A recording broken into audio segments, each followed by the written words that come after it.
The period of the Seven Kings, beginning with Romulus. The Roman people during the 700 years from the time of King Romulus down to that of Caesar Augustus achieved so much in peace and war that, if a man were to compare the greatness of their empire with its years, he would consider its size as out of all proportion to its age.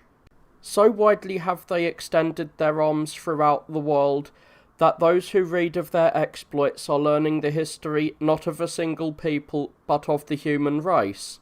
By so many toils and dangers have they been buffeted, that valour and fortune seem to have competed to establish the Roman Empire. So, as the history of Rome is especially worthy of study, yet, because the very vastness of the subject is a hindrance to the knowledge of it, and the diversity of its topics distract from the keenness of the attention, I intend to follow the example of those who describe the geography of the earth, and include a complete representation of my subject, as it were, in a small picture. I shall thus, I hope, contribute something to the admiration in which this illustrious people is held by displaying their greatness all at once in a single view.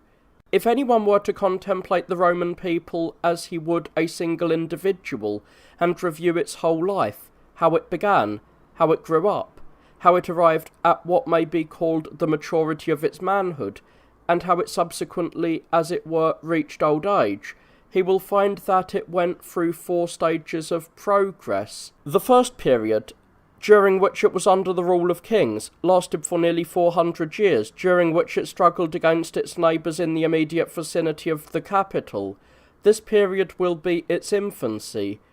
Its next period extends from the consulship of Brutus and Collatinus to that of Appius Claudius and Quintus Fulvius, a space of 150 years, during which the Roman people subjugated Italy.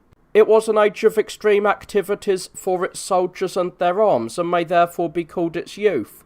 The next period is the 150 years down to the time of Augustus Caesar, during which it spread peace throughout the world. This was the manhood and, as it were, the robust maturity of the empire. From the time of Caesar Augustus down to our own age, there has been a period of not much less than 200 years, during which, owing to the inactivity of the emperors, the Roman people, as it were, grew old and lost its potency, save that under the rule of Trajan it again stirred its arms and, contrary to general expectations, again renewed its vigour with youth, as if it were restored. The first founder both of the city and of the empire was Romulus, the son of Mars and Rhea Silvia.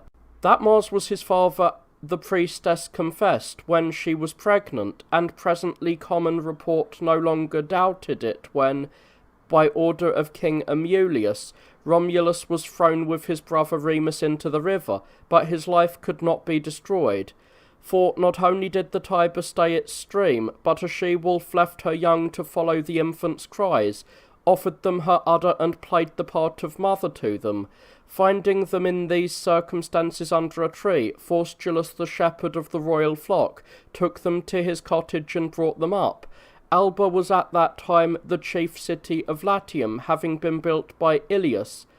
He had disdained Lavinium, the city of his father Aeneas. Amulius, of the 7th generation from Aeneas and Ilius, was reigning, having driven out his brother Numitor, whose daughter was mother of Romulus. Romulus, therefore, in the first ardour of youth, expelled his uncle from the citadel and restored his grandfather. He himself, being a lover of the river and mountains amongst which he had been brought up, conceived the idea of building a new city. As he and Remus were twins, they resolved to call in the help of the gods to decide which of them should inaugurate the city and rule there. Remus took his stand on the Aventine, Romulus on the Palatine hill.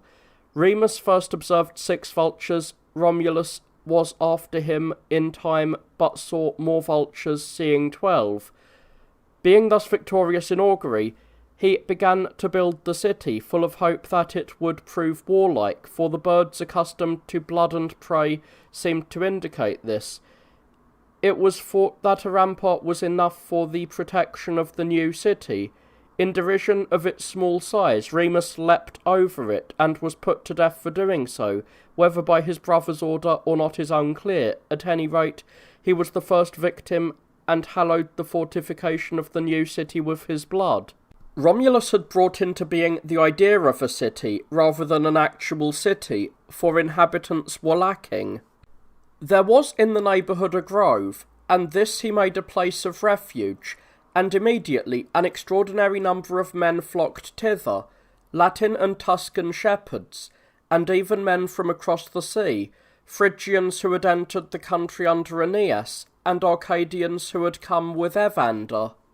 Thus he gathered together a single body consisting of various ingredients, and, as king, himself created the Roman people. But a population consisting solely of men could only last for a single lifetime. Wives were therefore demanded from the neighbouring peoples, and, when they were refused, were seized by force, for a pretence being made of holding horse races, the maidens who had come to look on were carried off. This immediately gave rise to wars. The Veientines were defeated and put to flight. The city of Caenina was captured and plundered. Moreover, Romulus with his own hands bore to Jupiter Feretrius the spoils of honour won from their king Agron. To the Sabines the gates of Rome were betrayed by the maiden Tarpeia. She had craftily demanded as the reward of her act the objects which they carried on their left arms. It is doubtful whether the words meant their shields or their bracelets. They, in order both to fulfil their promise and to take vengeance upon her, overwhelmed her with their shields. The enemy having been thus admitted within the walls, so fierce a battle took place in the very forum that Romulus prayed to Jupiter to stay the disgraceful flight of his men.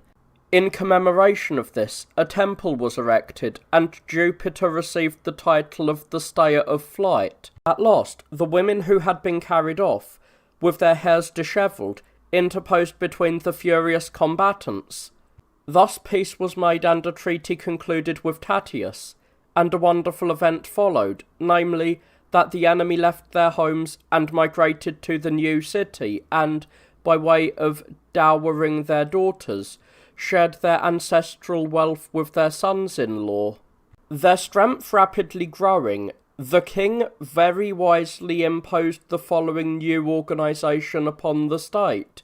The young men were divided into tribes, and were to keep watch with arms and horses against any unexpected attack, while the policy of the state was to be in the hands of the old men, who were called fathers from the authority which they exercised, and from their age, the Senate. After making these arrangements, Romulus was suddenly borne away from human sight while he was holding an assembly near the lake of the she-goat. Some think that he was torn to pieces by the Senate because of his excessive harshness, but a storm which arose and an eclipse of the sun created the impression that he had been deified. This belief was strengthened when Julius Proculus declared that Romulus had appeared to him in a form more majestic than he had possessed in his lifetime, and also commanded that they should regard him as a deity, and declared that his name in heaven was Quirinus, and that it was the will of the gods that Rome should rule over the world. The successor of Romulus was Numa Pompilius, whom, while he was still living at Cursia in the territory of the Sabines, the Romans of their own accord invited to become king, owing to the fame of his piety. He instructed them in sacred rites and ceremonies, and all the worship of the immortal gods. He established pontiffs, augurs, the Saili, and the other priesthoods. He divided the year into 12 months, and appointed the days upon which the courts could and could not meet. He gave them the sacred shields and the palladium, the mystic tokens of empire, and the double-faced Janus, the symbol of peace and war. Above all, he handed over the care of the half of Vesta to the Vestal Virgins, that the flame, imitating the heavenly stars, might keep guardian watch over the empire. All these arrangements he attributed to the advice of the goddess Egeria, so that his barbarous subjects might accept them with greater willingness. In a word, he induced a fierce people to rule with piety and justice an empire which they had acquired by violence and injustice. Numa Pompilius was succeeded by Tullius Hostilius, to whom the kingship was voluntarily offered out of respect for his worth. It was he who founded all military discipline and the art of warfare. So when he had wondrously trained the soldiers of Rome, he ventured to challenge the Albans, an important and for a long time a leading people. But when both sides, possessed of equal strength, were becoming weakened by frequent battles, the fortunes of the two people were entrusted, as a method of shortening the war, to the Herati and Curiati, triplets of brothers on either side. It was a well-contested and noble struggle, and remarkable in the manner of its end, for when 3 had been wounded on one side and 2 killed on the other, the surviving Horatius, adding craft to valour, pretended flight in order to separate his adversaries, and attacking them singly, in the order in which they were able to follow him, he overcame them. In this way, an honour rarely won on any other occasion, victory in war was achieved by one man's hand, a hand with which he soon afterwards sullied by murder. He had noticed his sister weeping because he wore the spoils of one who, though he was her betrothed, was her country's foe. The maiden's girlish affection he punished with the sword. Justice arraigned the crime, but his valour saved him from the penalty for murder, and his guilt was accounted less than the glory which he had won. The Alban people were not long true to their allegiance, for in the war against Fidenae the contingent sent according to the treaty remained neutral and waited to see what fortune would bring. But the crafty king, when he saw that his allies were inclined to join the enemy, raised the spirit of his men by giving out that they did so by his orders. This aroused hope in the minds of our soldiers and fear in those of the enemy. Thus the deceit of the traitors proved fruitless. So, after the defeat of the enemy, Tullius bound Metius Fufetius, the violator of the treaty, between 2 chariots, and tore him asunder with swift horses. The city of Alba itself, the parent of Rome, but also its rival, he destroyed, after first transferring all of its wealth and the inhabitants themselves to Rome, in order that thus a kindred state might seem not to have perished, but to have been reunited to the body to which it belonged. The next king was Ancus Marcus, a grandson of Pompilius through his daughter, a man of a disposition like that of his grandfather. He both surrounded the city with a wall and built a bridge over the Tiber which flows through it. He also planted a colony at Ostia, where the sea and river join, even then evidently foreseeing that it would form, as it were, the maritime storehouse of the capital, and would receive the wealth and supplies of the whole world. After him Tarquinius Priscus, though sprung from a country across the seas, petitioned for the kingdom on his own account, and obtained it because of his industry and refinement, for having been born at Corinth, he had combined the intellect of a Greek with the qualities of an Italian. He augmented the dignity of the Senate by raising its numbers, and increased the number of knights in the 3 centuries, since Attius Naevius, a man much skilled in augury, forbade the number of centuries to be increased. By way of testing this man, the king asked him whether what he had conceived in his mind was possible of execution. He made trial by augury and replied that it was possible. Well, but what I had thought of, replied the king, was this, whether I could cut this whetstone with a razor, to which the augur replied, then you can do it, and the king cut it. Hence augury became a sacred practice among the Romans. Tarquinius was quite as able in war as in peace, for he subdued the 12 peoples of Etruria by frequent attacks. It was from them that were derived the fasces, robes of state, official chairs, rings, horse trappings, military cloaks, purple-bordered togas, the practice of riding in triumph in a gilded car drawn by 4 horses, embroidered robes and tunics adorned with palms, in fact, all the ornaments and insignia which served to emphasize the dignity of office. Servius Tullius next entered upon the government of the city, nor was the obscurity of his birth, for his mother was a slave, any hindrance to his advancement. For Tanaquil, the wife of Tarquinius, had trained his extraordinary abilities by a liberal education, and had foretold his future distinction from a flame which was seen playing around his head. And so, through the efforts made by the queen when Tarquinius was on his deathbed, he was put in the king's place on the pretence of a temporary measure, and filled the position thus obtained by craft with so much diligence that he seemed to have acquired it by right. It was by him that the Roman people were entered onto a census roll, and arranged in classes, being distributed into divisions and corporations, and by the king's extraordinary skill, the state was so organized that all distinctions of inheritance, dignity, age, employment, and office were committed to registers, and thus a great state was ruled with the exactitude of a small household. The last of the kings was that Tarquinius to whom the name of Superbus was given on account of his character. He preferred to seize rather than to wait for the kingdom of his grandfather, which was held by Servius, and having sent assassins to murder him, administered the power thus won by crime, no more righteously than he had acquired it. His wife Tullia was of like character, and driving in her chariot to hail her husband as king, forced her affrighted horses over the blood-stained corpse of her own father. Tarquinius himself struck at the Senate with executions, at the plebeians by scourging them, and at all by his pride, which good men think more oppressive than cruelty. When he had exhausted his brutality at home, he at last turned his attention to his enemies. Thus, the powerful cities in Latium were captured: Ardea, Ocricolum, Gabii, Suessa, Pometia.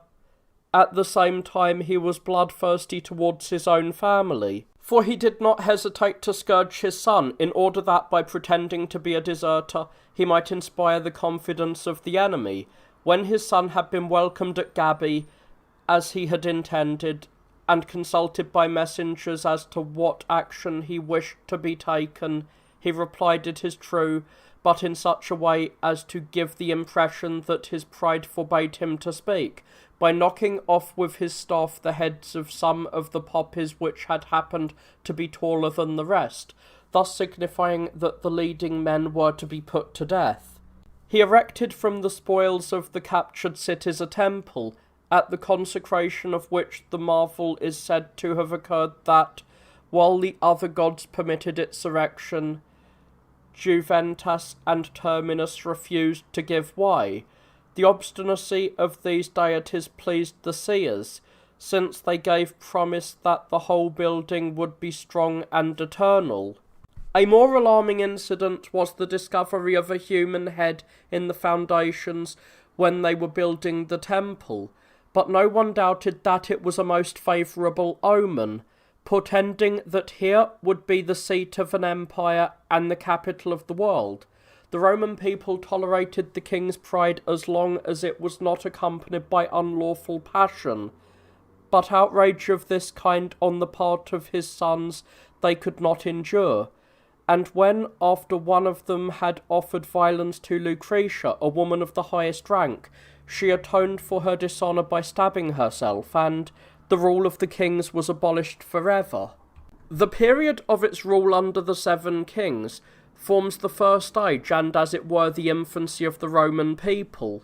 These kings, by a dispensation of fate, possessed just such a variety of qualities as the circumstances and advantages of the state demanded. For where could greater boldness be found than in Romulus, such a man was needed to seize the kingship. Who was more pious than Numa? Circumstances demanded such a man in order that the temper of a barbarous people might be tamed by the fear of the gods. Again, how necessary to a nation of warriors was Tullius, the creator of the army, that he might temper their valour by discipline. Again, how necessary was Ancus the builder, to give the city a colony to expand it, a bridge to unite it, and a wall to protect it. Further, how much did the ornaments and insignia of Tarquinius add to the dignity of a sovereign people in its very dress? What was the effect of the census carried out by Servius, but that the Roman state should be made aware of its strength? Finally, the outrageous tyranny of Tarquinius Superbus was of some, nay, of great service, for its result was that the people, exasperated by the wrongs which he inflicted upon them, were fired with a desire for liberty.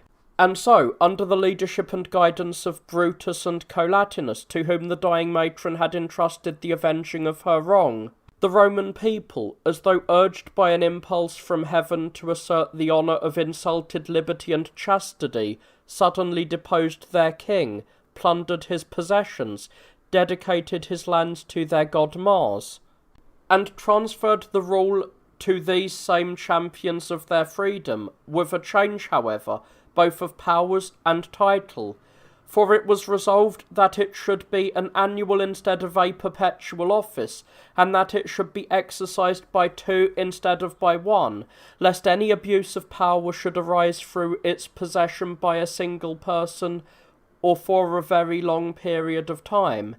And these men they called consuls instead of kings, in order that they might be mindful that they must consult the interests of their fellow citizens. So great a delight in this new-found liberty had taken possession of the people that they could scarcely believe in their changed conditions, and deprived one of the consuls, the husband of Lucretia, of the fasces, and expelled him from the city, because he bore the name of the royal house and was related to it.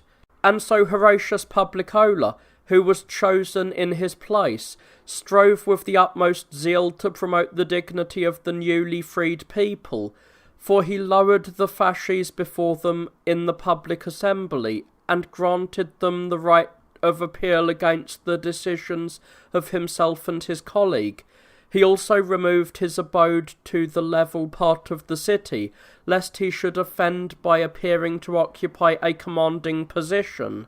Brutus on his part courted the favour of the citizens even by the ruin and slaughter of his own family, for having discovered that his own sons were eager to restore the kings to the city, he dragged them into the forum and, in the public assembly, beat them with rods and then beheaded them, so that he might appear in the guise of the father of the state, who had adopted the people in place of his own children. The Roman people, henceforth free, took up arms against other nations, first to secure their liberty, then to extend their bounds, afterwards in defence of their allies, and finally to win glory and empire.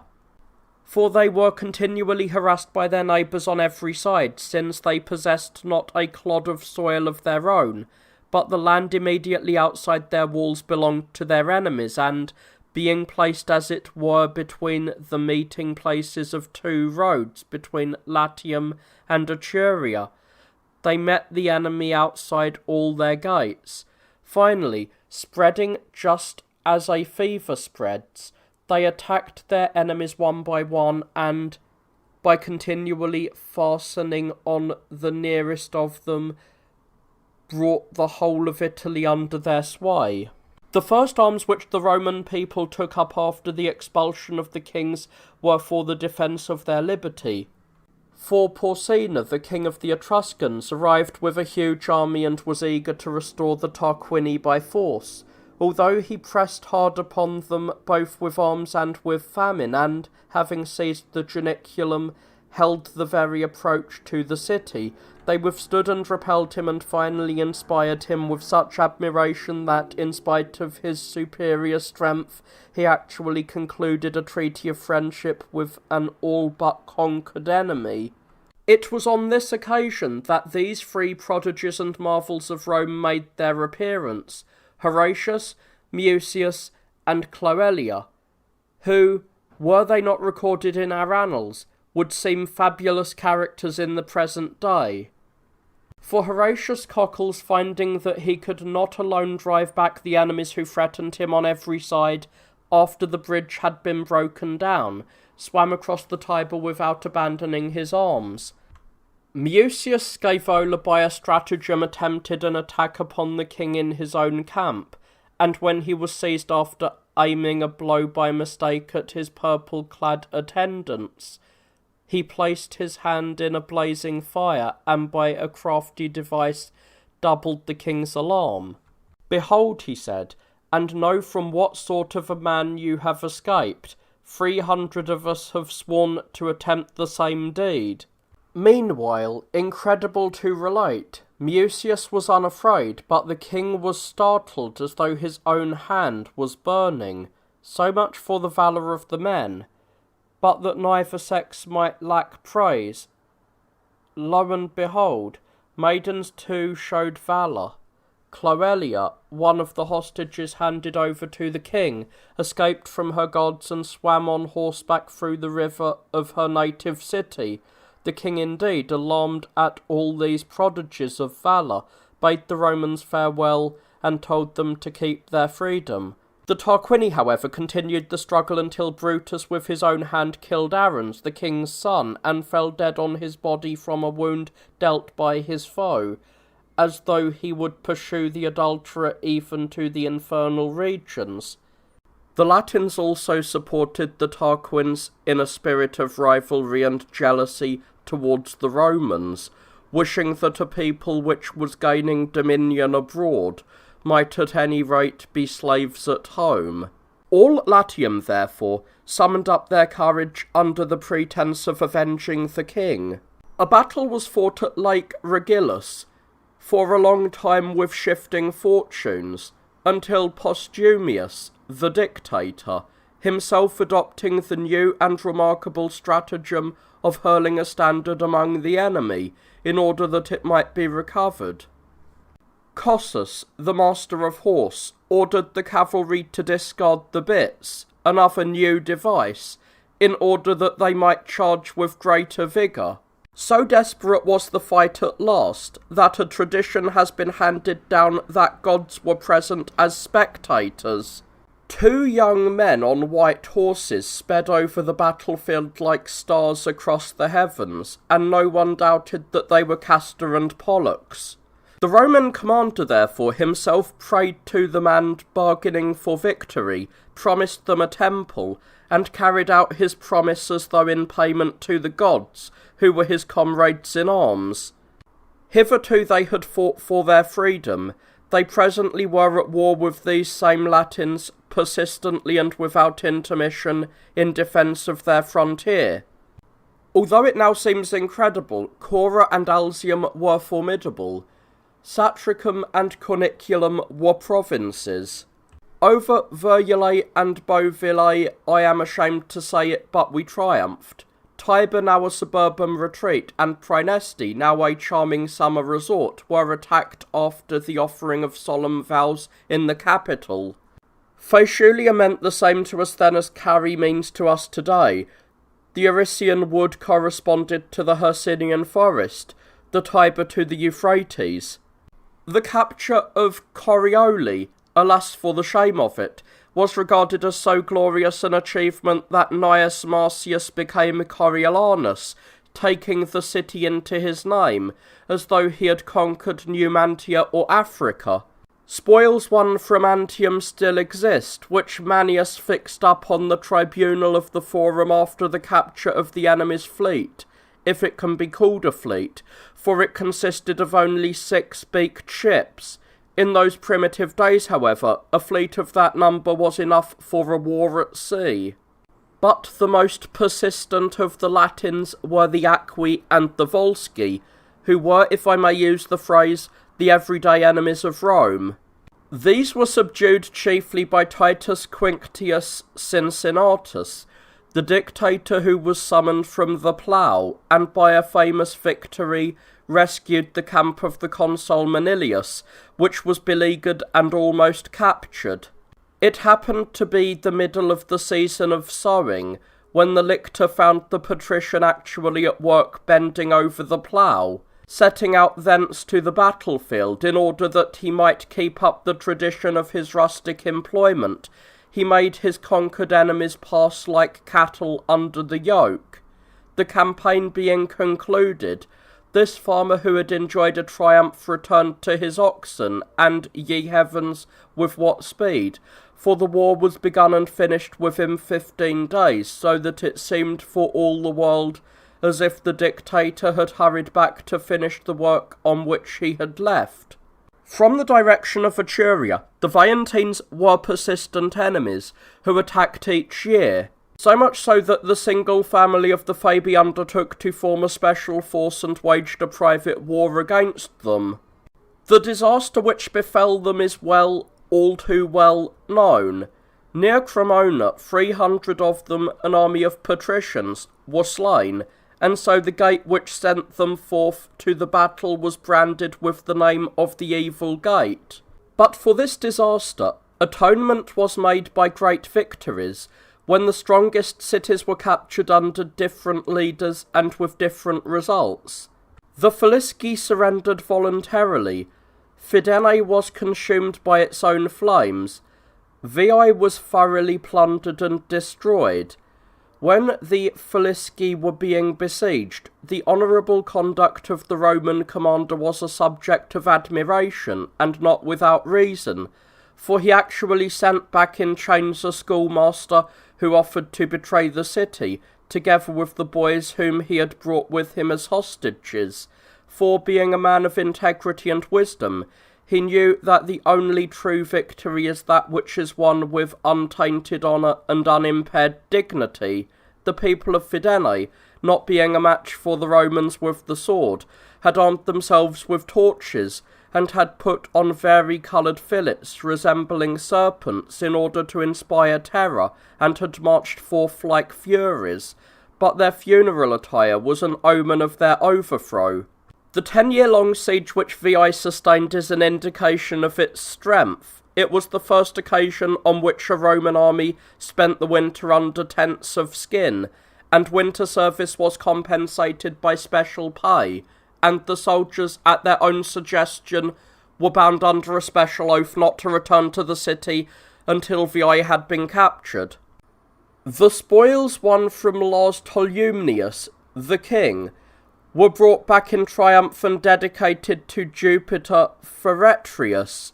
In the end, the fall of the city was brought about not by scaling ladders or assault, but by a mine and underground stratagems.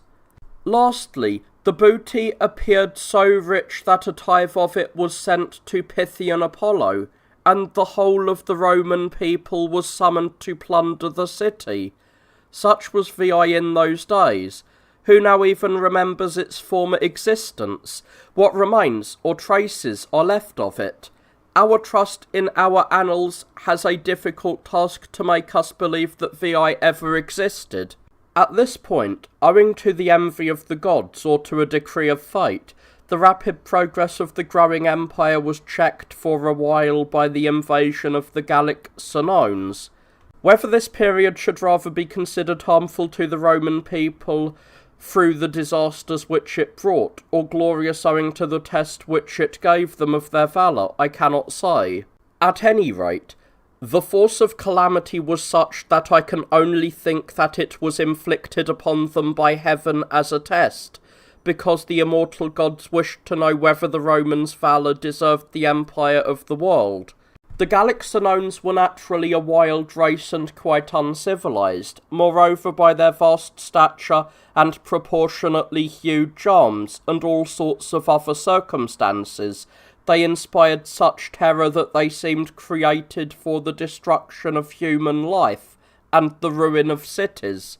Having originally set out with a huge host from the remotest shores of earth and the all-encircling ocean, after they had laid waste to all of the intervening land, they settled between the Alps and the Po, and then, not content with this territory, they began to wander through Italy.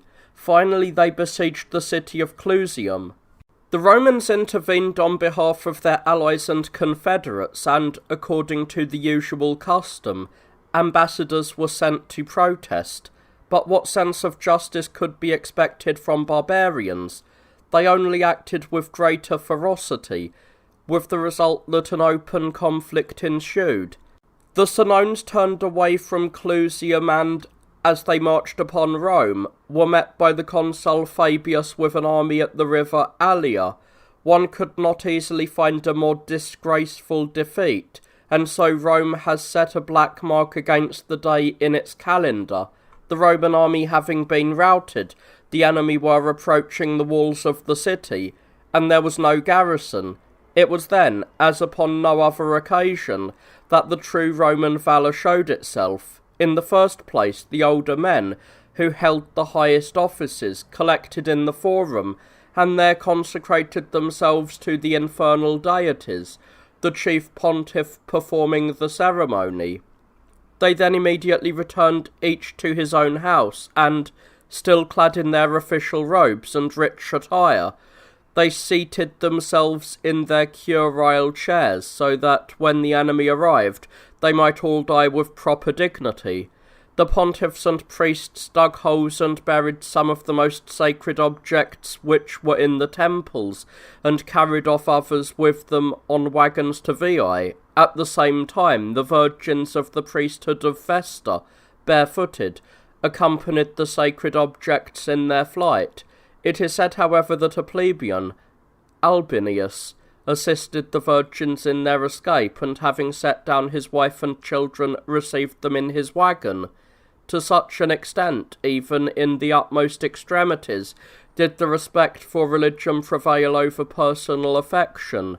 A band of young men, whose number is generally held to have been scarcely 1,000, under the leadership of Manlius, took up a position on the citadel of the Capitoline Hill, having called upon Jupiter himself, as though he were there in very presence, to defend their valour as they themselves had met to guard his temple. Meanwhile the Gauls arrived and entered the open city, at first in alarm lest some hidden stratagem was in the background, but afterwards, when they saw no one about, with equal noise and impetuosity, they approached the houses, which were everywhere open. Here they were overawed by the elders in their purple-edged robes, seated in their curule chairs, as though they were gods and genii. But presently, when it was obvious that they were mortals, and when, besides, they disdained to answer a word, they slaughtered them all, acting with the same brutality, and hurled torches into the houses and razed the whole city to the ground with fire and sword, and the labour of their hands. For 6 months, who could credit it, the barbarians clung around that single hill, making every kind of attempt upon it by night, as well as by day. Manlius, on his part, roused by the cries of a goose, hurled them from the top of the rock as they were climbing up at night, and, in order to deprive the enemy of their hopes, though he was suffering the extremities of famine, cast down loaves of bread from the citadel, so as to create the impression that he was confident. Also, on the appointed day, he sent Fabius the pontiff through the midst of the enemy's guard to perform a solemn sacrifice on the Quirinal hill. He returned safely, protected by the sacred character of his mission, through the enemy's weapons, and announced that the gods were propitious.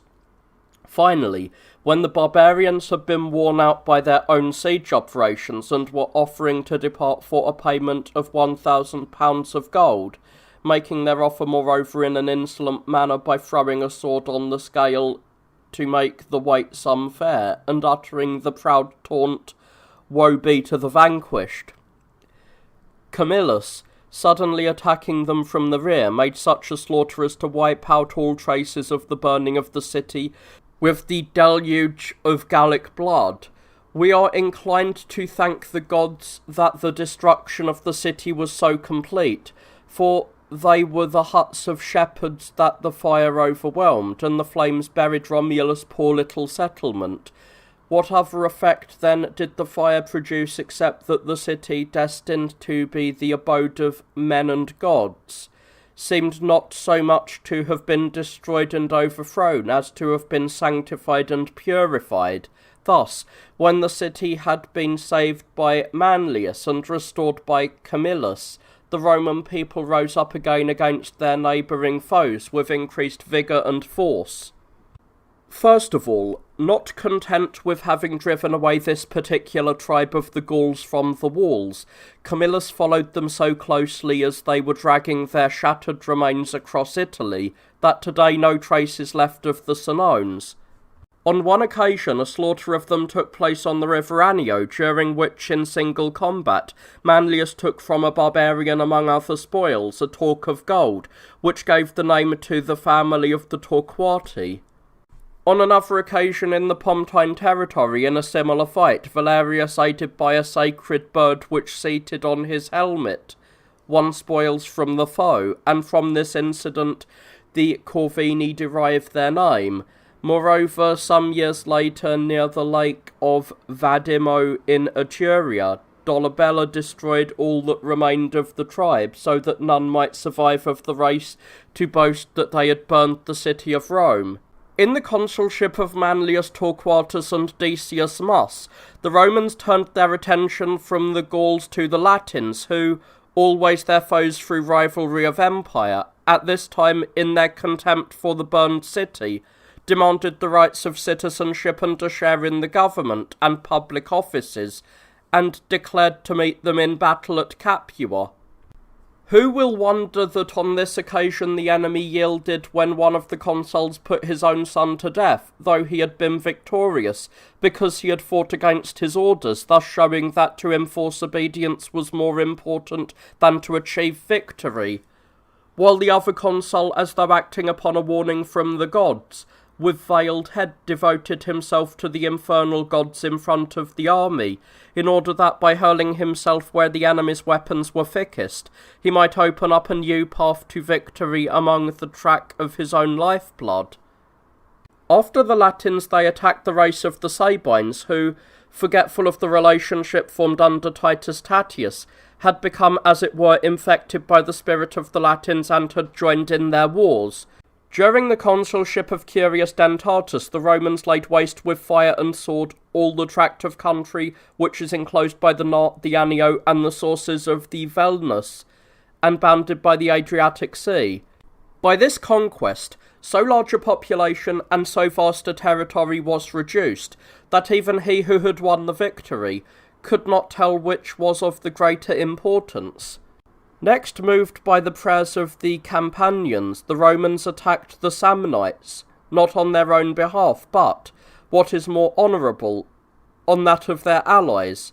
A treaty had been made with both nations, but that made with the Campanians was more formal and older, having been accompanied by the surrender of all their possessions. Thus the Romans entered upon war with the Samnites as though they were fighting for themselves. The district of Campania is the fairest of all regions, not only in Italy, but in the whole world. Nothing can be softer than its climate. Indeed, it has spring and its flowers twice a year. Nowhere is the soil more fertile, for which reason it is said to have been an object of contention between Liber and Ceres. Nowhere is the coast more hospitable, which contains the famous harbours of Caieta, Mycenae, Baiae with its hot springs, and the Lucrine and Avernian lakes, where the sea seems to enjoy perpetual repose. Here are the vine-clad mountains of Gaurus, Falernus, and Massicus, and Vesuvius, the fairest of them all, which rivals the fires of Etna. Towards the sea coast lies the cities of Formiae, Cumae, Puteoli, Naples, Herculaneum, and Pompeii, and Capua, queen among cities, formerly accounted among the 3 greatest in the world. It was on behalf of this city and these regions that the Roman people attacked the Samnites, a race which, if you would know its wealth, was clad even to the point of ostentation in gold and silver armour, and motley-coloured raiment. If you would learn its craft, it usually attacked its foes from its defiles and the ambushes of its mountains. If you would know its rage and fury, it was hounded on by its hallowed laws and human sacrifices to destroy our city. If you would know its obstinacy, it had been exasperated by a treaty 6 times broken, and by its very disasters. In 50 years, however, under the leadership of 2 generations of the Fabii and Papyri, the Romans so thoroughly subdued and conquered this people, and so demolished the very ruins of their cities, that today one looks around to see where Samnium is on Samnite territory, and it is difficult to imagine how there can have been material for 24 triumphs over them. Yet a most notable and signal defeat was sustained at the hands of this nation at the Caudine Forks, in the consulship of Veturius and Postumius, the Roman army having been entrapped by an ambush in that defile, and being unable to escape. Pontius, the commander of the enemy's forces, dumbfounded at the opportunity offered to him, asked the advice of his father, Hernenius. The latter, with the wisdom of advanced years, had advised him either to let them all go free, or else to slay them all. Pontius preferred to strip them of their arms and send them under the yoke, so that they were not made his friends by an act of kindness, but rendered bitter enemies by the affront put upon them. The result was that the consuls, by a grievous act of devotion, immediately wiped out the disgrace of the treaty by voluntarily surrendering their lives, and the soldiers, under the leadership of Papirius, calling for vengeance, rushed furiously along, horrible to relate, with their swords drawn as they advanced before they came to blows, and, when the encounter took place, the enemy affirmed that the eyes of all the Romans blazed with fire. Nor was an end put to the slaughter until they retaliated by making the enemy and the captured general pass under the yoke. Hitherto the Roman people had waged war against single nations. They soon had to meet a combined attack. Yet even so, they were a match for them all. 12 tribes of the Etruscans, the Umbrians, who were the most ancient people in Italy and up to that time unassailed in war, and the survivors of the Samnites, suddenly conspired together to destroy the very name of Rome. The simultaneous attack of so many powerful peoples caused the greatest terror. The hostile standards of 4 armies fluttered far and wide through Etruria. Meanwhile, the Ciminian forest, which lay between Rome and Etruria, and which was formerly as pathless as the Chalcedonian or the Hercynian forest, inspired such terror that the Senate forbade the consuls to venture to face its perils. But no such warning could frighten the general from reconnoitring a passage by sending forward his brother, who, disguised as a shepherd, by night spied out the land, and brought back news of a safe route. In this way Fabius Maximus brought a most dangerous war to a close, without running any danger, for he suddenly attacked the enemy as they were disordered and straggling, and having captured commanding heights, launched his thunders at his own pleasure on the enemy below, a species of warfare which resembled the hurling of weapons upon the giants from the heavens and clouds above. But it was not a bloodless victory, for one of the consuls, Decius, being surprised in the blend of a valley, following the example of his father, offered his life as a sacrifice to the gods below, and thus by performing an act of devotion, which was habitual in his family, paid the price of victory. Next followed the Tarentine War, in name and title a single campaign, but manifold in its victories. For it involved, as it were, in a single ruin alike, the Campanians, the Apulians, and the Lucanians, and the Tarentines, who were the original cause of it, in fact, the whole of Italy, and beside all these, Pyrrhus, the most renowned ruler in Greece. It thus, at the same time, completed the subjugation of Italy, and inaugurated the triumphs of Rome beyond the sea. Tarentum, built by the Lacedaemonians, formerly the capital of Calabria, Apulia, and all Lucania, is famous for its size, its walls, and its harbour, and admired for its situation. For lying at the very exit of the Adriatic, it sends forth its ships to all lands, to Istria, Illyricum, Epirus, Achaia, Africa, and Sicily. The theatre lies immediately above the harbour in such a position as to command a view of the sea, and this was the cause of all the misfortunes which befell the unhappy city.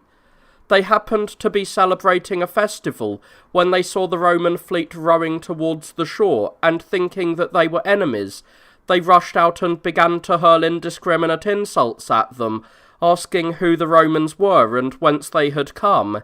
Nor was this all, for when an embassy immediately came and lodged a complaint, they foully affronted them also by a shameful and indecent insult. The result was a declaration of war. The preparations inspired terror, so numerous were the peoples who rose in the defence of the Tarentines, of whom the most active was Pyrrhus, who came to protect a city which was half Greek through its Lacedaemonian founders, with all the force of Epirus, Thessaly, and Macedonia, and with elephants, until then unknown in Italy, threatening Rome by land and sea, with men, horses, and arms, and the added terror of wild beasts. The first battle was fought in the consulship of Lavinius at Heraclea in Campania, near the river Liris, and was so fierce that Obsidius, the commander of the Ferentanian squadron, charged the king and put him to flight, forcing him to throw away his royal insignia and leave the battlefield. All was over had not the elephants come up and turned the battle into a wild beast show, for the horses, frightened by their huge bulk and ugliness, and also by their strange smell and trumpeting, imagined the unfamiliar monsters to be more formidable than they really were, caused panic and destruction far and wide. A second and more successful engagement took place in the consulship of Curius and Fabricius, at Asculum in Apulia. By this time, to be sure, the terror inspired by the monsters had passed away, and Gaius Numisius, a front-rank soldier of the 4th Legion, had shown by cutting off the trunk of one of them that the monsters were mortal. And so javelins were concentrated against them, and torches hurled against the towers which they carried, covered all the ranks of the enemy with flaming ruins. The slaughter was brought to an end only when night separated the armies, and the king, the last to desert the field, was himself carried away by his attendants on his own shield, wounded in the shoulder. The last engagement was fought under the leaders already mentioned above on the so-called Aracine Plains in Lucania. On this occasion the Romans won a complete victory. Chance brought about a result which valour otherwise would have secured, for when the elephants again moved forward into the front rank, a young one that happened to be among them was struck a heavy blow on the head with a spear and turned around, and when it was hurrying back through the confused mass of its fellows, trumpeting with pain, its dam recognised it and left her place to defend it, causing by her vast bulk as great a disturbance around her as if she was attacking the enemy. Thus these same beasts which deprived the Romans of their first victory and equalised the second battle gave them undoubted victory in the third fight. And it was not only with arms and on the battlefield that the struggle with King Pyrrhus was carried on, but also by intrigue at home, for after his first victory the wily king, recognising the valour of the Romans, immediately gave up hope of military success, and had recourse to craft, for he burnt the bodies of the slain, treated his prisoners with indulgence, and gave them back without ransom, and sending ambassadors to Rome strove by every device to obtain a treaty and be admitted to friendship, but in peace and war, at home and abroad, Roman valour proved its worth in every respect, and the victory in the Tarentine War, more than any other, showed the bravery of the Roman people, the wisdom of the Senate, and the magnanimity of the generals. What kind of men were those who, we are told, were trampled underfoot by the elephants in the first battle? The wounds of all of them were upon their chests. Some shared a death with their foes. All had their swords still in their hands. A threatening mine still marked their features, and their anger yet lived even in death. So struck was Pyrrhus with admiration that he exclaimed, "How easy were it for me to win the empire of the world if I had an army of Romans, or for the Romans to win it if they had me as their king."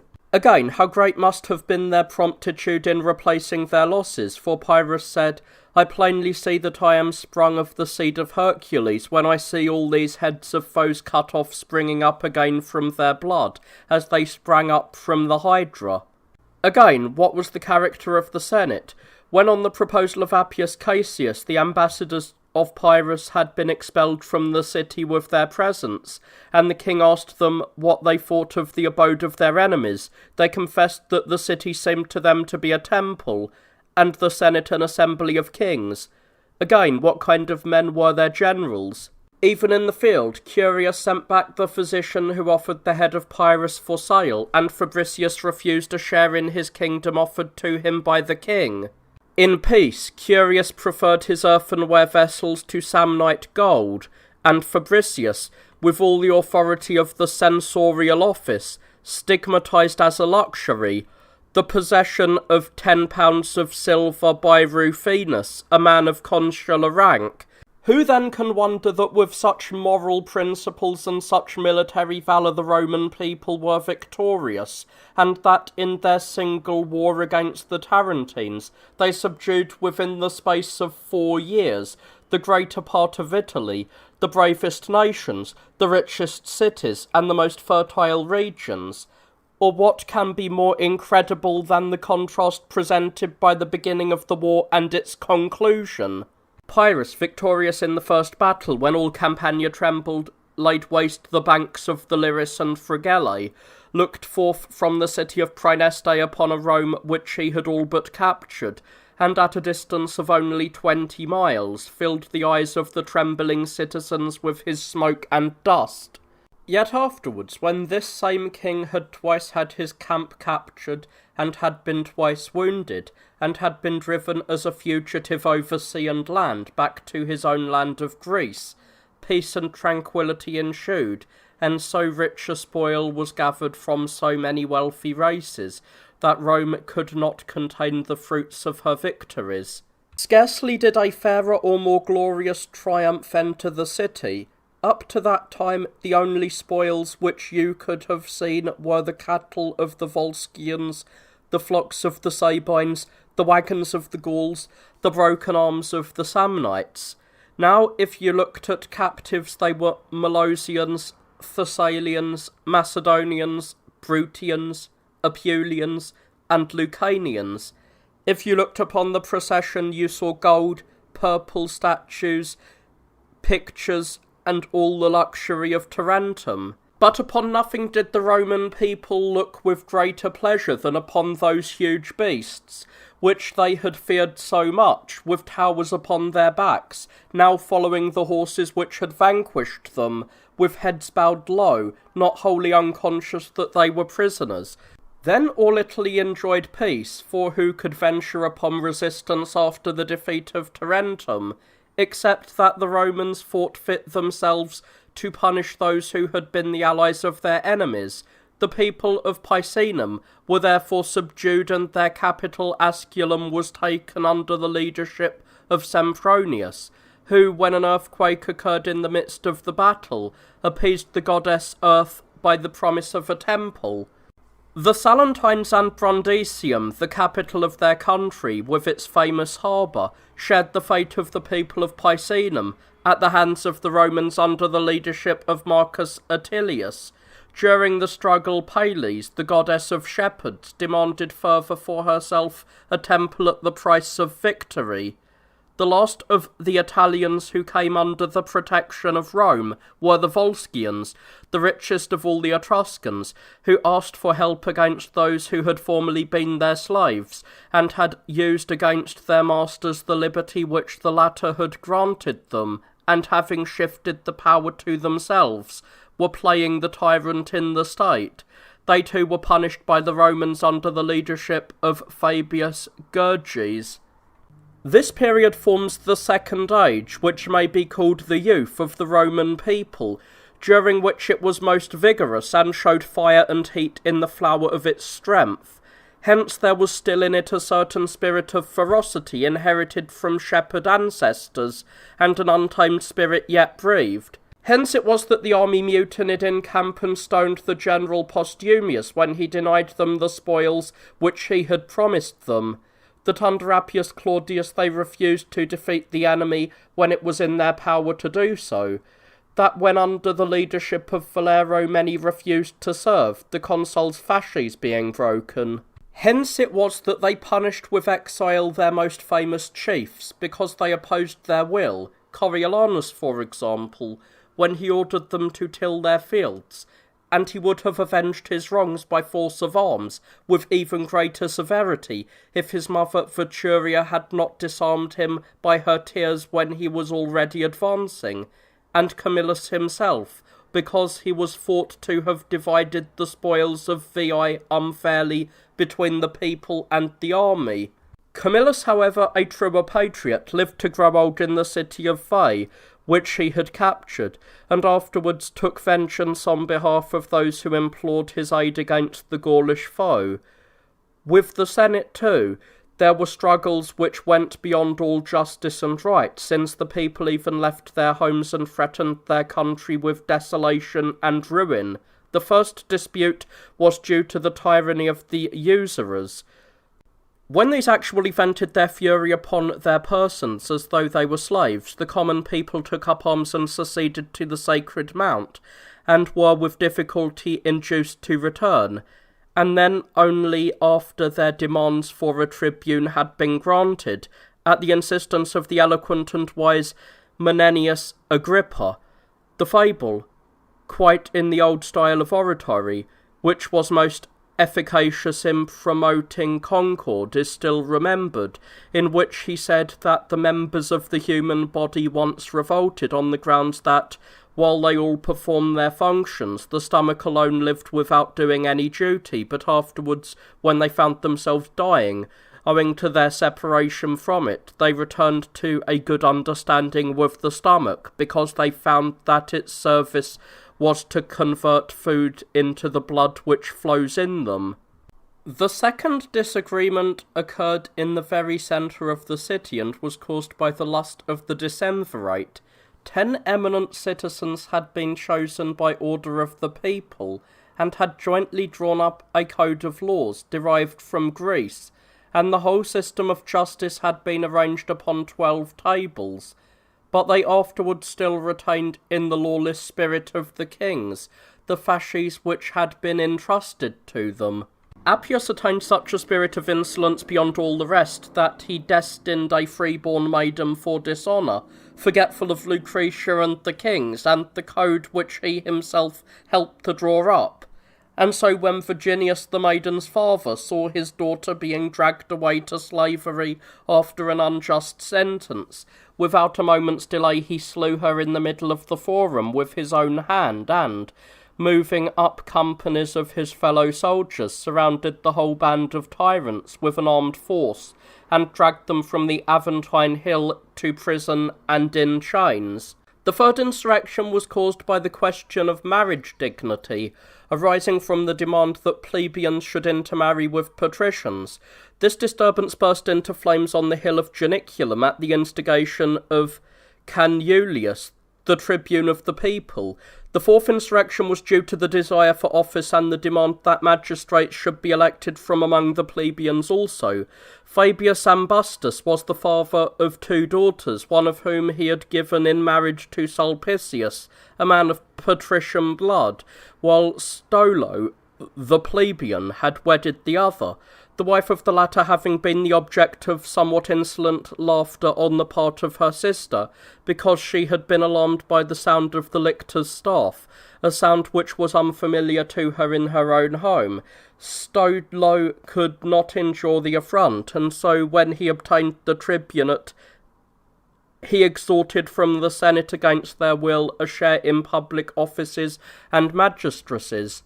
Even in these insurrections one may admire, not without good reason, this sovereign people, since at one time it championed liberty, at another chastity, at another the dignity of birth, at another the right to distinction and insignia of office, and among all these things was a zealous upholder of nothing so much as of liberty, and could not be corrupted by any kind of bribery to put it up for sale, although, as was to be expected in a large and daily increasing community, dangerous citizens arose from time to time.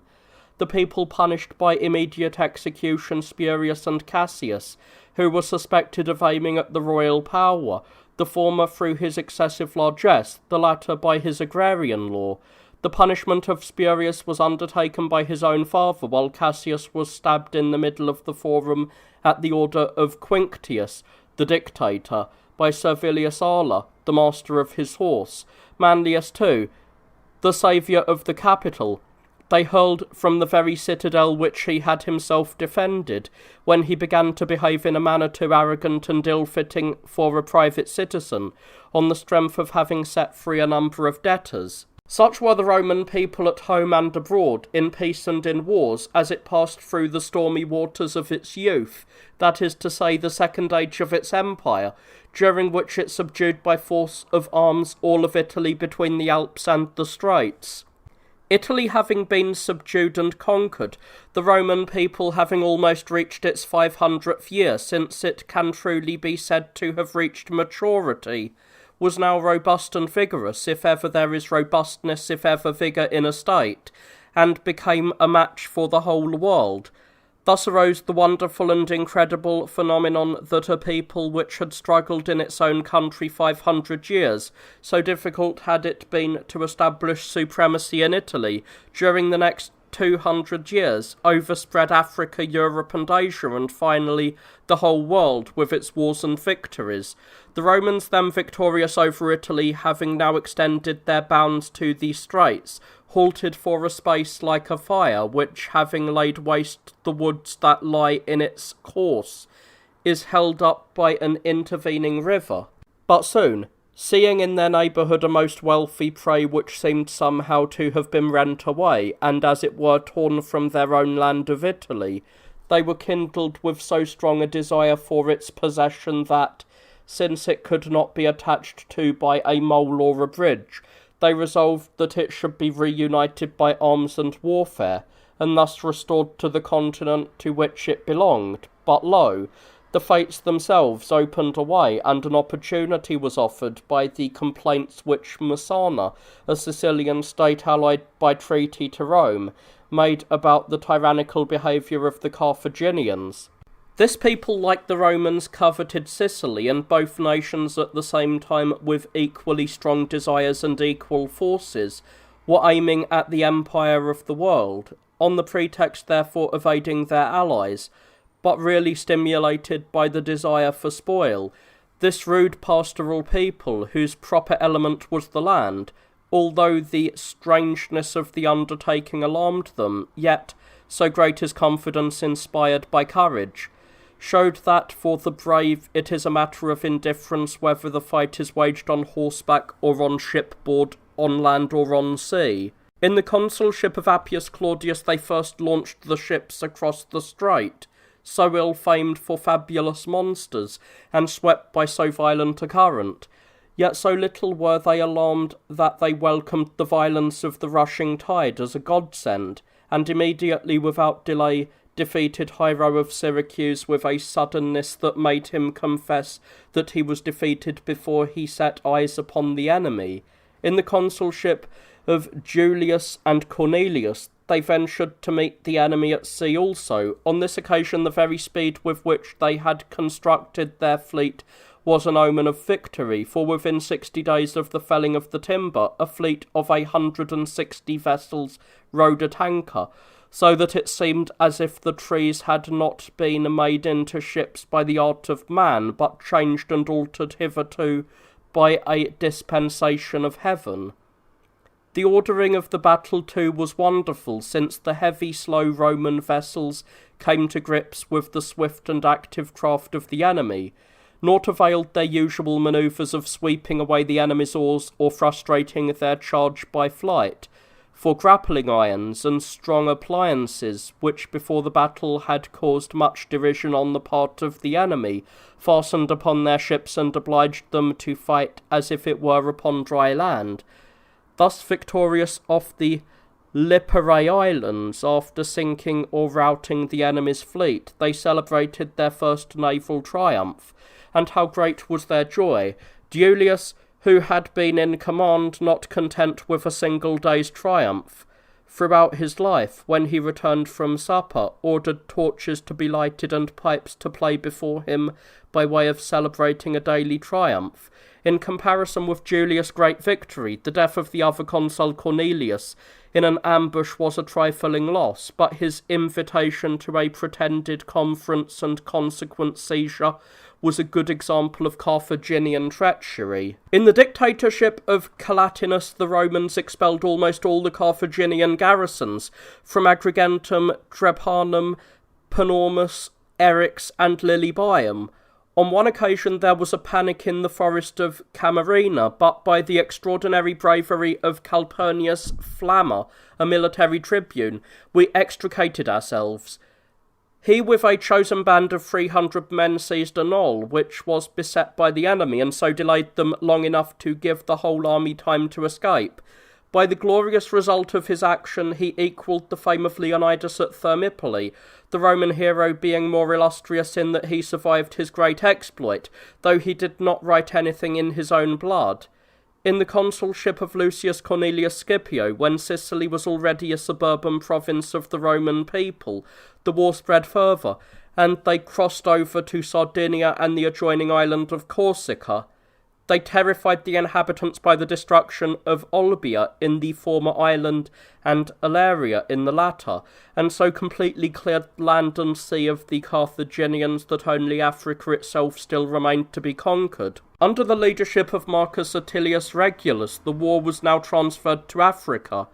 There had been some, however, who quarrelled at the very mention of the Punic Sea, and the terror which it inspired, their alarm being further increased by the tribune Nautilus, but the general, by threatening him with the axe if he refused to obey, inspired them with courage for the journey through the fear of death.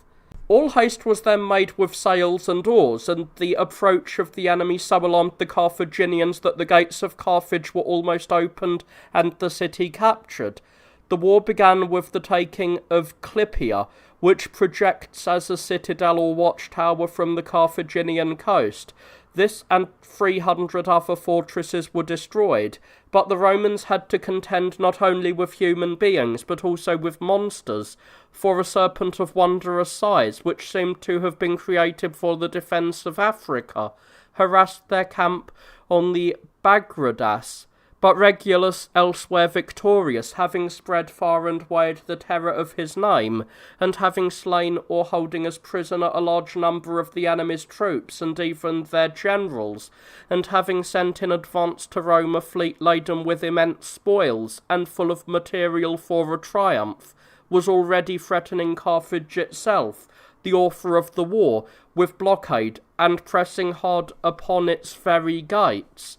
At this point the breeze of fortune veered somewhat, but only in order to provide more evidence of the Roman valour, the greatness of which is more often put to the proof by misfortunes. For when the enemy had resorted to foreign aid and Sparta had sent Xanthithus to be their general, we were defeated by a very skilful leader, a disgraceful disaster such as the Romans had never before experienced. And the brave commander-in-chief fell alive into the enemy's hands, but he proved himself able to face such a calamity. His spirit was not broken either by a Carthaginian prison or by the mission to Rome which he undertook, for contrary to the instructions of the enemy, he expressed an opinion against making peace or consenting to an exchange of prisoners. His voluntary return to his enemies and his final torture and death on the cross in no way sullied his dignity, nay, rendered by all this only the more worthy of admiration. What did he do but triumph victorious over his victors, and since Carthage had not yielded, over fortune herself? The Roman people on their part were even more eager and intent on avenging Regilius than on obtaining a victory. In the consulship, therefore, of Metellus, when the Carthaginians became bolder and the war had been transferred back to Sicily, the Romans inflicted such a defeat upon their foes at Panormus that they gave up all thought of further attacks upon the island. The extent of their victory is proved by the capture of about 100 elephants, a vast prey even if they had captured them not in war but in the chase.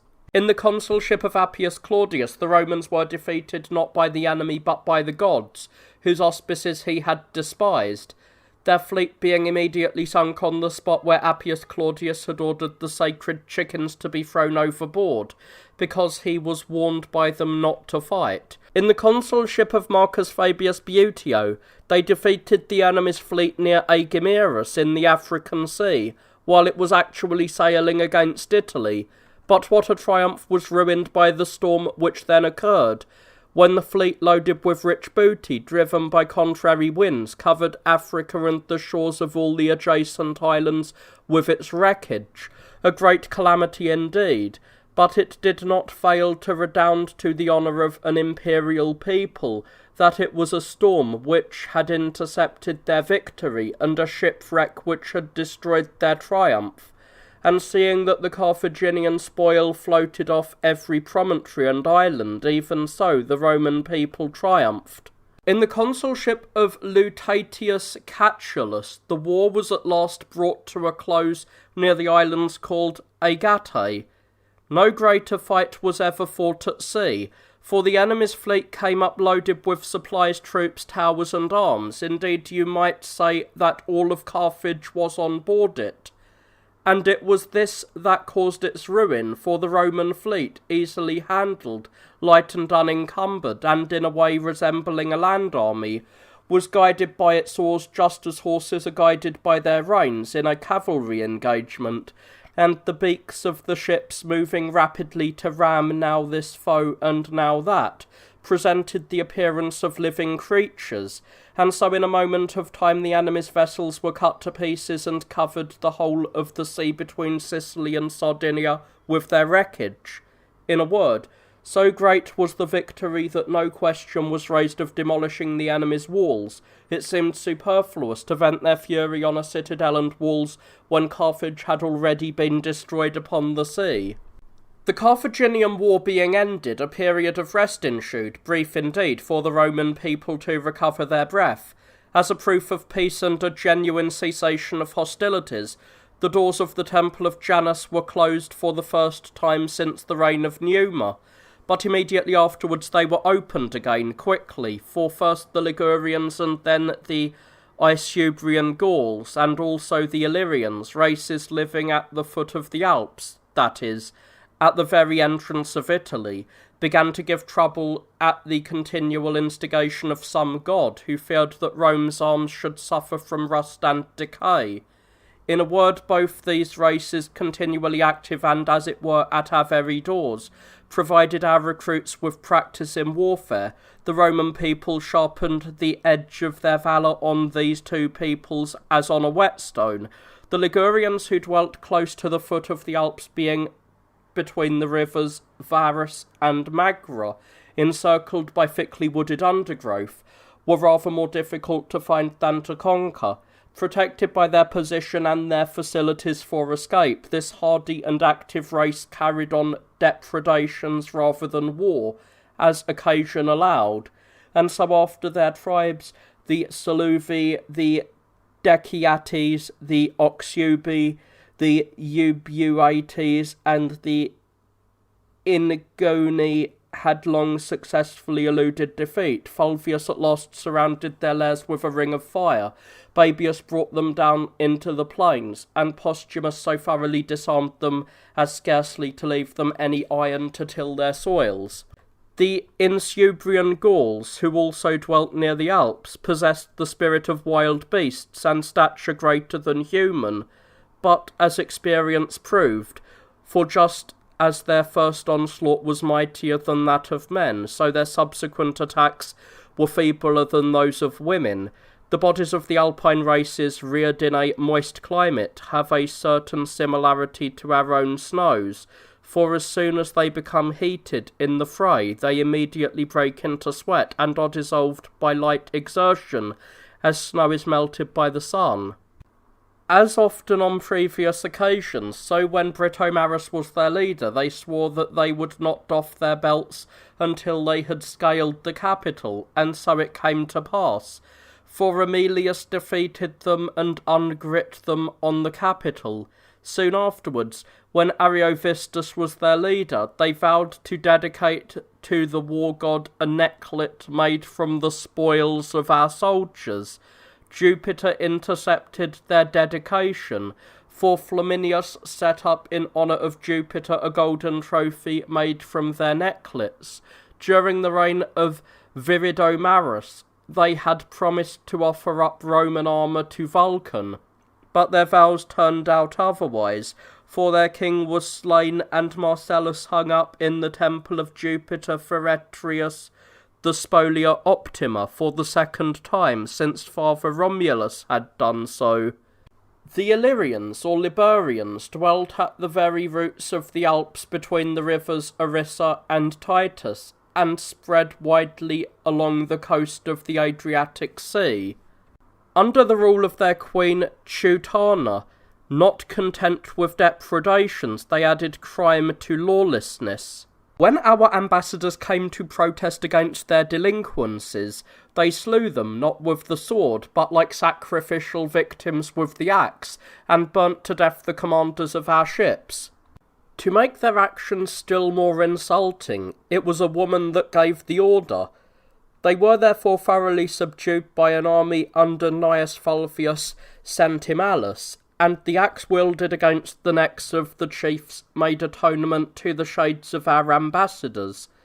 After the first Punic War, there was peace for barely 4 years, and then, lo, a second war broke out, less indeed in duration, for it lasted not more than 18 years, but so much more terrible in the awfulness of the calamities which it involved, that, if one were to compare the losses on both sides, the people which conquered were more like one that had been defeated, a high-spirited people chafed at its exclusion from the sea, the seizure of its islands, and the payment of tribute which it had been accustomed to demand from others. Hence Hannibal, while still a boy, had sworn to his father at the altar that he would exact vengeance, and he was not slow to do so. Saguntum, therefore, was chosen as a pretext for war, an ancient and wealthy Spanish city, a notable but sad example of loyalty towards the Roman people. This city, although it had been granted special immunity under a common treaty, Hannibal, seeking pretexts for fresh disturbances, destroyed, partly by his own hands, and partly by those of the citizens themselves, in order that, by the violation of this treaty, he might open himself to the path to Italy. The Romans are most scrupulous in their observance of treaties, and so on hearing of the siege of an allied city, mindful of the treaty which had been signed by the Carthaginians, they did not immediately rush to arms, but preferred first to lodge a complaint in a legal form. Meanwhile, the Saguntines, worn out by 9 months of famine, the assaults of machines, and the sword, their loyalty at last turning to rage, piled up a huge pyre in the middle of the marketplace, and, on the top of it, destroyed with fire and the sword themselves and their families, together with all their possessions. The surrender of Hannibal was demanded as the author of this great calamity. When the Carthaginians prevaricated, the chief of the embassy exclaimed, "Why this delay? In the folds of this robe I bear war and peace. which do you choose? And when they cried out, War, he answered, Take then war, and shaking out the front of his toga in the midst of the Senate house, he spread it out with a gesture which did not fail to produce the alarm which might have been expected had he really carried war in his folds. The course of the war resembled its beginning, for as though the last curses of the Saguntines at their public self-immolation and burning had demanded such funeral rites, atonement was made to their shades by the devastation of Italy, the subjugation of Africa, and the destruction of the leaders and kings who waged the war. As soon, therefore, as the dire and dismal stress and storm of the Punic War had arisen in Spain, and had forged in the flames of Saguntum the thunderbolt which had long been destined to fall upon the Romans, immediately, hurried along by some compelling force, it burst its way through the midst of the Alps, and swooped down upon Italy from those snows of fabulous heights, like a missile hurled from the skies. The tempest of the first assault crashed with a mighty roar between the Padus and the Ticinus. The Roman army under Scipio was scattered, and the general himself would have fallen wounded into the enemy's hand, had not his son, still a mere youth, protected his father and rescued him from the very jaws of death. This youth was destined to be that Scipio who grew up to be the conqueror of Africa, and was to win a title of honour from its misfortunes. After the battle of Ticinus came that of Trebia. It was here in the consulship of Sempronius that the second storm of the Punic War wreaked its fury. On this occasion the crafty enemy, finding the day cold and snowy, after warming themselves at their fires and oiling themselves, defeated us, horrible to relate, though they came from the warmth of the southern sunshine, by the aid of our own winter. Hannibal's third thunderbolt was launched at Lake Trasimene, where Flaminius commanded the Romans. Here Carthaginian craft devised a new stratagem for their cavalry under the cover of a mist from the lake, and the undergrowth of the marshes, suddenly attacked the rear of our fighters, nor can we blame the gods, for swarms of bees settled on our standards, and the reluctance of the eagles to advance, and a violent earthquake which ensued upon the beginning of the engagement, unless indeed it was the rush of horses and men, and the unusually violent clash of arms which caused this trembling of the earth, had warned its rash commander of the impending disaster. The fourth and almost mortal wound received by the Roman Empire was dealt at Cannae, an insignificant Apulian village, which emerged from its obscurity as the scene of a great disaster, and gained fame from the slaughter of 60,000 men.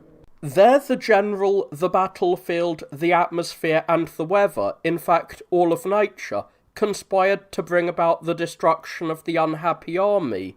The wily Hannibal, not content with sending pretended deserters, who presently fell upon the rear of the fighters, having moreover noticed the character of the ground in the open plains, where the sun is very hot, and the dust abundant, and the wind blows constantly, as though on a fixed principle from the east, drew up his army in such a way that, while the Romans had all these factors against them, he himself fought with the elements on his side, aided by the wind, the dust, and the sun. Thus 2 great Roman armies were slaughtered until the enemy was satiated, and Hannibal bade his soldiers stay their swords. One of our generals fled, the other was captured. It is difficult to decide which showed the greater courage, Paulus, who was ashamed to survive, or Varro, who refused to despair. As proofs of the vastness of the slaughter, the Orphidius for a long time ran with blood. A bridge of corpses was constructed by order of the general over the torrent of Virgilius. 2 peaks of rings were sent to Carthage, and the services of the equestrian order thus estimated by measure. After this, no doubt will be entertained that Rome would have seen its last day, and Hannibal might within 5 days have feasted on the capital, if, as they say, Mahabal the Carthaginian, the son of Bomilcar, observed, he had known how to use his victory as well as he had known how to obtain it. However, at the time, as is generally said, either the destiny of Rome as the future ruler of the world, or Hannibal's mistaken judgment, and the hostility of the gods to Carthage, diverted him elsewhere. When he might have exploited his victory, he preferred the enjoyments which it offered, and, neglecting Rome, marched to Campania and Tarentum, where the vigour of both himself and his army soon languished, to such an extent that it was remarked with truth that Capua was Hannibal's Cannae, for though it is scarcely credible, the sunshine of Campania and the hot springs of Baelia overcame him who had been undefeated by the Alps and unconquered on the battlefield. Meanwhile the Romans had the opportunity to recover their breath and rise as it were from the dead. They had no arms. They took down the arms fixed up in the temples. They had no men. Slaves were set free and took the oath of service. The treasury was empty. The senators voluntarily offered their wealth to the state, retaining not a particle of gold except in the bullae and in the single ring which each of them wore. The example of the Senate was followed by the knights, who, in their turn, were imitated by the tribes, with the result that when, in the consulship of Laevinus and Marcellus, the resources of private individuals were poured into the public treasury, the registers and the hands of the clerks scarcely sufficed to record them. Furthermore, what wisdom the centuries showed in the choice of magistrates, when the younger men sought from their seniors advice about the election of the consuls. For against a foe so often victorious and so crafty, it behoved them to fight not only with courage, but with stratagem also on their side. The first hope of the empire as it began to recover and, so to speak, return to life, was Fabius, who devised a new method of defeating Hannibal, by not fighting him. Hence he received a new title, significant of the way in which he had saved the state, namely the Delayer. Hence too the people paid him the tribute of calling him the shield of the empire, and so through the whole of Samnium and the Falernian and Gurian forests. He so wore Hannibal down that, since he could not be broken by valour, he was reduced by delay. Then, under the leadership of Claudius Marcellus, they at last ventured to meet him in battle. They came to close quarters with him, smote him in his beloved Campania, and forced him to abandon the siege of Nola. They also ventured under the leadership of Sempronius Gracchus to pursue him through Lucania, and to press hard upon his rearguard as he retired, though on this occasion they fought him with an army of slaves, a sad disgrace, for their many misfortunes had reduced them to this expedient, but these men, presented with their liberty, made themselves, by their valour, Romans instead of slaves. How amazing was the confidence of the Roman people amid so many adversities, how extraordinary their courage and spirit! Though their fortunes were so reduced and brought low that they might well have had misgivings about their own land of Italy, they yet ventured to turn their eyes in various other directions, and while the enemy, clinging to their very throat, were rushing hither and thither through Campania and Apulia, and creating another Africa in the very heart of Italy, they not only withstood them, but at the same time spread their troops over the face of the earth, sending them to Sicily, Sardinia, and Spain. Sicily was the area assigned to Marcellus, and it did not long resist him, for the whole island was subjugated by the defeat of a single city. Syracuse, the mighty and hitherto unconquered capital, though it was defended by the genius of Archimedes, at length yielded. Of no avail were its triple walls, its 3 citadels, its harbour of marble, and the celebrated fountain of Arethusa. The only advantage which they conferred was that the beauties of the conquered city were spared. Gracchus secured Sardinia. The savagery of the inhabitants and the vastness of the mad mountains, for such is their name, availed it nothing. Its cities, including Corrales, the capital, were treated with severity, that a race which was obstinate and contemptuous of life might at any rate be tamed by the loss of the soil which it cultivated. The two Scipios, Gnaeus and Publius, were sent into Spain and had wrested practically the whole of the country from the Carthaginians, but surprised by the wiles of Carthaginian craft, they had lost it again, although they had defeated their forces in important battles. But the stratagems of the Carthaginians had overwhelmed one of them by attacking him as he was measuring out a camp, and the other by surrounding him with flames in a tower to which he had with difficulty escaped. And so a third Scipio, for whom the fate had already destined a great name to be won in Africa, was sent with an army to avenge his father and uncle, and recovered the whole of Spain, an almost incredible feat, from the Pyrenees to the Pillars of Hercules, that land of warriors, so famous for its heroes and its warlike exploits, that nursery of the enemy's forces, which had taught the youthful Hannibal the art of war. It is difficult to say which was greater, his speed or his good fortune. To his speed, the 4 years of his operation bear witness. The ease of his conquest is proved by the example of a single city, which was captured on the very day on which the siege began. While it was an omen of future victory in Africa that the Spanish Carthage was so easily subdued, it is certain, however, that the remarkable austerity of the general contributed greatly to the subjugation of the province, for he restored to the barbarians some captive boys and girls of extraordinary beauty, without having allowed them to be brought into his presence, lest even by a glance he should have seemed to sully their virgin purity. Though such were the achievements in various other parts of the world, the Romans were yet unable to dislodge Hannibal, who still held his grip upon the very vitals of Italy. Many places had deserted to the enemy, whose indefatigable leader was employing Italian aid also against the Romans. We had, however, by this time driven Hannibal out of many towns and districts. Tarentum had already returned to our side, and Capua, his headquarters, his home, and his second fatherland, the loss of which caused the Carthaginian leader such grief that he promptly directed his whole forces against Rome, was in our hands. How well did the Roman people deserve the empire of the world and the favour and admiration of all, both gods and men? Compelled to fear the worst, they did not abandon their purpose, and, though alarmed for their own city, did not lose their hold upon Capua, but, part of their army having been left there under the consul Appius, and the rest having followed Flaccus to the capital, they fought at home and away from home at the same time.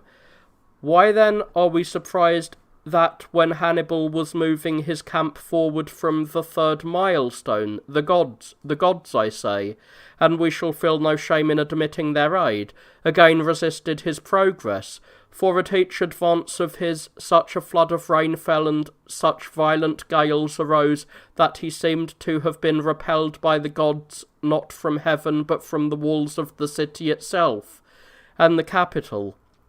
Hannibal fled and departed, withdrawing to the furthermost corner of Italy, abandoning the city, the object almost of his worship. It is a small detail, but rather a striking proof of the stout-heartedness of the Roman people that, during the very days when the city was being besieged, the land upon which Hannibal had set up his camp came up for sale at Rome, and on being put up for auction found a purchaser. Hannibal, on his part, wishing to imitate this confidence, put up for sale the banking establishments in the city, but no bidder could be found, a fact which shows that further events cast their shadow before them. All this valour, and even the powerful support of the gods, had produced no result, since Hasdrubal, Hannibal's brother, was coming from Spain with a new army, new strength, and new resources for war. The fate of Rome had certainly been sealed if he had effected a juncture with his brother. However, when Hasdrubal had just descended from the Alps and was planning out a camp near the Maturus River, Claudius Nero, together with Livius Salinator, defeated him also. Nero had driven Hannibal into the uttermost corner of Italy, while Livius had advanced to the very opposite end of the country, the very entrance of the Italian frontier. Since so vast a space, the utmost length of Italy, lay between them, it is difficult to do justice to the skill and speed with which the consuls joined their forces and, with their combined armies, surprised their unsuspecting foe without Hannibal's knowing that they were doing so. Hannibal, at any rate, on learning what had happened by seeing his brother's severed head thrown into his camp, exclaimed, "I recognise the ill luck of Carthage." This was his first confession fraught with foreknowledge of approaching failure. It was now certain that Hannibal, even by his own confession, could be defeated, but the Roman people, full of the confidence inspired by so much success, set great store upon defeating their bitterest enemy on his own soil of Africa. Under the leadership, therefore, of Scipio, they directed the whole mass of their forces upon Africa itself, and began to imitate the example of Hannibal and avenge upon Africa the disasters which had befallen their own land of Italy. Ye gods, what forces of Hasdrubal, what cavalry of Syphax, king of the Numidians, did Scipio put to flight? What mighty camps of both these leaders did he destroy in a single night by bringing firebrands against them? At last, not at 3 miles distance, but by a close siege, he shook the very gates of Carthage. He thus succeeded in making Hannibal release his grip upon Italy, to which he was still clinging and over which he still brooded. In the whole history of the Roman Empire, there was no more notable occasion than when the two generals, greater than any before or since, the one the conqueror of Italy, the other of Spain, drew up their armies for a pitched battle. But first a conference was held between them about the terms of peace, and they stood for a while motionless in mutual admiration. When, however, no agreement was reached about peace, the signal was given for battle. It is agreed from the admission of both sides that no armies could have been better arrayed and no battle more obstinately contested. Scipio acknowledged this about Hannibal's army and Hannibal about that of Scipio, but Hannibal had to yield, and Africa became the prize of victory, and the whole world soon followed the fate of Africa. After the conquest of Carthage, no nation felt ashamed of being conquered. The peoples of Macedonia, Greece, Syria, and all the other countries immediately followed in the wake of Africa, as if borne along by the flood and torrent of fortune. Of all these, the first were the Macedonians, a people who had once aimed at imperial power, and so, though at the time King Philip occupied the throne, the Romans nevertheless felt as if they were fighting against King Alexander.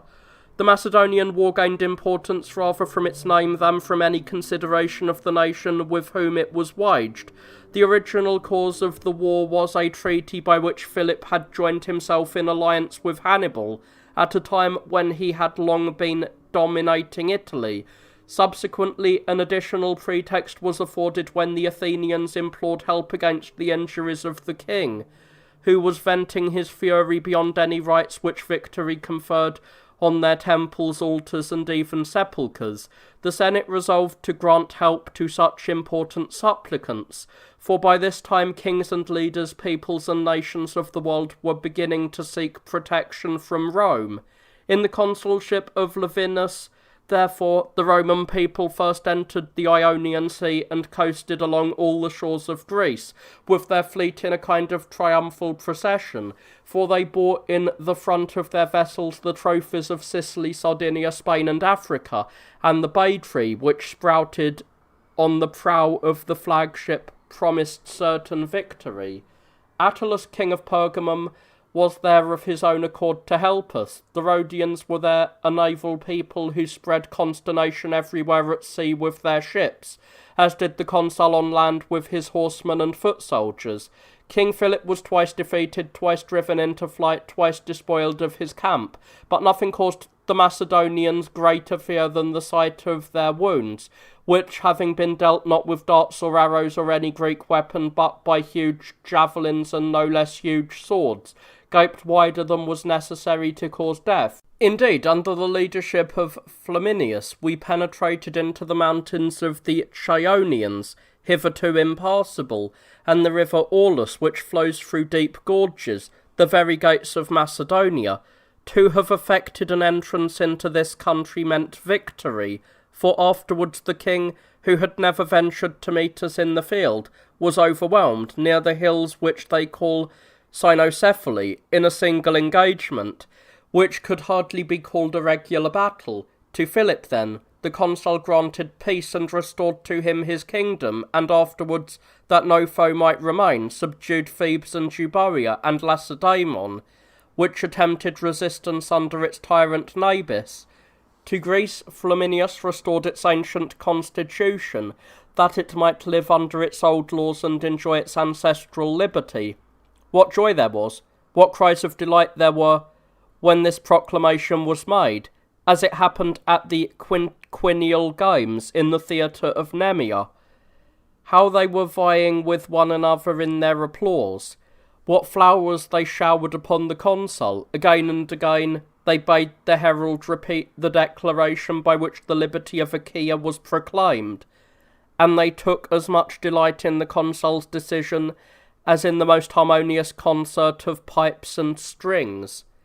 Asia then immediately took the place of Macedonia, and Antiochus that of King Philip, a mere coincidence making it seem as if fortune designedly so arranged matters that, just as the empire had advanced from Africa into Europe, so now, owing to causes which spontaneously presented themselves, it should spread from Europe into Asia, and that the series of victories might follow a geographical sequence.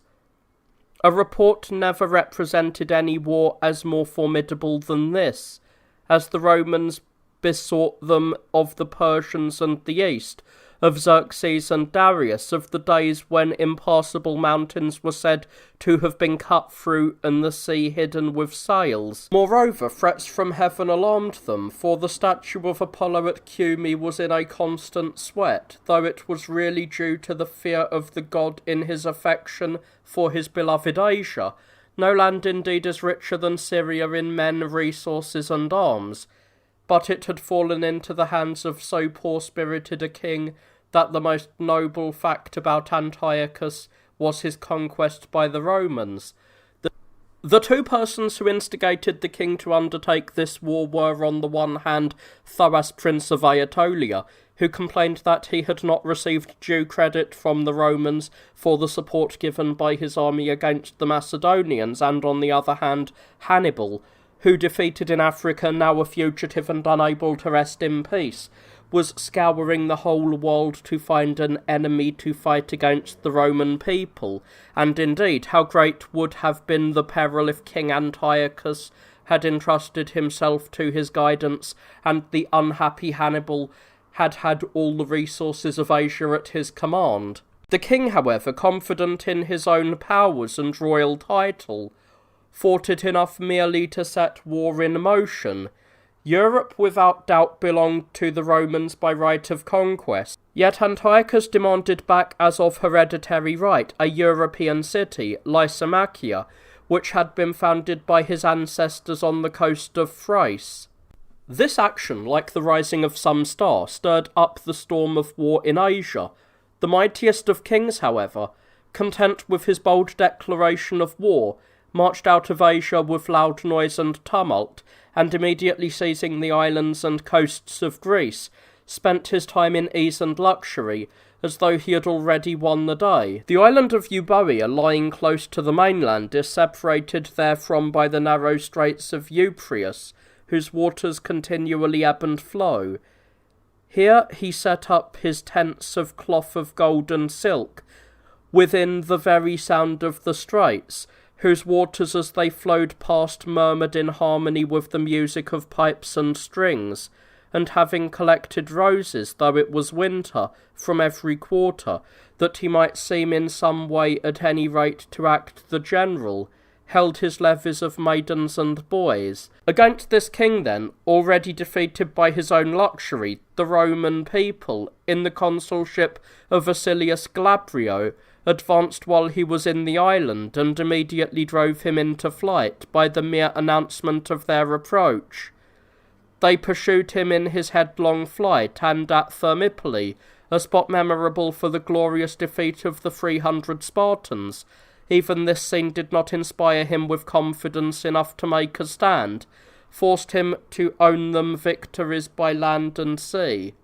Then instantly, without delay, they set out for Syria, the royal fleet entrusted to the charge of Polyxenidus and Hannibal, for the king could not even bear to look upon a battle, was completely destroyed by the Romans under Aemilius Regillius, with the aid of the Rhodian fleet.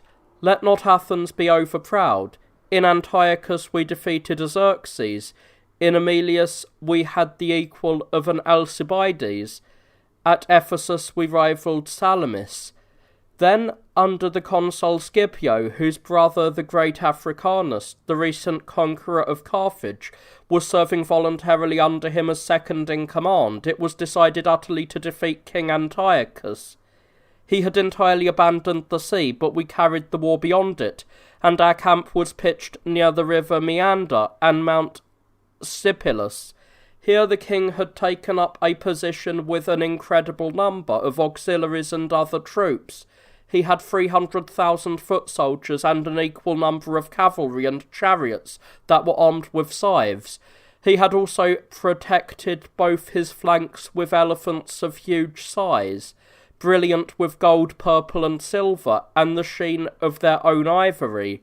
But all this great force was embarrassed by its very size, as well by a shower of rain, which suddenly descending had, by a piece of wonderful good luck, destroyed the efficiency of the Persian bows. First there was panic, then flight, and finally complete triumph. To the conquered and supplicant Antiochus it was decided to grant peace and a portion of his kingdom, and this all the more willingly because he had yielded so easily. The Syrian war was followed, and it was bound to happen, by an Aetolian war, for after the conquest of Antiochus, the Romans pursued those who had kindled the war in Asia, and so the task of vengeance was committed to Fulvius Nobilior. He immediately attacked Ambracia, the capital of the nation and the royal abode of Pyrrhus, with his engines of war. Its surrender quickly followed. The Athenians and Rhodians supported the supplications of the Aetolians, but we remembered their former services and decided to pardon them. Hostilities, however, spread more widely among the neighbouring peoples, and all Cephallenia and Xanthus, and all the islands in the sea between the Cyrenian mountains and Cape Mela were involved in the Aetolian war. The Istrians were dealt with after the Aetolians, for they had recently assisted them in war. The beginnings of the struggle were favourable to the enemy, and this very success was the cause of their ruin. For when they had captured the camp of Gnaeus Manlius and were gloating over their rich spoils, Appius Pulcher fell upon most of them, feasting and enjoying themselves, and so deep in their cups that they were unconscious and did not know where they were.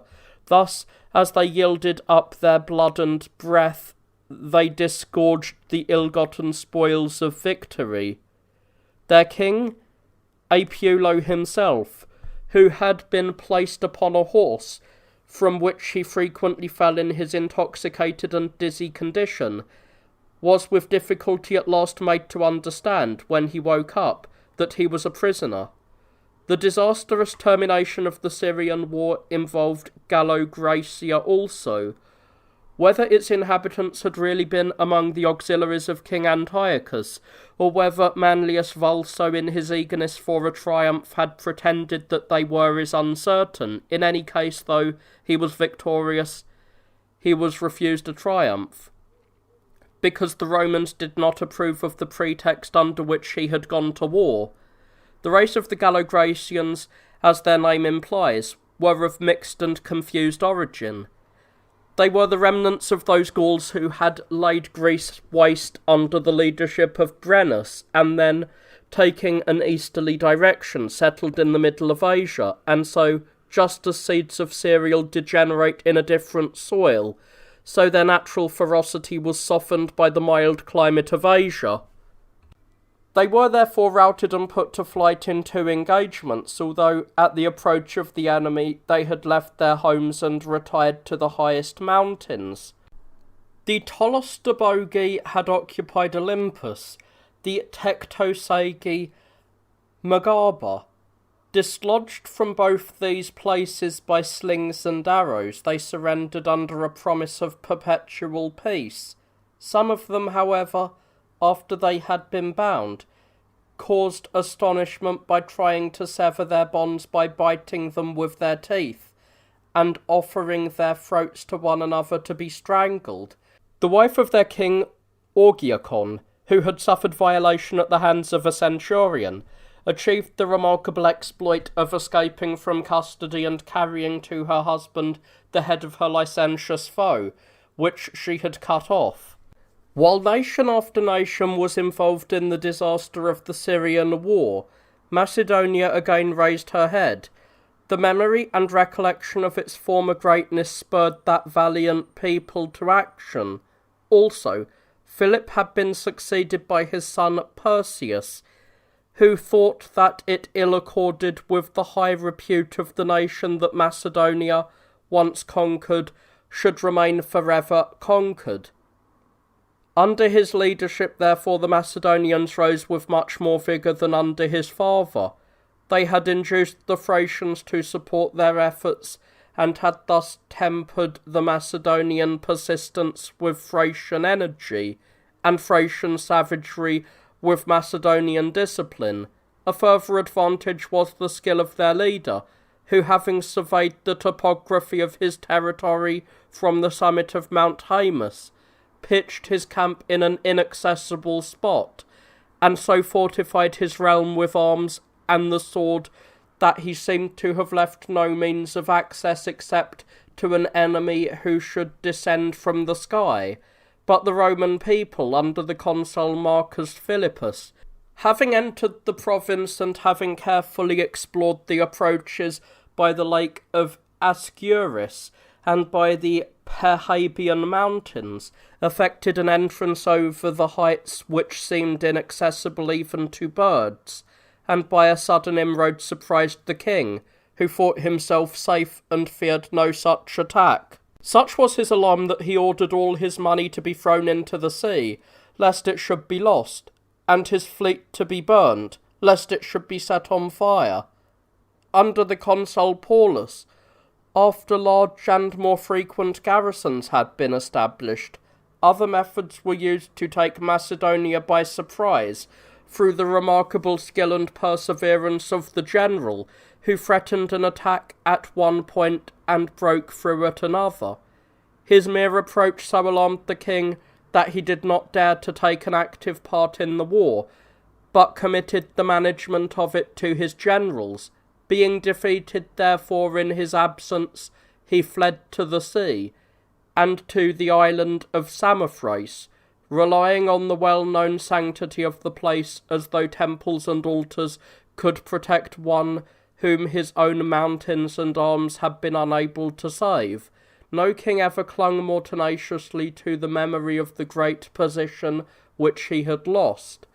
When he wrote to the Roman general as a supplicant from the temple in which he had taken refuge, and signed the letter with his name, he added the title of king. On the other hand, no one ever showed more respect than Paulus for captured majesty.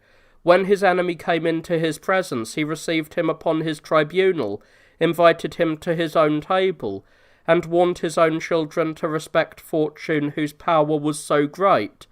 The triumph in his honour for the conquest of Macedonia was among the most splendid which the Roman people ever held and witnessed. The spectacle occupied 3 days. On the first day the statues and pictures were displayed in procession. On the next day the arms and treasure. On the third day the captives, including the king himself, who seemed still to be dazed and stupefied by the suddenness of the disaster. But the Roman people had already received the glad news of the victory long before it was announced by the victorious general's dispatches, for it was known in Rome on the very day on which Perseus was defeated, through the presence of two young men with white horses washing off dust and gore at the pool of Juturna. These brought the news, and were popularly believed to have been Castor and Pollux, because they were twins, and to have taken part in battle because they were dripping with blood, and to come from Macedonia because they were still out of breath.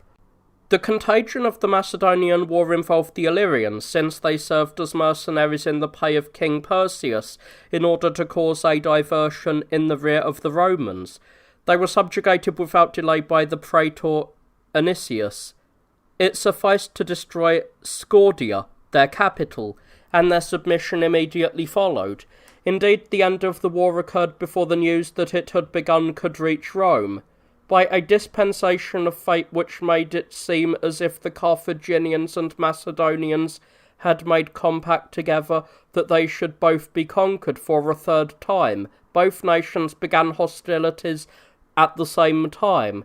The Macedonians were the first to throw off the yoke, having grown far more formidable than before, because they were treated with contempt. The cause of the war almost makes one blush for shame. Andriscus, a man of the lowest origin, had seized the throne and begun war at the same moment. It is unclear whether he was a freeman or a slave, but he had certainly served as a hired labourer. However, being popularly called Philip, from his resemblance to Philip the son of Perseus, he supplied a royal presence, a royal name, and a royal spirit as well.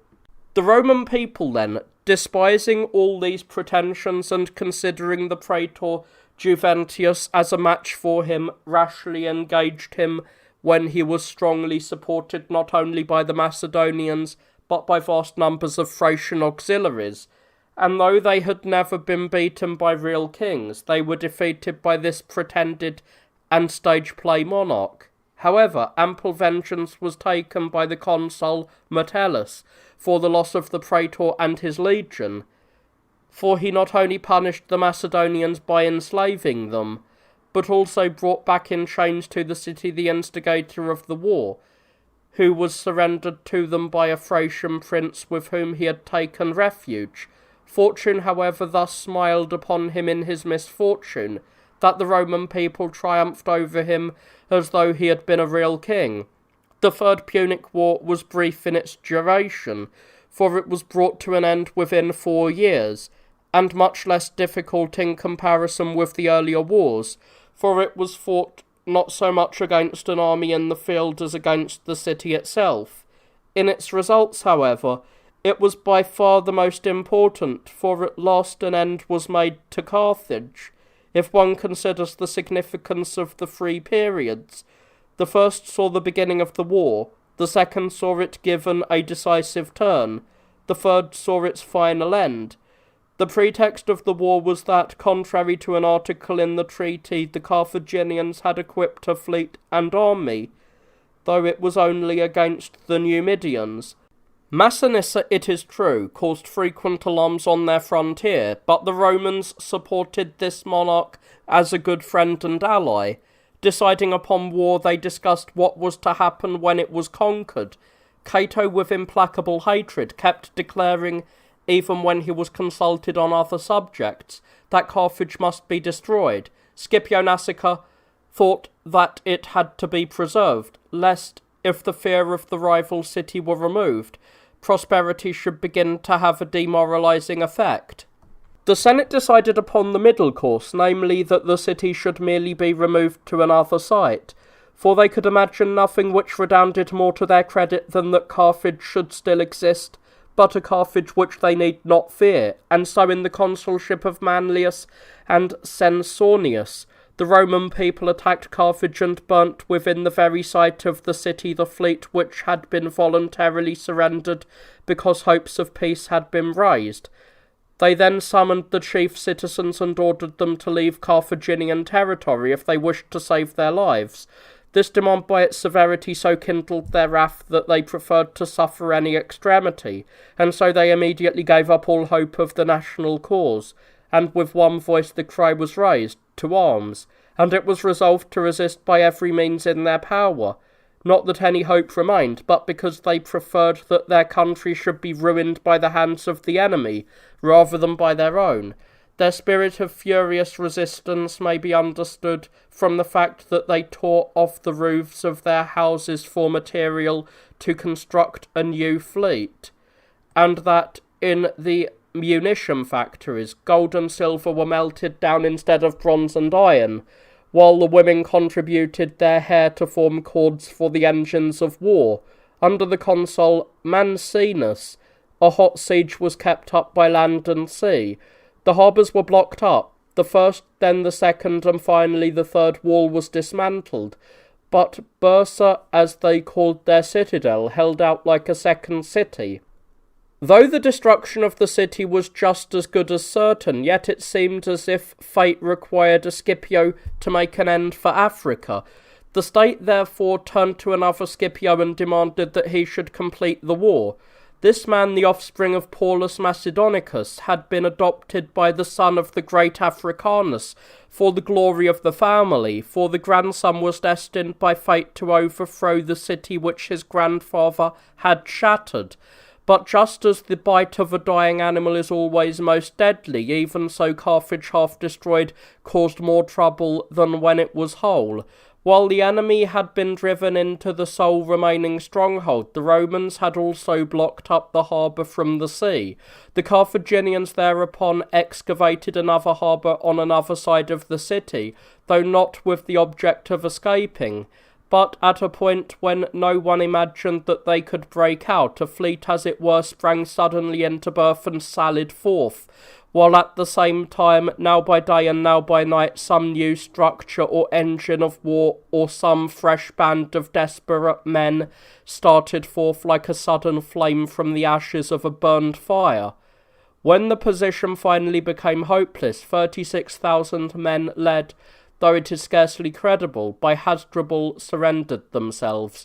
How much braver was the conduct of a woman, the wife of the commander, who, with her 2 children in her arms, hurled herself from the roof of her house into the midst of the flames, following the example of the queen Dido, who founded Carthage. How mighty was the city which was destroyed is shown, to mention only a single fact, by the long duration of the fire, for it was only after 17 days of continual effort that the flames were with difficulty put out, which the enemy had themselves kindled in their houses and temples, in order that, since the city could not be saved from the Romans, the material for a triumph might be burned. As though that age could only run its course by the destruction of cities, the ruin of Carthage was immediately followed by that of Corinth, the capital of Achaia, the glory of Greece, set for all men to behold between the Ionian and Aegean seas. This city, by an act unworthy of the Romans, was overwhelmed before it could be accounted in the number of their declared enemies. The cause of the war was the action of Citralaeus, who used against the Romans the liberty which they themselves had granted, and insulted the Roman ambassadors, certainly by his words and perhaps also by personal violence. The task of vengeance was therefore entrusted to Metellus, who just at that time was settling matters in Macedonia. Thus the Achaean War began. First of all, the consul Metellus defeated the forces of Citralaeus all along the Alpheus in the wide plain of Elis. The war was thus finished by a single battle, and a siege already threatened the city itself, but so fate decreed. Though Metellus had fought the battle, Mummius interposed to reap the fruits of the victory. He completely routed the army of the other general, Dius, in the very neck of the isthmus, and dyed the twin harbours with blood. The city, deserted by its inhabitants, was first plundered and then destroyed at the signal given by the trumpets. What a vast quantity of statues, garments, and pictures was carried off, burned, and thrown away. How great was the wealth which was plundered or burnt may be judged from the fact that we are told that all the Corinthian bronze work, which enjoys so high a repute throughout the world, was a survival from the conflagration. for the damage inflicted on this rich city in itself caused a higher value to be placed upon Corinthian bronze, because by the melting together of countless statues and images by the flames, brass, gold, and silver ore were fused into one common mass. As the fate of Corinth followed upon that of Carthage, so the fate of Numantia followed upon that of Corinth, and thereafter not a single place in the whole world was left unassailed by the arms of Rome. After the burning of these two famous cities, a single war was waged far and wide, everywhere at once, and not merely against one nation after another, so that it seemed as if these two cities, as by the action of winds, had scattered the flames of war over the whole world. Spain as a whole never had any desire to rise against us. It never thought of pitting its strength against us, and either making a bid for empire or a united defence of its liberty. Otherwise, it is so well protected on all sides by the sea and the Pyrenees that, owing to its geographical conformation, it would be unassailable. But it was beset by the Romans before it recognised its own possibilities, and was the only one of the provinces that discovered its strength only after it had been defeated. Fighting continued in Spain over a period of nearly 200 years, from the earliest of the Scipios down to the first Caesar Augustus, yet not continuously and without intermission, but at the call of circumstances, and the first hostilities were directed not against the Spanish, but against the Carthaginians in Spain, from whom the contagion spread, and who were the cause of all the wars. The two Scipios, Publius and Gnaeus, bore the first Roman standards over the Pyrenees, and defeated Hanno and Hasdrubal, the brothers of Hannibal, in important encounters. Spain would have been carried by assault had not the gallant Roman leaders, in the hour of victory, been surprised and killed by Carthaginian craft, when they had been successful by land and sea. And so the other Scipio, afterwards to be known as Africanus, coming to avenge his father and uncle, entered as it were a new and unimpaired province. After immediately capturing New Carthage and other cities, not content with having expelled the Carthaginians, he made Spain into a province, paying tribute to Rome, and subdued all the inhabitants on both sides of the Iberus, and was the first Roman general to reach Gades and the shores of the ocean as a conqueror. It is easier to create than to retain a province, however. Generals were therefore sent to deal with the inhabitants in detail, now to this region and now to that, who, with much toil and after sanguinary encounters, taught submission to savage races who had hitherto been free and were therefore impatient of the yoke. Cato, the well-known censor, broke the resistance of the Celtiberians, the flower of Spanish manhood, in several battles. Gracchus, the famous father of the Gracchi brothers, punished the same race by the destruction of 150 cities. Metellus, who had won in Macedonia the title of Macedonicus, deserved also that of Celtibericus, after he had achieved a notable exploit in the capture of Contribia, and had gained still greater glory by sparing Nertobrigia.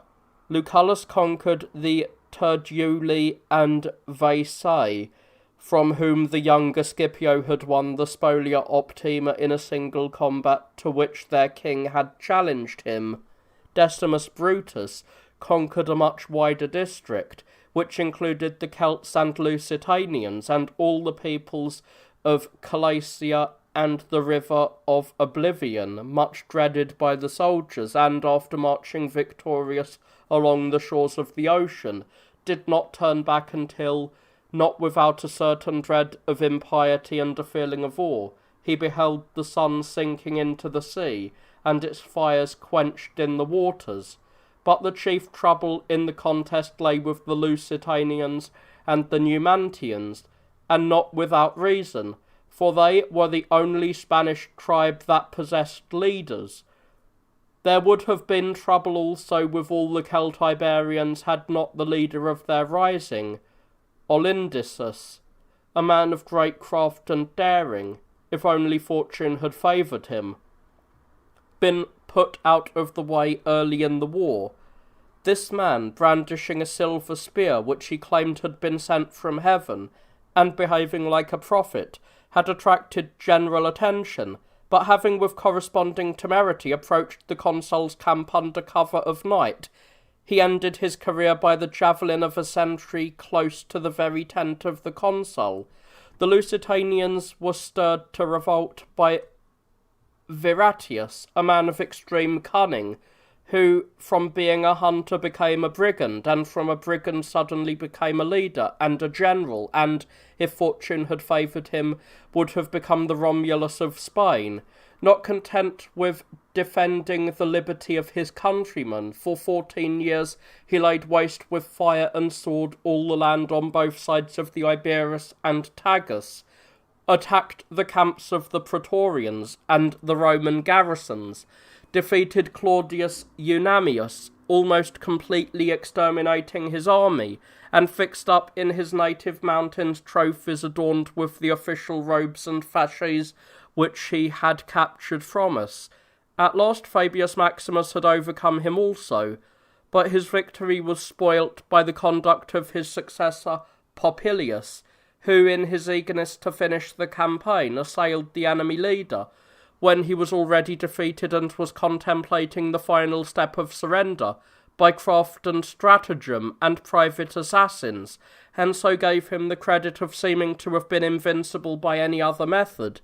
Numantia, however, inferior in wealth to Carthage, Capua, and Corinth, in respect of valour and distinction, was the equal of any of them, and if one judges it aright, was the greatest glory in Spain. This city, without any walls or fortifications, and situated on only a slight eminence on the banks of a stream, with a garrison of 4,000 Celtiberians, held out alone against an army of 40,000 men for 11 years, and not only held out, but repulsed its foes with considerable vigour on several occasions, and drove them to make discreditable terms. Finally, when they found that the city was undefeatable, they were forced to call in the general who had overthrown Carthage. Scarcely ever, if the truth may be confessed, was the pretext for any war more unjust. The Numantians had harboured their allies and kinsmen, the Sigidians, who had escaped from the hands of the Romans. The intercession which they made on their behalf produced no result. When they offered to withdraw from all participation in the war, they were ordered to lay down their arms as the price of a regular treaty. This demand was interpreted by the barbarians as equivalent to the cutting off of their hands, and so they immediately had recourse to arms under the leadership of the brave Megaravicius. They attacked Pompeius, but when they might have utterly defeated him, they preferred to conclude a treaty. They next attacked Hostilius Mancinus. Him too they reduced by inflicting continual losses upon him, so that no one could endure even to look in the eyes or hear the voice of a Numantian. Nevertheless, when they might have wreaked their fury in wholesale destruction, they preferred to make a treaty with him, being content to despoil his men of their arms. But the Roman people, as much incensed at the dishonour and shame of the Numantian treaty as they had been at that of the Caudine Forks, wiped out the disgrace of the disaster of the moment by surrendering Mancinus to the enemy, and then, under the leadership of Scipio, who had been trained for the destruction of cities by the burning of Carthage, at last their desire for vengeance burst into flames.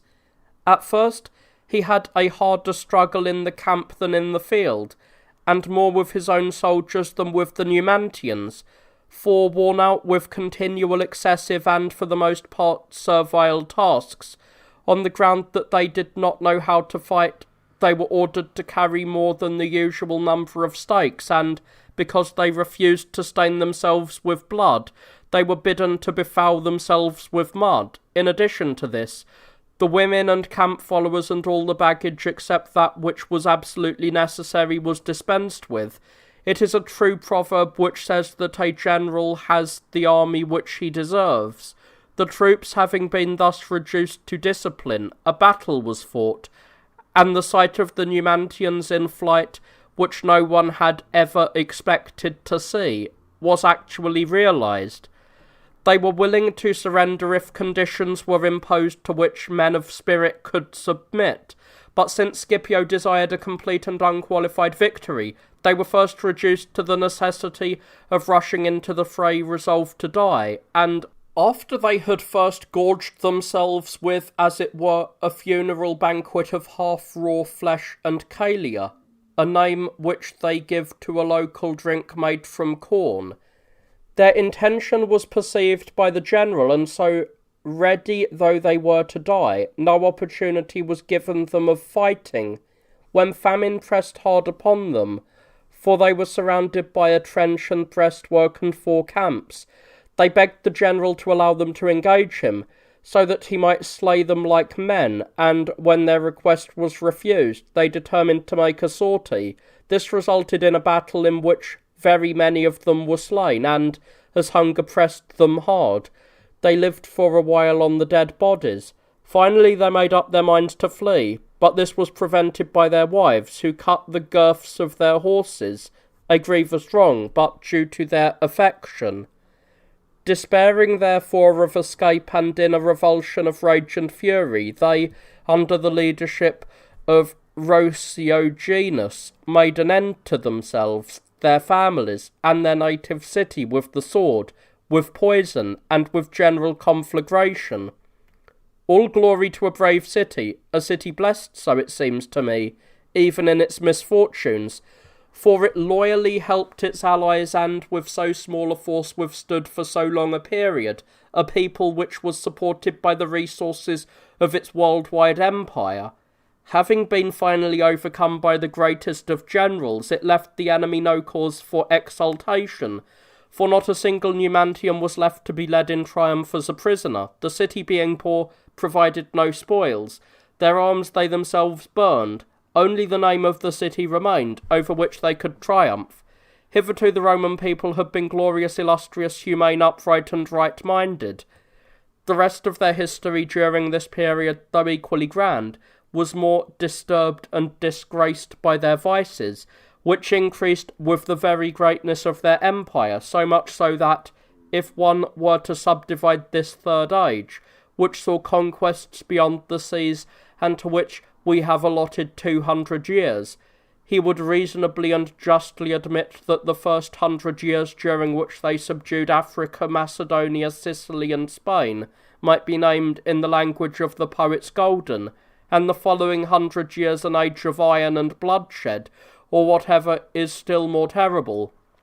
For these years included not only the Jugurthine, Cimbrian, Mithridatic, Parthian, and piratical wars, and the wars in Gaul and Germany, when the glory of Rome rose to the very heavens, but the murders of the Gracchi brothers and Drusus, and also the wars against the slaves, and also, that nothing might be wanting to the infamy, those against the gladiators. Lastly, the Romans turning upon themselves as though in madness and fury, rent themselves to pieces, a crime indeed, at the hands of Marius and Sulla. And finally, those of Pompey and Caesar. These events, though they are closely connected and involved with one another, nevertheless, in order that they might be set forth more clearly, and also that the crimes might not obscure the virtues, shall be related separately. And so in the first place, in accordance with our original plan, we will describe the just and honourable wars waged against foreign nations, in order that the greatness of the daily increasing empire may be made manifest, and afterwards we will turn to the crimes and to the disgraceful and impious struggles of the citizens against other citizens. When Spain had been conquered in the west, the Roman people had peace in the east, and they not only had peace, but by an unparalleled and unheard of dispensation of fortune, wealth was left to them by royal bequests, and whole kingdoms at a time passed into their hands. Attalus the king of Pergamum, son of King Eumenes, who had been our former ally and supporter in war, left a will that said, "Let the Roman people be heir to my estate. The following possessions now constitute the royal property." Entering therefore into the inheritance, the Roman people took possession of a province not by war or force of arms, but, what is more equitable, by a right conferred in a will. It is difficult to say whether the Roman people lost or recovered the province with greater ease. Aristonicus, a high-spirited young man of the royal blood, easily won over some of the cities which had been accustomed to obey the kings, and compelled a few others, Mindos, Samos, and Colophon, when they refused to join him. He also defeated the army of the praetor Crassus, and captured its commander. The latter, however, not forgetful of the traditions of his family and of the Roman name, blinded with a stick the barbarian who was guarding him, and thus provoked him, as was his purpose, to put him to death. Aristonicus was soon afterwards overcome by Perpina and taken prisoner, and was kept in chains after resigning his claims. Aquilius finally brought the Asiatic war to a close by the wicked expedient of poisoning the springs in order to produce the surrender of certain cities. This, though it hastened his victory, brought shame upon it, for he had disgraced the Roman arms, which had hitherto been unsullied, by the use of foul drugs in violation of the laws of heaven, and the practice of our forefathers. So much for events in the east. In the south, there was not the same tranquillity. Who, after the fate of Carthage, could expect another war to arise in Africa? Yet Numidia bestirred herself in a serious effort, and there was something in Jugurtha to make him an object of dread as the successor of Hannibal. This crafty king used his wealth to attack the Roman people when they were invincible with arms. Contrary to general expectation, fate decreed that a king preeminent in stratagem should himself be ensnared in a stratagem. Jugurtha, the grandson of Massinissa and the adopted son of Micipsa, having in his hurry to possess kingly power, determined to put his brothers to death, was less afraid of them than of the Roman Senate and people, in whose allegiance and under whose protection the kingdom then was. He therefore relied on treachery in the commission of his first crime. Having possessed himself of the head of Hympsal, he had turned his attention to Adrabal, who had fled to Rome, and sending ambassadors with money, he won over the Senate to his side. This was his first victory over us. Adopting similar methods with the commissioners who had been sent to partition the kingdom between him and Adrabal, and having carried by assault the very embodiment of the character of the Roman Empire, by bribing Scaurus, he trusted to audacity to complete the evils which he had begun. But crimes do not long remain undetected. The scandal of the bribed commission came to light, and it was resolved to begin hostilities against the murderer of his own kinsman. The consul Calpurnius Bestia was the first general to be sent against Numidia, but the king, who knew by experience that gold was more efficacious against the Romans than steel, purchased peace from him. Jugurtha, being accused of this criminal action and having been summoned to appear before the Senate under promise of safe conduct, showed equal effrontery in coming to Rome and sending an assassin and murdering Massiva, his rival for the throne. This act was an additional pretext for war against the king. The vengeance that was to follow was entrusted to Albinus. But his brother too, shameful to relate, so corrupted the army that, through the spontaneous flight of our troops, the Numidian was victorious and gained possession of our camp. This was followed by a disgraceful treaty, fixing the terms of their safety, under which he allowed the armies which he had brought to depart. At last Metellus arose to defend not so much the might as the honour of the Roman Empire. With great skill he used their own wiles against the enemy, who sought to delude him now with entreaties and now with threats, at one moment by pretended and at another by actual flight. Not content with laying waste the fields and villages, he attacked the principal cities of Numidia. He was unsuccessful indeed in his assault upon Zama, but plundered Thala, a storehouse of arms and royal treasuries. He then pursued the king, stripped of his cities and now a fugitive from his country and kingdom, through Mauritania and Gautulia. Finally, Marius, with considerably increased forces, for acting as one would expect a low-born man to act, he had forced the lowest class of citizens to enlist. Though he attacked the king when he was already routed and wounded, did not, however, defeat him any more easily than if his strength had been fresh and unimpaired. Marius not only captured, by a wonderful stroke of good fortune, the city of Capsa, founded by Hercules in the middle of Africa, defended by waterless tracts, snakes, and sand, but he also penetrated, thanks to a Ligurian soldier, to Mollarca, a city built on a rocky height, the approach to which was steep and inaccessible. Presently he defeated not only Jugurtha himself, but also Bocchus, the king of Mauritania, who from ties of kinship was supporting the Numidians near the city of Cirta. Bocchus, apprehensive about his own interests and afraid of being involved in another's ruin, offered the person of Jugurtha as the price of a treaty of peace and friendship. Thus the most treacherous of kings was entrapped by the treachery of his own father-in-law, and handed over to Sulla, and at last the Roman people saw Jugurtha led in triumph loaded with chains, and he himself too, conquered and in chains, saw the city of which he had vainly prophesied that it could be bought and would one day perish if it could find a purchaser. In Jugurtha it had a purchaser, if it had been for sale, but once it had escaped his hands, it was certain that it was not doomed to perish. So much for the activities of the Roman people in the south. A much more formidable and widespread danger threatened them from the north. Nothing is more inclement than this region. The climate is harsh, and the disposition of the inhabitants resembles it. Along the whole extent, on the right and left, and in the centre of the country of the north, violent foes broke forth.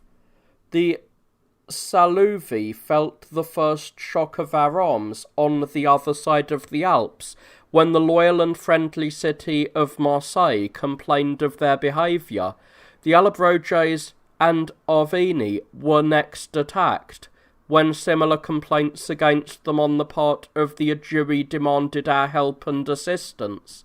The rivers Isara and Vindelucius and the Rhone, swiftest of streams, can bear witness to the victories which we won over each of them. Our elephants, whose ferocity matched that of the barbarians, caused great alarm among them. The most conspicuous figure in the triumph was King Bituitus, himself in his vari-coloured arms and silver chariot, just as he had appeared in battle. The great joy caused by both these victories may be judged from the fact that both Domitius Ahenobarbus and Fabius Maximus set up towers of stone on the actual sites of the battles which they had fought, and fixed on the top of them trophies adorned with the enemy's arms. This practice was unusual with our generals, for the Roman people never cast their defeats in the teeth of their conquered enemies. The Cimbri, Teutones, and Tigurni, fugitives from the extreme parts of Gaul, since the ocean had inundated their territories, began to seek new settlements throughout the world, and excluded from Gaul and Spain, descended into Italy, and sent representatives to the camp of Silanus, and thence to the Senate, asking that the people of Mars should give them some land by way of pay, and use their hands and weapons for any purpose it wished. But what land could the Roman people give them when they were on eve of a struggle amongst themselves about agrarian legislation? Thus repulsed, they began to seek by force of arms what they had failed to obtain by entreaties. Silanus could not withstand the first attack of the barbarians, nor Manlius the second, nor Caepio the third. They were all routed and the camps captured.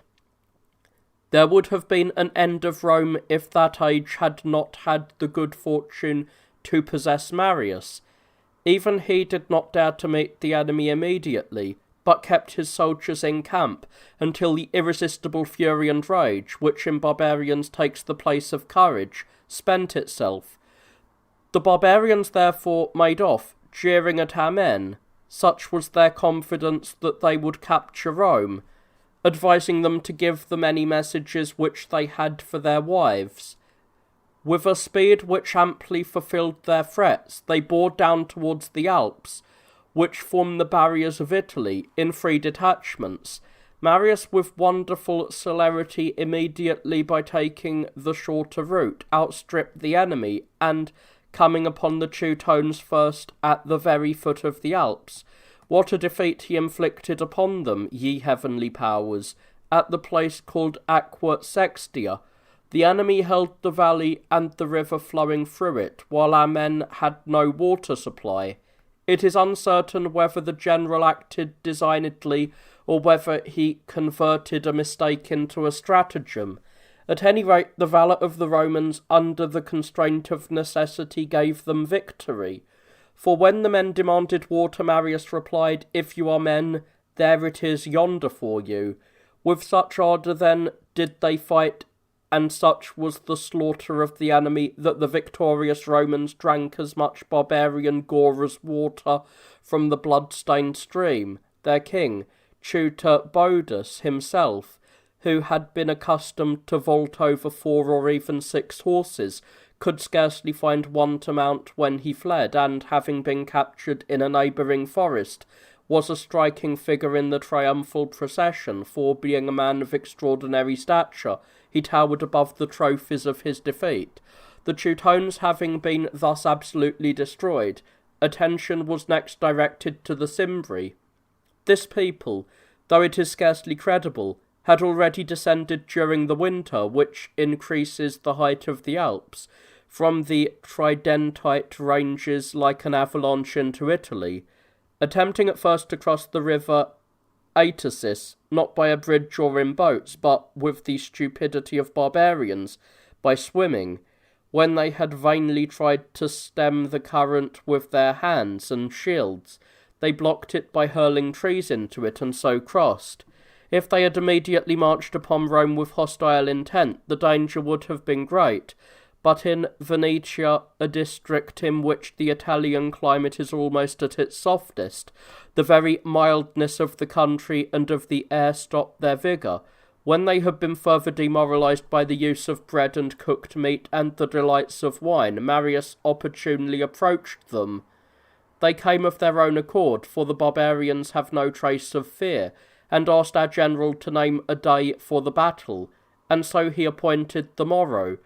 The armies met in a very wide plain, which they call the Raudian plain. On the side of the enemy 65,000 men fell, on our side less than 300. The slaughter of the barbarians continued all day. On this occasion too, our general had added craft to courage, imitating Hannibal, and his stratagem at Cannae. For in the first place the day he had chosen was misty, so that he could charge the enemy unawares, and it was also windy, so that the dust was driven into the eyes and faces of the enemy. Finally he had drawn up his lines facing west, so that, as was afterwards learned from the prisoners, the sky seemed to be on fire with the glint reflected from the bronze of the Romans' helmets. There was quite as severe a struggle with the women folk of the barbarians as with the men, for they formed a barricade of their wagons and carts, and, mounting on the top of it, fought with axes and pikes. Their death was as honourable as their resistance, for when after sending a delegation to Marius they had failed to secure their liberty and to be made priestesses, a request which could not lawfully be granted, they strangled all their infants or dashed them to pieces, and themselves either fell by wounds inflicted by one another, or else, making ropes of their own hair, hanged themselves on trees or the yokes of their wagons. Their king Boiarix fell fighting energetically in the front of the battle, and not without having inflicted vengeance on his foes. The third body, consisting of the Tigurini, who had taken up their position as a reserve force among the Norican ranges of the Alps, dispersing in different directions, resorted to ignoble flight and depredations, and finally vanished away. The joyful and happy news of the deliverance of Italy and the salvation of the empire was received by the Roman people, not as usual through human agency, but from the lips of the gods themselves, if we may believe the tale. For on the same day as that on which the battle was fought, young men were seen to present to the praetor a dispatch decked with laurels in front of the temple of Castor and Pollux, and the rumour of a victory over the Cimbri spread far and wide through the theatre. Here there is a gap in the text. Exclaimed, "May it be a good omen! What could be more wonderful or remarkable than this? For just as though Rome, raised aloft on her hills, was present watching the battle, the people in the city were raising the usual applause which is given at a gladiatorial show, at the very moment when the Cimbri were falling on the battlefield. After the Macedonians, heaven save the mark, the Thracians, former tributaries of the Macedonians, rebelled and, not content with making incursions merely into the neighbouring provinces of Thessaly and Dalmatia, penetrated as far as the Adriatic, checked by the boundary which it formed, since nature apparently stayed their advance. They hurled their weapons against the very waters. Throughout the period of their advance they left no cruelty untried, as they vented their fury on their prisoners. They sacrificed to the gods with human blood. They drank out of human skulls. By every kind of insult inflicted by burning and fumigation, they made death more foul. They even forced infants from their mothers' wombs by torture. The cruelest of all Thracians were the Scordisci, and to their strength was added cunning as well. Their haunts among the woods and mountains harmonized well with their fierce temper. An army, therefore, was not only routed and put to flight by them, but, what almost seemed like a miracle, entirely cut up under the command of a Cato. Didius, finding them wandering about and dispersed in undisciplined plundering, drove them back into their own land of Thrace. Drusus forced them still further and prevented them from recrossing the Danube. Minucius laid waste all their country along the Hebrus, losing however many of his men as they rode across a river covered with treacherous ice. Volso penetrated to Rhodope and the Caucasus. Curio reached Dacia, but shrank from its gloomy forests. Appius advanced as far as to Sarmatia, while Lucullus reached the Tanais, the boundary of those tribes, and Lake Meotis. These savage enemies could only be reduced by the employment of their own methods against them. Severe cruelties were inflicted upon the captives by fire and sword, and nothing was regarded by the barbarians as more horrible than that they should be left with their hands cut off and be forced to survive their punishment. The Pontic races lie to the north on the left and derive their name from the Sea of Pontus. The earliest king of these regions and races was Aetas. After him came Artabarzes, who was sprung from one of the 7 Persians, and then came Mithridates, by far the greatest of their rulers. For while 4 years sufficed to defeat Pyrrhus and 13 to defeat Hannibal, Mithridates resisted for 40 years, until defeated in 3 great wars, he was brought to naught by the good fortune of Sulla, the valour of Lucullus, and the might of Pompey. He had alleged to our ambassador Cassius as the cause of the war, that his frontiers were being violated by Nicomedes, king of Bithynia, but in fact carried away by boundless ambition. He was consumed by a burning desire to possess himself of all Asia, and, if he could, of Europe also.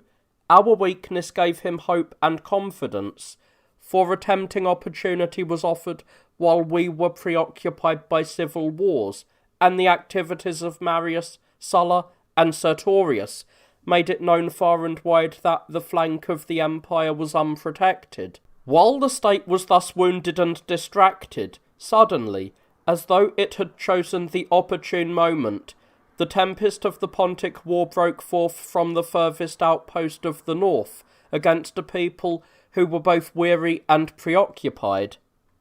The first assault immediately won Bithynia, whereupon Asia was seized by a general panic, and without delay our cities and peoples revolted to the king. He was on the spot, he was insistent, and he practised cruelty as though it were a virtue. For what could be more outrageous than that one decree of his, by which he gave orders for the murder of all those in Asia who were of Roman citizenship? At the same time, the sanctity of private houses, temples, and altars, and all laws human and divine, were violated. The alarm thus inspired in Asia also opened to the king the gates of Europe. He therefore sent his generals, Archelaus and Neoptolemus, and, except Rhodes which supported us more loyally than ever, all the Cyclades, Delos, Euboea, and Athens itself, the glory of Greece, were occupied. The dread of the king now spread to Italy and Rome itself. Our great commander Sulla, therefore, hastened to oppose him, and, as he advanced with violence unabated, stayed his further progress by, as it were, a mere gesture of his hand. First he compelled Athens, where corn was first discovered by siege and famine, the story is scarcely credible, to feed on human flesh. Then the harbour of Piraeus, surrounded by 6 or more walls, was destroyed. When he had subdued the most ungrateful of men, he nevertheless, to use his own words, spared them because of their shrines and past glory, as an act of respect towards their dead forefathers. Then, when he had driven the king's garrisons out of Euboea and Boeotia, he scattered the whole of his forces in one battle at Chaeroneia and in another at Orchomenus, and then, immediately crossing over into Asia, overwhelmed the king himself. The war would have been brought to an end if Sulla had not preferred a speedy rather than a thorough triumph over Mithridates. The following was the state of affairs which Sulla had established in Asia. A treaty was made with the people of Pontus. Bithynia was handed over by Mithridates to Nicomedes, Cappadocia to Ariobarzanes. Asia was again ours, as before, but Mithridates had been only repulsed.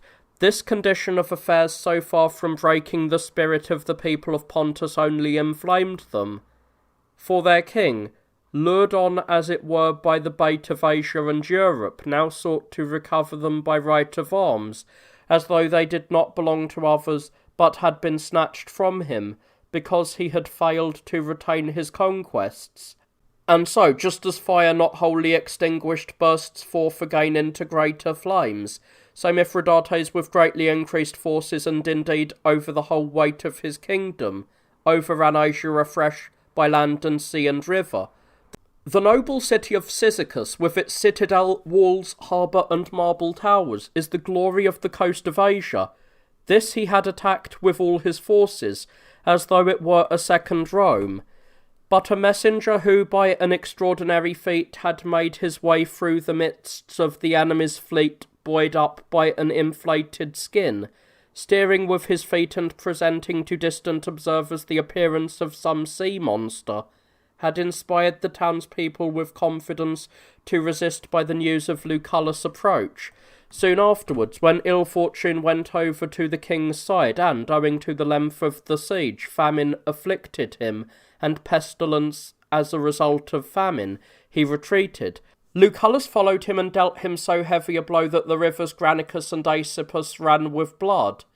The crafty king, who had experience of Roman avarice, ordered that gold and money should be scattered in their path by his flying troops, in order to delay his pursuers.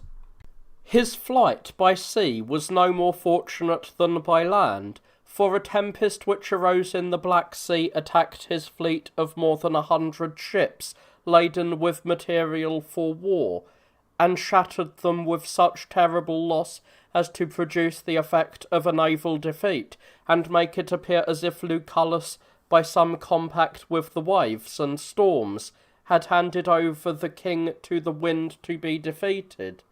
All the resources of his powerful kingdom were now exhausted, but his misfortunes only served to raise his spirit. Turning therefore to the neighbouring peoples, he involved almost the whole of the east and the north in his ruin.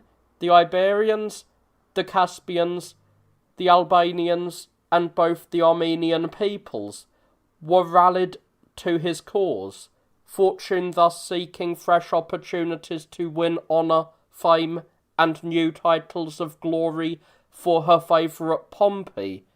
He, seeing that fresh flames of rebellion were being kindled in Asia, and that one king after another was rising, considered that he ought not delay, and before the nations could consolidate their strength, built a bridge of boats over the Euphrates, and was the first Roman to cross that river by this means. And coming up with the king as he was fleeing through the middle of Armenia, defeated him, with his usual good luck, in a single battle. The engagement took place at night, and the moon took sides in it. For when the goddess, as if fighting on Pompey's side, had placed herself behind the enemy and facing the Romans, the men of Pontus aimed at their own unusually long shadows, thinking that they were the bodies of their foes. The night saw the final defeat of Mithridates, for he never again effected anything, although like a snake which, though its head is crushed, threatens to the last with its tail, he tried everything expedient, for, after escaping from the enemy to the Colchians, he formed a plan, although it remained only a plan, of bridging the Bosphorus and then crossing through Thrace, Macedonia and Greece, and making a sudden inroad into Italy, but, balked by the desertion of his subjects and the treachery of his son Pharnaces, he ended his own life by the sword, a life which he had in vain tried to destroy with poison. Meanwhile, Gnaeus Pompeius Magnus, pursuing the remnants of rebellious Asia, was hastening through nations and lands lying far apart. Following the Armenians eastward, he captured Artaxerxes, the very capital of that race, and bade Tigranes, who implored his pardon, retain his kingdom. To the north, following the route of Scythia by the stars, as sailors steer at sea, he defeated the Colchians, pardoned the Iberians, and spared the Albanians. Having pitched his camp at the foot of the Caucasus, he ordered their king, Orodes, to descend into the plain while he commanded Athacases, who was ruler of the Iberians, to hand over his children as hostages. He even rewarded Orodes, who actually sent a golden bed and other gifts from his kingdom of Albania. Furthermore, turning his army southwards, he passed through the Lebanon in Syria, and through Damascus, and bore the Roman standards through the famous scented groves and woods of frankincense and balm. He found the Arabs ready to carry out any orders which he might give. The Jews attempted to defend Jerusalem, but this also he entered and saw the great secret of that impious nation laid open to view, the heavens beneath a golden vine. Being appointed arbitrator between the two brothers who were disputing the throne, he decided in favour of Hyrcanus and threw Aristobulus into prison because he was seeking to restore his power. Thus the Roman people under the leadership of Pompey traversed the whole of Asia in its widest extent and made what had been the furthest province into a central province, for with the exception of the Parthians who preferred to make a treaty and the Indians who as yet knew nothing of Rome, all Asia between the Red and Caspian seas and the ocean was in our power, conquered or overawed by the arms of Pompey. In the meantime, while the Roman people were preoccupied in various parts of the world, the Cilicians had invaded the seas, and, making intercourse impossible and interrupting the peace of the world, had by their warlike operations caused the same result as a tempest in closing the seas to traffic. The disturbed condition brought about in Asia by the Mithridatic Wars engendered a spirit of daring in those abandoned and desperate robbers who, under the cover of the confusion caused by a war in which they took no part and the odium against a foreign prince, raged over the seas with impunity. At first, under their leader Isidorus, they confined their operations to the neighbouring sea, and committed their depredations between Crete and Cyrenia, and Achaia, and the sea off Cape Malea, which, from its richness of the spoils which it yielded, they themselves named the Golden Sea. Publius Servilius was sent against them, and although with his heavy and well-equipped ships of war he defeated their light and elusive brigantines, he won by no means a bloodless victory. Not content, however, with having driven them off the seas, he overthrew their strongest cities, full of spoil collected over a long period. Pharsalis, Olympias, and the city of the Isuri, the very stronghold of Cilicia, from which, conscious of the greatness of his achievements, he assumed the title of Isaricus.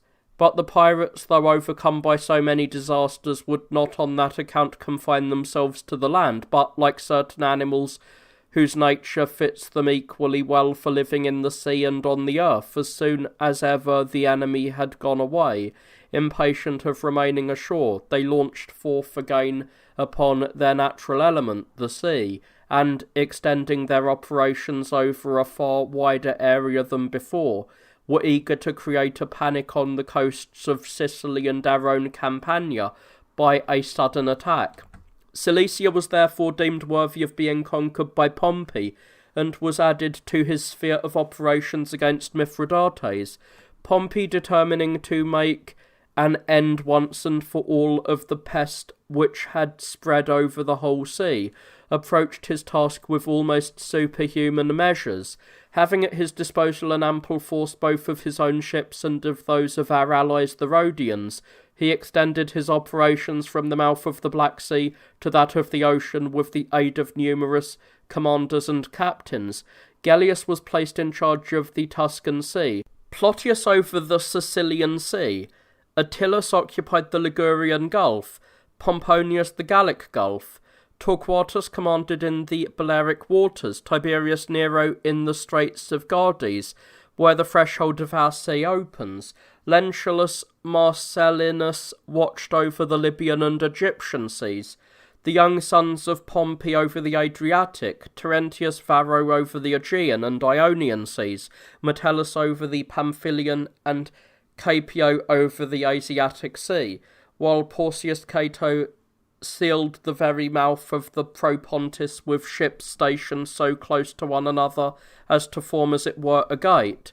Thus, in every harbour, bay, shelter, creek, promontory, strait, and peninsula in the sea, every single pirate was enclosed as it were in a net. Pompey himself proceeded against Cilicia, the origin and source of the war, nor did the enemy refuse an engagement, though their boldness seemed to be inspired not so much by confidence as by the knowledge that they were hard pressed. However, they did no more than meet the first onslaught, for as soon as they saw the beaks of our ships all around them, they immediately threw down their weapons and oars, and with a general clapping of hands, which was their sign of entreaty, begged for quarter. We never gained so bloodless a victory, and no nation was afterwards found more loyal to us. This was secured by the remarkable wisdom of our commander, who removed this maritime people far from the sight of the sea, and bound it down to the cultivation of the inland districts, thus at the same time recovering the use of the sea for shipping and restoring to the land its proper cultivators.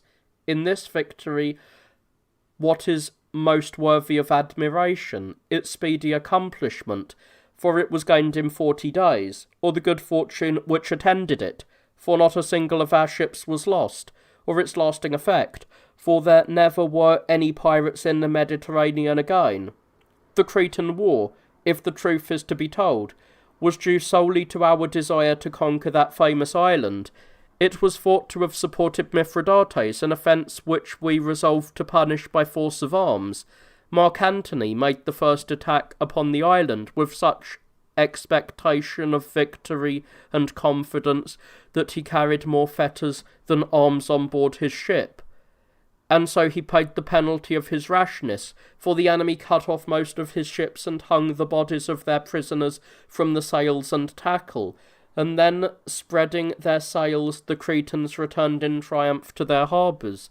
Metellus subsequently laid waste the whole island with fire and sword and drove the inhabitants into their strongholds and cities. Knossos, Eleutherna, and Cydonia, the mother of the cities, as the Greeks usually call it. So severe were the measures which he took against the prisoners that most of them put an end to themselves with poison, while others sent an offer of surrender to Pompey across the sea. Pompey, although while in command of Asia he had sent his officer Mark Antony outside his sphere of command to Crete, was powerless to act in the matter, and so Metellus exercised the right of a conqueror with all the greater severity, and after defeating the Sidonian leaders, returned victorious to Rome. However, from his remarkable victory he gained nothing but the title of Creticus.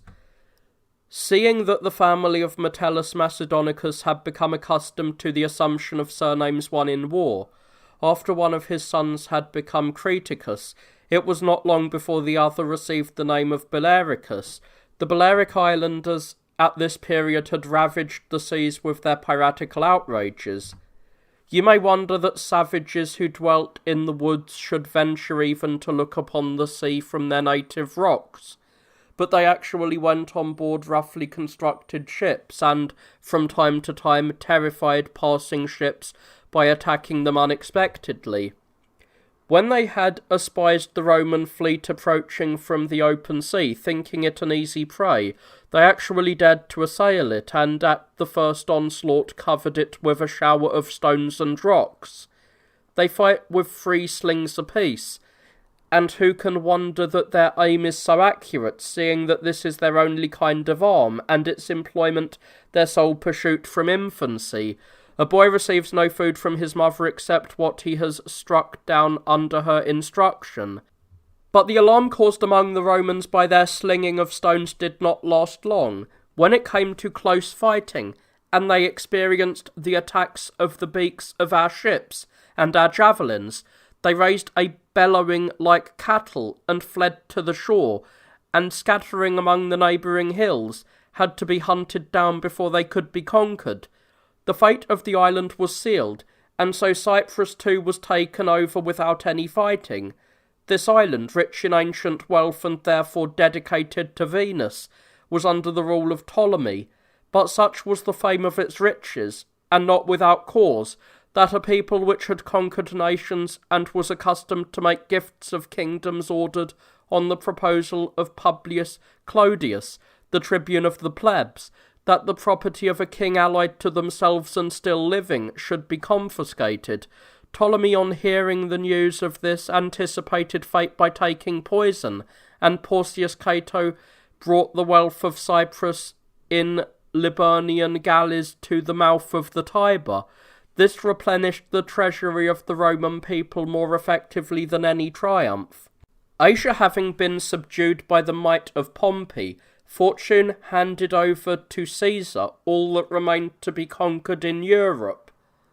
Those who were still left were the most formidable of all races, the Gauls and the Germans and the Britons, for we were minded to conquer them, although they are a whole world away. The first disturbance began with the Helvetii, who, being settled between the Rhone and the Rhine, and being possessed of insufficient territory, came to ask us for new lands after burning their city, an act which stood for an oath that they would not return. But Caesar, after asking for time to consider their request, having during the interval prevented their escape by breaking down the bridge over the Rhone, immediately drove back this warlike nation to its former abode, as a shepherd drives his flock into the fold. Next followed a far more sanguinary struggle with the Belgae, since they were fighting for the freedom they held. In this, While there were many notable exploits on the part of Roman soldiers, a remarkable feat was performed by the general himself, for when the troops were wavering and on the point of retiring, snatching a shield out of the hand of a retreating soldier, he rushed to the front line and, by his own efforts, resolved to restore the battle. Next followed a more sanguinary struggle with the Belgae, since they were fighting for their freedom. In this, while there were many noble exploits on the part of Roman soldiers, a remarkable feat was performed by the general himself, for when his troops were wavering and on the point of retiring, snatching a shield out of the hand of a retreating soldier, he rushed to the front line, and by his own efforts restored the battle.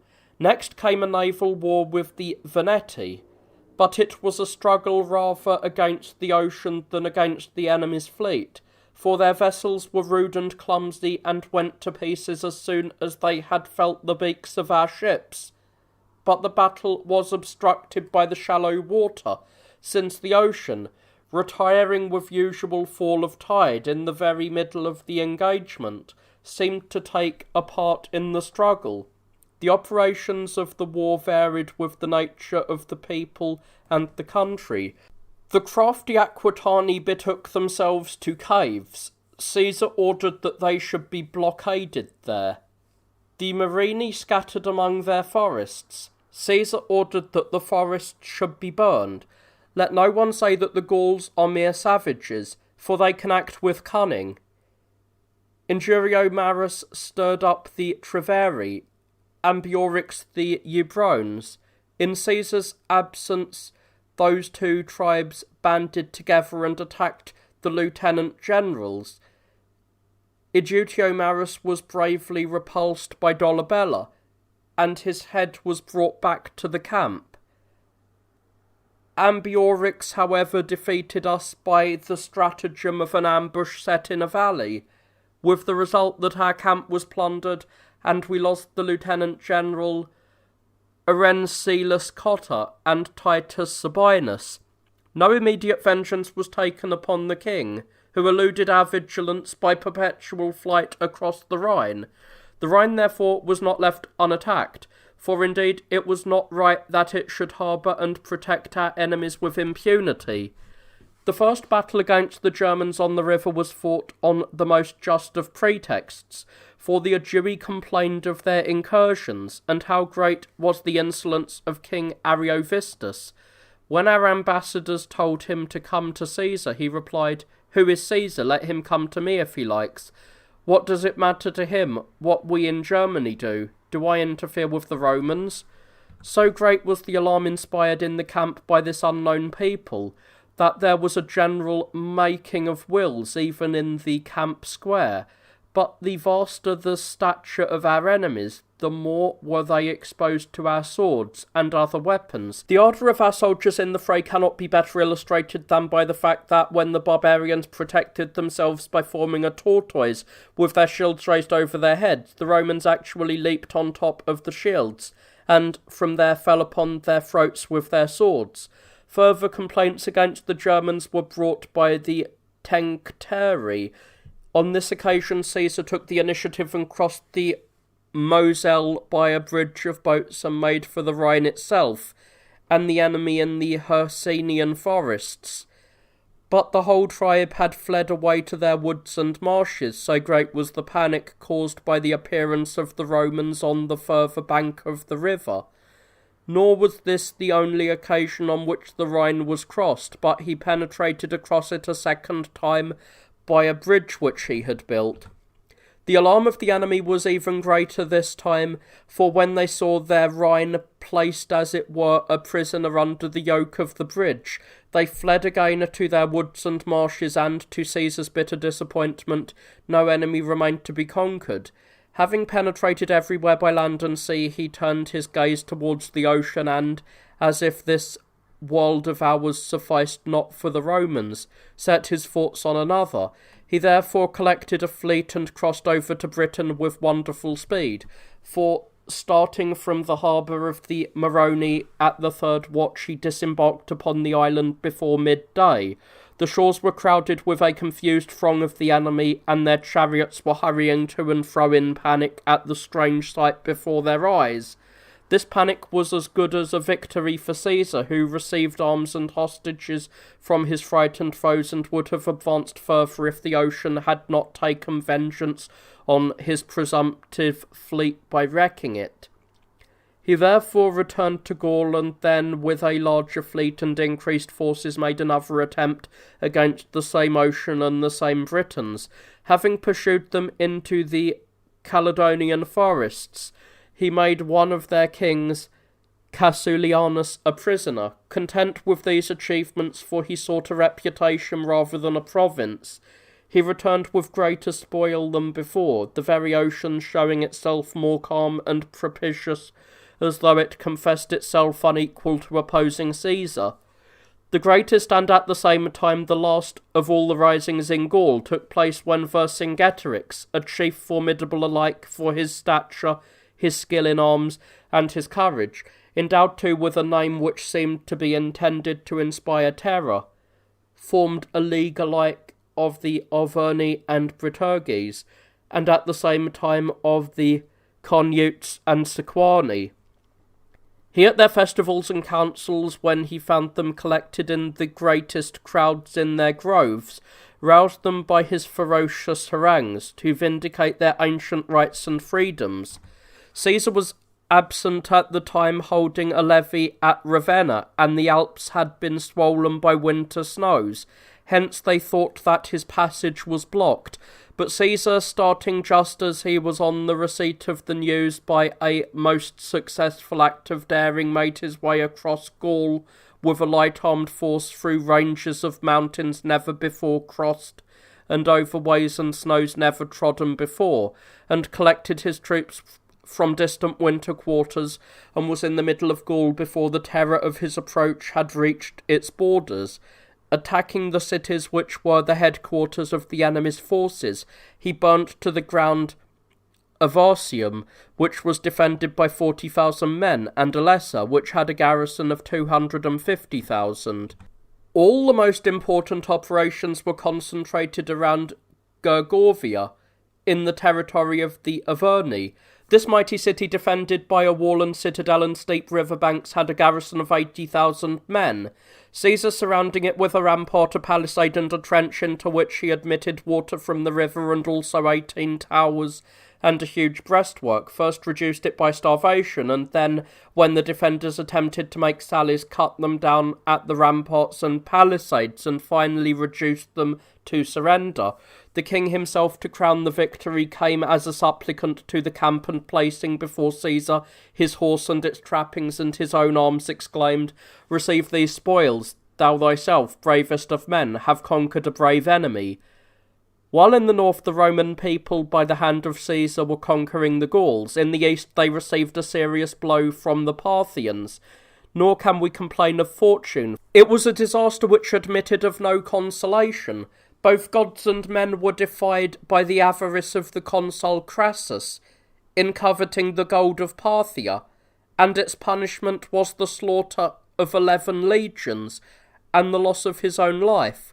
For Metellus, the tribune of the plebs, had called down terrible curses on the general as he was leaving Rome, and after the army had passed Zeugma, the Euphrates swallowed up the standards, which were swept away by its swirling eddies, and when Crassus had pitched his camp at Nicephorium, ambassadors arrived from King Orodes with a message bidding him remember the treaties made with Pompey and Sulla.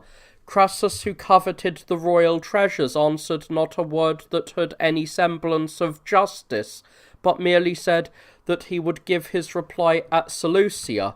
The gods, therefore, who punish those who violate treaties, did not fail to support either the craft or the valour of our enemies. In the first place, Crassus deserted the Euphrates, which provided the sole means of transporting his supplies and protecting his rear, trusting to the advice of a pretended deserter, a certain Syrian named Mazaras, Next, again under the same guidance, the army was conducted into the midst of vast plains to be exposed to enemy attacks from every side. And so he had scarcely reached Carrhae when the king's generals, Silasses and Serenas, displayed all around him their standards fluttering with golden silken pennons. Then without delay the cavalry pouring round on all sides showered their weapons as thick as hail or rain upon them.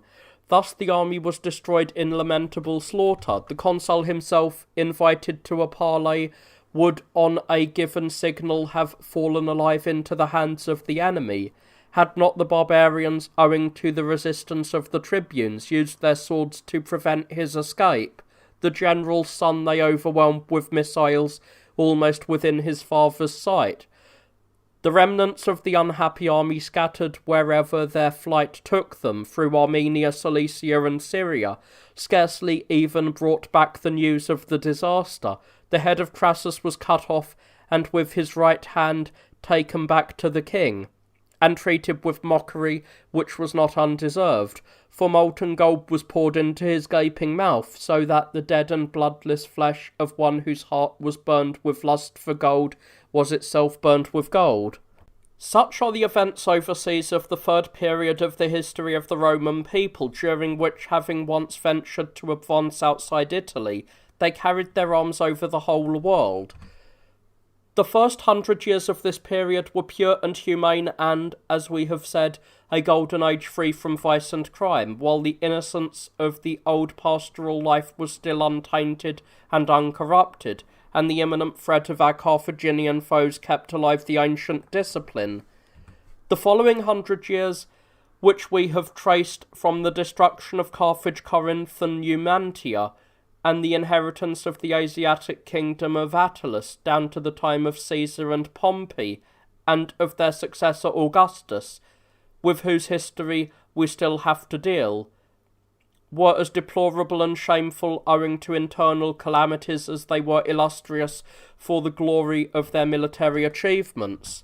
For just as it was honourable and glorious to have won the rich and powerful provinces of Gaul, Thrace, Cilicia, and Cappadocia, as well as the territory of the Armenians and Britons, which, though they served no practical purpose, constituted important titles to imperial greatness, so too it was disgraceful and deplorable at the same time to have fought at home with fellow citizens and allies, with slaves and gladiators, and the whole Senate divided against itself. Indeed, I know not whether it would have been better for the Roman people to have been content with Sicily and Africa, or even to have been without these, and to have held dominion only over the land of Italy, than to increase to such greatness that they were ruined by their own strength. For what else produced these outbreaks of domestic strife but excessive prosperity? It was the conquest of Syria which first corrupted us, followed by the Asiatic inheritance bequeathed by the king of Pergamon. The resources and wealth thus acquired spoiled the morals of the age and ruined the state, which was engulfed in its own vices as in a common sewer.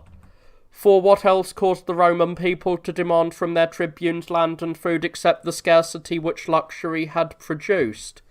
Hence arose the first and second Gracchan revolutions, and the third raised by Apuleius. What was the cause of the violent division between the equestrian order and the Senate on the subject of the judiciary laws except avarice, in order that the revenues of the state and the law courts themselves might be exploited for profit? Hence arose the attempt of Drusus and the promise of citizenship to the Latins, which resulted in war with our allies. Again, what brought the servile wars upon us except the excessive size of our establishments? How else could these armies of gladiators have arisen against their masters, save that a profuse expenditure, which aimed at conciliating the favour of the common people by indulging their love of shows, had turned what was originally a method of punishing enemies into a competition of skill? Again, to touch upon less ugly vices, was not ambition for office also stimulated by wealth? why, it was from this that the Marian and sullen disturbances arose. Again, were not the sumptuous extravagance of banquets and the profuse largesse due to a wealth which was bound soon to produce want? It was this, too, that brought Catiline into collision with his country. Finally, whence did the lust for power and domination arise save from excessive wealth? It was this which armed Caesar and Pompey with the fatal torches which kindle the flames that destroyed the state. We will therefore now describe in their order all these domestic disturbances as distinct from foreign wars properly so called. The original cause of all the revolutions was the tribunician power, which, under the pretence of protecting the common people, for whose aid it was originally established, but in reality aiming at domination for itself, courted popular support and favour by legislation for the distribution of lands and corn, and the disposal of judicial power. All these measures had some appearance of justice, for what could be fairer than that the commons should receive from the Senate what was really their own, so that a people who had been victorious over the nations and possessed the wealth of the world might not live banished from their own altars and hearths? What could be juster than that a people in want should be maintained from its own treasury? What could better conduce to secure equal liberty for all than that, while the Senate controlled the provinces, the authority of the equestrian order should rest at least on the possession of judicial power? Yet these very measures resulted in the ruin of Rome, and the wretched state became to its own destruction an object of bargaining. For the transference of the judicial power from the Senate to the equestrian order reduced the revenues, the ancestral wealth of the empire, while the purchase of corn was a drain on the treasury, the very lifeblood of the state. And how could the common people be restored to the land without dispossessing those who were the occupants of it, and who were themselves a part of the people and held estates bequeathed to them by their forefathers under the quasi-legal title of prescriptive right? The first flame of contention was kindled by Tiberius Gracchus, whose descent, personal attractions, and eloquence made him undoubtedly the leading man of his time, either because he was afraid of being involved in Macrinus' surrender, for he had been a surety for the performance of the treaty, and therefore joined the popular party, or because he acted from motives of justice and right, pitying the common people who were deprived of their own lands, so that a people who had been victorious over other nations and possessed the whole world might not be exiled from their own hearths and homes. Whatever his motives, he ventured to take a very serious step, for the day for bringing forward the bill was at hand. He ascended the rostra surrounded by a large following, and the nobility were all there to resist him with their supporters, and the tribunes were on their side.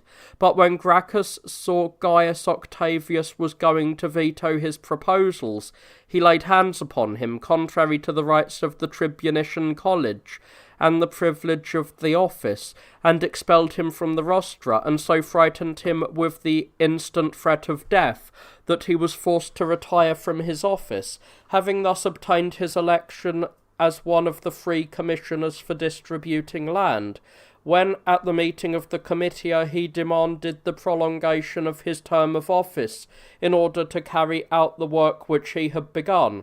The nobility opposed him, with the help of those whom he had expelled from their lands. The slaughter began in the Forum.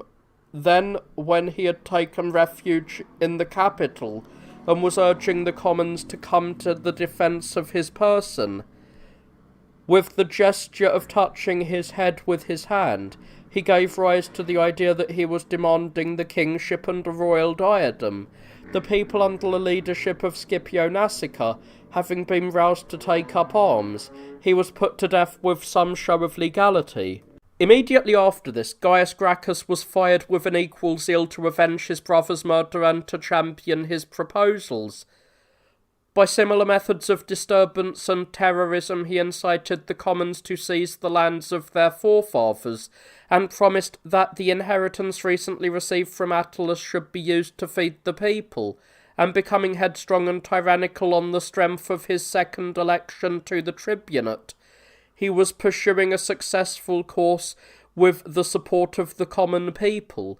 When, however, the tribune Minucius ventured to obstruct the passage of his proposals, relying on the help of his supporters, he seized the capital, which had already proved so fatal to his family.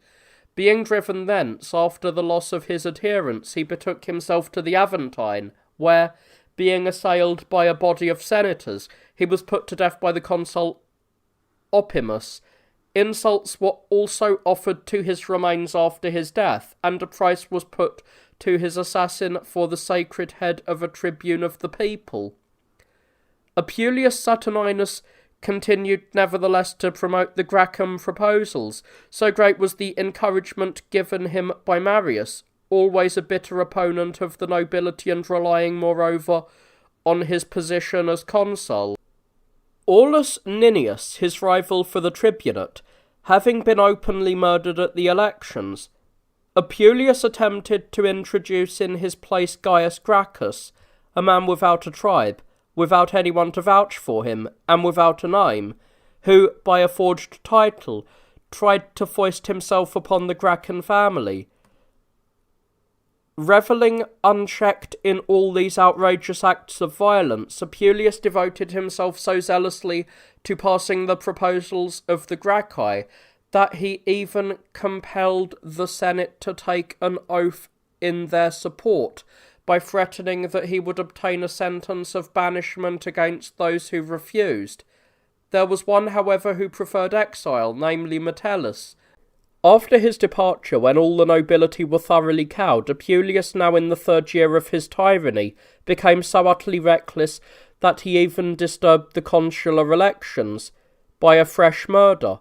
For in order to obtain the election as consul of Glaucia, a supporter of his insane policy, he ordered the murder of his opponent, Gaius Memmius, and in the confusion which followed, heard himself with pleasure hailed as king by his followers. Then at last the senators leagued themselves against him, and Marius himself, now consul, finding that he could no longer protect him, turned against him, and the two parties faced one another under arms in the Forum. Driven from the Forum, Apuleius seized the capital. When he was besieged there and the water supply had been cut off, he made the Senate believe through his representatives that he repented of what he had done, and coming down from the citadel with the chief men of his party, were received in the Senate house. Here the people, bursting their way in, overwhelmed him with sticks and stones and tore him to pieces at the very moment of his death. Lastly, Livius Drusus, relying not only upon the power of the tribunate, but also upon the authority of the Senate itself, and the general agreement of all Italy, tried to carry out the same proposals, and, by courting one party after another, kindled so violent a combustion that he could not withstand even its first outbreak, and carried off by sudden death, left the struggle as an inheritance to his successors. The Gracchi, by their judiciary law, had created a cleavage in the Roman people and had destroyed the unity of the state by giving it two heads. The Roman knights, relying on the extraordinary powers which placed the fate and fortunes of the leading citizens in their hands, were plundering the state at their pleasure by embezzling the revenues.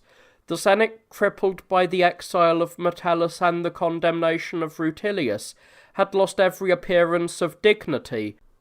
In this state of affairs, Servilius Caepio and Livius Drusus, men of equal wealth, spirit, and dignity, and it was this which inspired the emulation of Livius Drusus, supported the former the knights, the latter the Senate.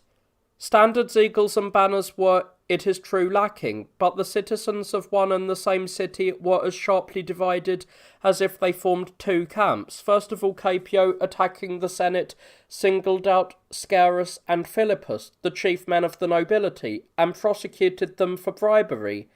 In order to counteract this move, Drusus rallied the commons to his support by the bait of the Gracchan laws, and used the same means to rally the allies to the support of the commons by the hope of receiving the citizenship. A saying of his has survived, that he has left nothing for anyone else to distribute unless he wishes to share out the mire or the air. The day of the promulgation of the bills was at hand, when on a sudden so vast a multitude appeared on all sides that the city seemed to be beset by a hostile force. Philippus the consul nevertheless ventured to oppose the bills, but the tribune's attendant seized him by the throat and did not let him go until blood poured from his mouth and eyes. Thus the bills were brought forward and passed by violence. Thereupon the allies immediately demanded the price of their support, but death carried off Drusus, who was unequal to the occasion and weary of the disturbance which he had rashly aroused, a death opportune at such a crisis. But for all the allies did not cease to demand from the Roman people by force of arms the privileges promised by Drusus. Though we call this war a war against allies in order to lessen the odium of it, yet, if we are to tell the truth, it was a war against citizens. For since the Roman people united in itself the Etruscan, the Latin, and the Sabine blood, and traced the same descent from all alike, it has formed a body made up of various members, and is a single people composed of all these elements, and the allies therefore, in raising a rebellion within the borders of Italy, committed as great a crime as citizens who rebel within a city. So when the allies very justly demanded the rights of citizenship, for which Drusus in his desire for power had encouraged them to hope for as members of a state which they had aggrandized by their exertions, the same brand which had consumed him kindled the allies, after he had fallen through the perfidy of his fellow citizens, to take up arms and attack the city. What could be sadder, what more disastrous than this calamity? All Latium and Picenum, all Etruria and Campania, and finally all Italy rose against their mother and parent city.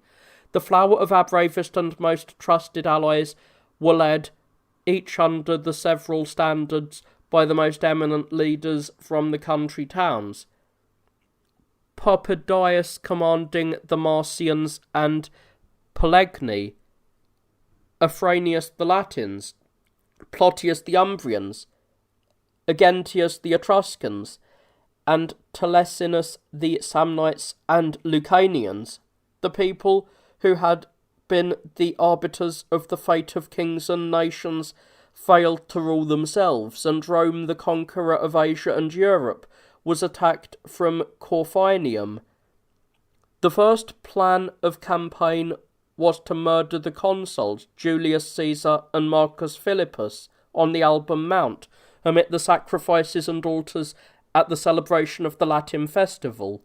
This crime having been defeated by betrayal, the full fury of the rising broke out at Asculum, where representatives who were present at the time from Rome were butchered amid the crowd, which had gathered for the games. This act served as an oath which pledged them to civil war.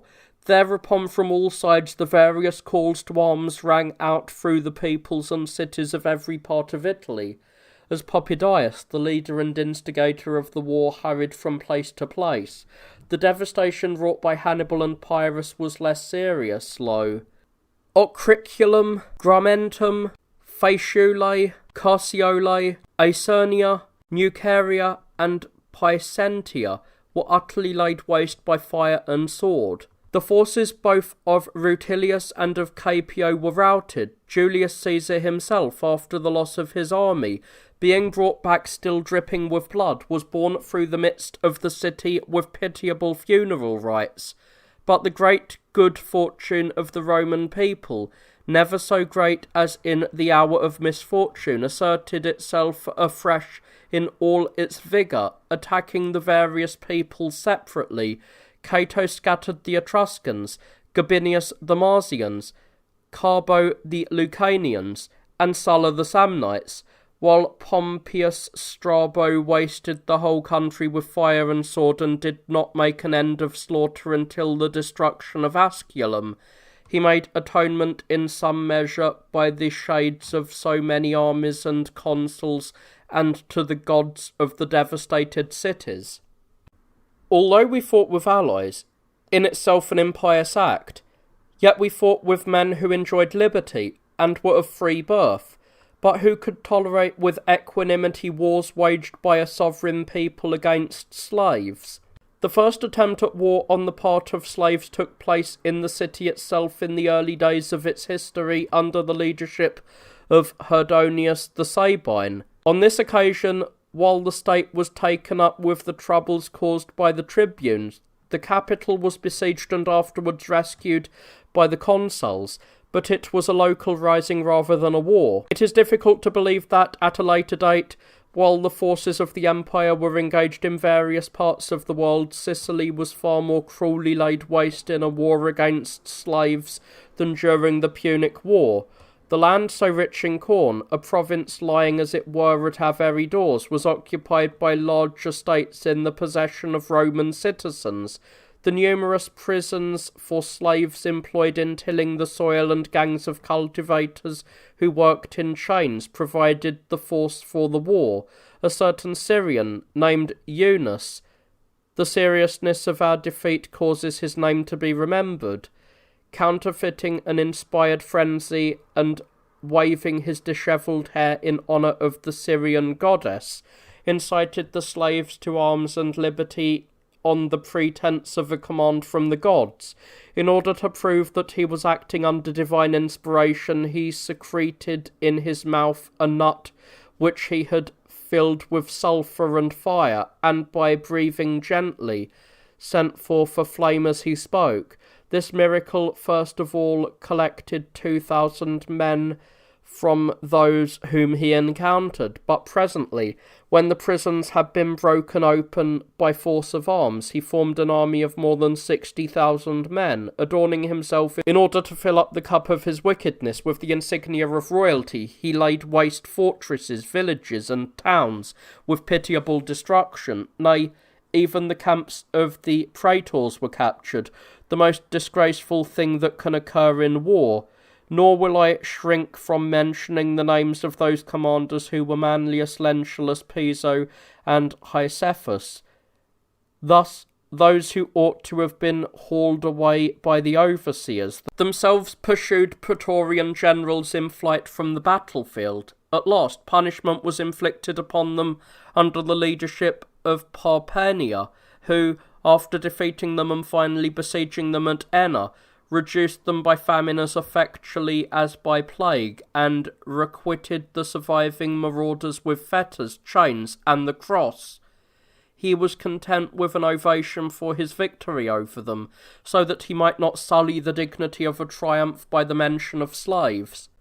Scarcely had the island recovered itself, when in the praetorship of Servilius, the command suddenly passed from the hands of a Syrian into those of a Cilician. A shepherd, Athenio, having murdered his master, released the slaves from their prison and formed them into an organised force. Himself arrayed in a purple robe, carrying a silver sceptre and crowned like a king, he collected an army quite as large as that of his fanatical predecessor, and with even greater energy, on the pretext of avenging him, plundered villages, towns, and fortresses, vented his fury with even greater violence upon the slaves than upon their masters, treating them as renegades. He too routed Praetorian armies and captured the camps of Servilius and Lucius, but Titus Aquilius, following the example of Perpenna, reduced the enemy to extremity by cutting off their supplies and easily destroyed their forces in battle, which they were reduced by starvation.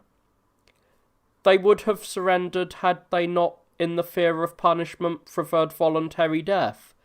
the penalty could not be inflicted upon their leader, although he fell alive into their hands, for while the crowd was quarrelling about his apprehension, the prey was torn to pieces in the hands of the disputants. One can tolerate indeed even the disgrace of a war against slaves, for although by force of circumstances they are liable to any kind of treatment, yet they form as it were a class, though an inferior class, of human being, and can be admitted to the blessings of liberty which we enjoy. But I know not what name to give the war which was stirred up at the instigation of Spartacus, for the common soldiers being slaves and their leader being a gladiator, the former men of the humblest, the latter men of the worst class, added insult to the injury which they inflicted upon Rome.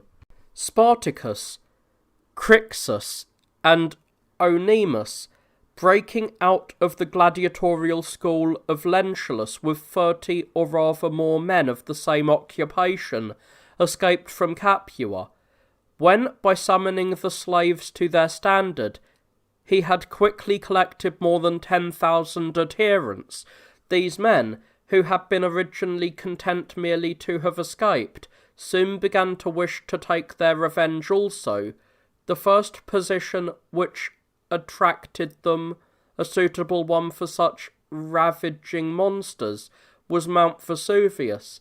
Being besieged here by Clodius Galabrius, they slid by means of ropes made of vine twigs through the passage in the hollow of the mountain down into the very depths, and issuing forth by a hidden exit, seized the camp of the general by a sudden attack which he never expected.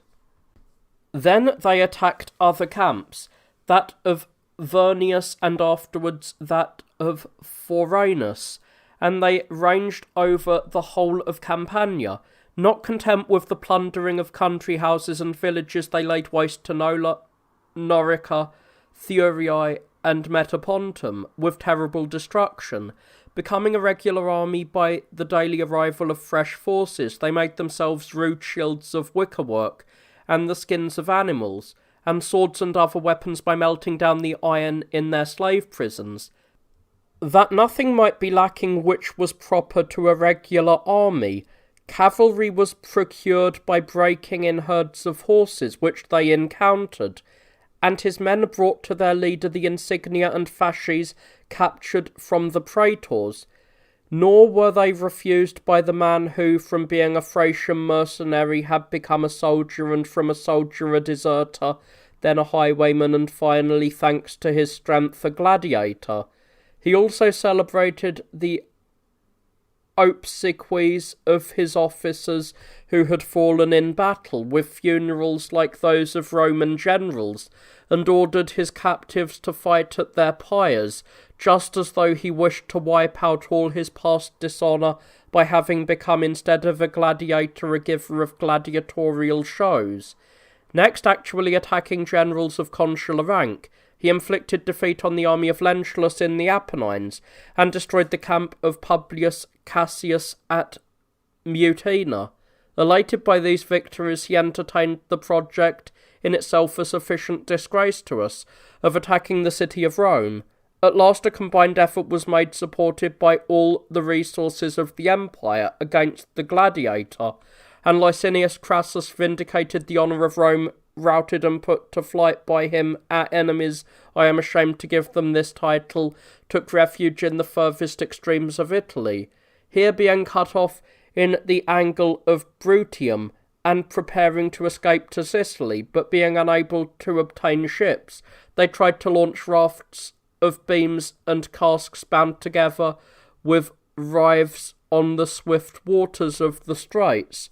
Failing in these attempts, they finally made a sally and met a death worthy of men fighting to the death, as became those who were commanded by a gladiator. Spartacus himself fell, as became a general, fighting most bravely in the front rank. The only thing still wanting to complete the misfortunes of the Roman people was that they should draw sword upon each other at home, and the citizens should fight against citizens in the midst of the city and in the forum like gladiators in the arena. it would be possible to bear the calamity with greater equanimity if plebeian leaders or leaders who, if noble, were yet bad men, had taken the chief part in such wickedness. On this occasion, alas for the crime of it, what heroes, what generals they were, Marius and Sulla, the pride and glory of their age, who even gave their support of their high position to the very worst of misdeeds. The Marian or Sullan civil war was waged under 3 different constellations, if I may use the expression. In the first period, the conflict was of the nature of a mild and unimportant rising rather than a war, the cruelty being confined to the leaders of the 2 parties. Then it became a more bitter and cruel struggle, in which the victor struck at the very heart of the Senate. Finally, all the bands of the rage, not merely of citizen against citizen, but enemy against enemy, were excelled, the fury of war being supported by all the resources of Italy, and hatred venting its cruelty until none remained to be slain. The origin and cause of the war was Marius's insatiable desire for office, which led him to seek, by means of the law of Sulpicius, the province allotted to Sulla. The latter, unable to tolerate this injury, immediately wheeled around his legions, and postponing the war against Mithridates, poured his army in 2 columns through the Esquiline and Colline gates. When the consuls, Sulpicius and Albinovanus, had thrown their troops in his way, and stones and weapons were being hurled on all sides from the walls, Sulla himself also forced a passage by hurling burning brands and occupied the citadel of the capital, which had escaped capture by the Carthaginians and the Gauls, like a victorious general in a captured city. Then, after his adversaries had been declared public enemies by a decree of the Senate, he took violent measures, under the form prescribed by law, against the tribune who was within reach, and other members of the opposing faction. Marius saved himself by flight, like that of a runaway slave, or rather, fate preserved him to fight another day. In the consulship of Cornelius Cinna and Gnaeus Octavius, the flames, which had been imperfectly extinguished, burst forth afresh, owing indeed to a difference of opinion between the consuls themselves, when the question of recalling those whom the Senate had declared enemies was referred to the people. The assembly met armed with swords, but when those prevailed who preferred peace and quiet, Cinna fled from his country and joined his confederate. Marius returned from Africa all the greater for his misfortunes, since his imprisonment and chains, his flight and exile, had added a certain awe to his high reputation. So at the name of so famous a general, men flocked from far and near. Recourse was had to the disgraceful expedient of arming slaves and convicts, and the general had no difficulty in finding an army. In thus seeking to return by violence to the country from which he had been driven by violence, Marius might seem to have acted justly, but that he disgraced his cause with cruelty. But returning to enmity with gods and men, he directed his first onslaught against Ostia, a city dependent upon Rome and her foster child, which he laid waste with impious destruction. Soon afterwards, the city was entered by 4 detachments, distributed under the command of Cinna, Marius, Carbo, and Sertorius. When all Octavius' troops had been dislodged from the Janiculum, immediately at a given signal, they wreaked their fury in the slaughter of the leading citizens with even greater cruelty than in a Carthaginian city.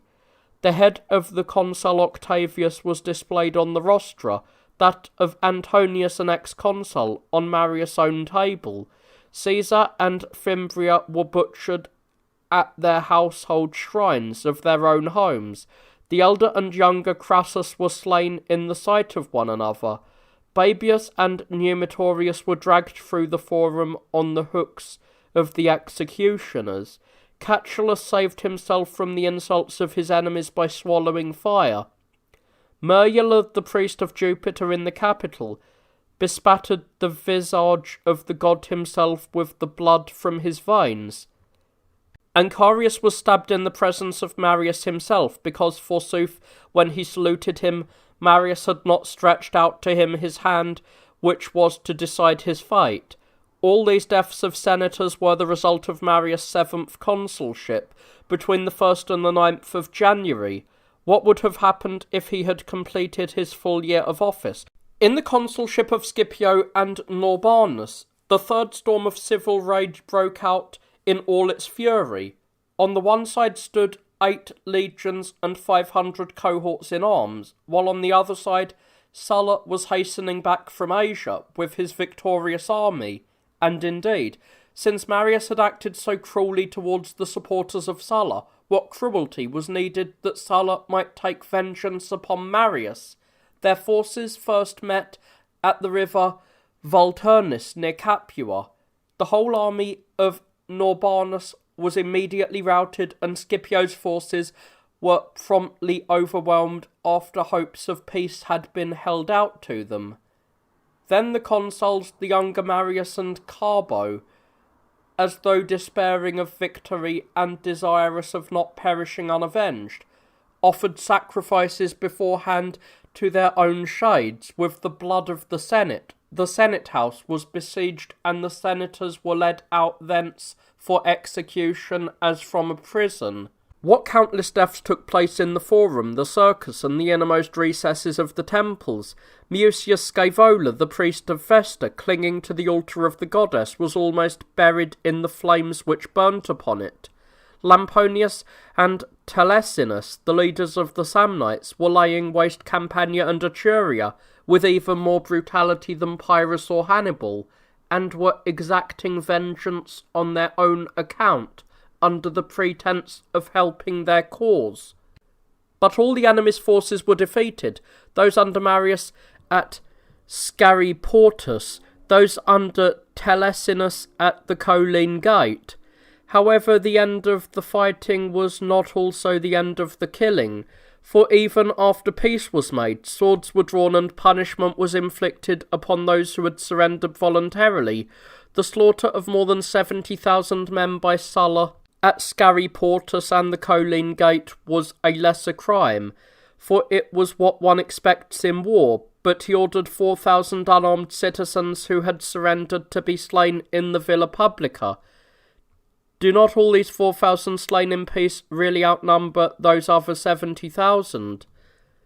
Who can compute the total of those whom anyone who wished to do so slew in the various parts of the city? At last, when Fufidius advised that some men ought to be allowed to live in order that Sulla might have someone to whom to give orders, the vast proscription list was put up, and from the flower of the equestrian order and the Senate 2,000 men were chosen and condemned to death.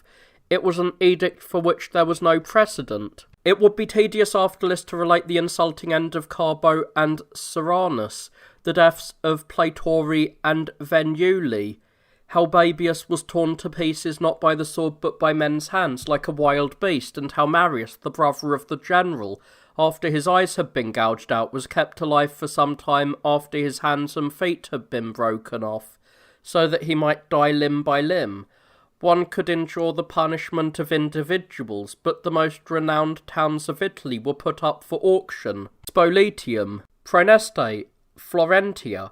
As for Salmo, an allied and friendly city of long standing, Sulla, instead of storming or besieging it according to the rules of war, committed an act of base injustice in condemning the city and ordering its destruction, even as those who were condemned to death are ordered to be led for execution. What was the war with Sertorius except an inheritance from the Sullan proscription? I know not whether to call it a war against enemies or a civil war, for it was waged by the Lusitanians and Celtiberians under a Roman leader. Sertorius, an exile and fugitive from that fatal proscription list, a man of great but ill-starred valour, involved seas and lands in his personal misfortunes, having tried his fortune at one time in Africa, at another in the Balearic Isles. He extended his plans to include the ocean and Fortunate Isles, and, finally, armed Spain. A brave man easily unites with other brave men, and the energy of the Spanish soldiers never appeared to be better than under a Roman leader. Yet Spain was not enough for him, and he turned his gaze towards Mithridates and the people of Pontus and helped their king with his fleet. Why should such a general have limited his ambitions, when the Roman state could not withstand him with one general only? Gnaeus Pompey was therefore sent to help Metellus. They wore down his forces, pursuing him over almost the whole of Spain. The fighting continued for a long time, always with doubtful result, and his defeat was due not so much to operations in the field as to the crime and treachery of his own followers. The first engagements were fought by Lieutenant Generals Domitius and Thorius, commencing operations on one side and the Herculi on the other. After the defeat of the latter at Segovia and the former at the river Anna, the generals themselves tried their strength in the combat and suffered equal disasters at Lauro and Scuro. Then one army devoting itself to laying waste the country and the other to the destruction of the cities, unhappy Spain was punished for Rome's quarrels at the hands of the Roman generals until, after Sertorius had been brought low by treachery in his own camp and Perperna had been defeated and given up, the cities of Osca, Termes, Iulia, Valentia, Auxuma, and Calaguris, the last also suffering the extremities of starvation, themselves entered into alliance with Rome. Thus Spain was restored to peace. The victorious generals desired that the struggle should be considered a foreign rather than a civil war in order that they might celebrate a triumph. In the consulship of Marcus Lepidus and Quintus Catulus, a civil war which arose was suppressed almost as soon as it began. Yet the spark which kindled the disturbance, however insignificant, sprang from the funeral pyre of Sulla. Lepidus, desirous of change in affairs, presumptuously prepared to rescind the acts of that great man, and his action might have been justified, if only he could have carried it out without involving the state in great disaster. For since Sulla in his dictatorship, on the strength of his victory, had proscribed his enemies, for what possible purpose except for war were the survivors recalled by Lepidus, and since the estates of the condemned citizens assigned to others by Sulla, though wrongfully seized, were yet held under a form of law, the demand for their restoration undoubtedly tended to disturb the condition of the state now tranquillized. It was expedient, therefore, that the sick and wounded state should by some means be allowed to rest, lest its wounds should be torn open by the very attempt to heal them. Lepidus, therefore, having alarmed the state by his excited harangues, which seemed like a trumpet call, set out for Etruria and thence directed his arms and troops against Rome. But Latulus, Catulus, and Gnaeus Pompey, who had been leaders and standard-bearers under Sulla's dominion, had already occupied the Mulvian Bridge and the hill of Janiculum with another army. Having been immediately driven back by these generals at his first onslaught and declared an enemy by the Senate, he fled without further bloodshed to Etruria and thence to Sardinia, where he died of disease and remorse. The victors were content with restoring peace, a thing which has rarely happened in civil wars. It was, in the first place, his personal extravagance, and then his consequent lack of means, combined with the favourable opportunity offered by the absence of the Roman armies in the uttermost quarters of the world, that induced Catiline to entertain the nefarious design of overthrowing his country. And what men were his associates? Oh, the wickedness of it, in his attempt to murder the Senate, to assassinate the consuls, to set fire to the city in various places, to plunder the treasury, and, in a word, to utterly overrun the whole state, and entertain every kind of design, of which not even Hannibal seems to have thought. He himself was a patrician, but that was a minor consideration. A Curius, a Porcius, a Sulla, a Carthagus, an Ortorius, a Vargentius, and a Longinus what men of family and high senatorial distinction, and Lentulus too, while actually holding the office of praetor, all these he had as accomplices in his atrocious crimes. Human blood, which they handed round in bowls and drank, was used as a pledge to bind the conspirators together, in itself an act of the utmost wickedness. Were not the object for which they drank it still more wicked? There would have been an end to our glorious empire had not the conspiracy happened to fall in the consulship of Cicero, of whom the former by his diligence laid bare the plot, while his co-consul Antonius suppressed it by the force of arms. Information about the outrageous crime came to light through Fulvia, a worthless prostitute, but less blameworthy than her patrician associates.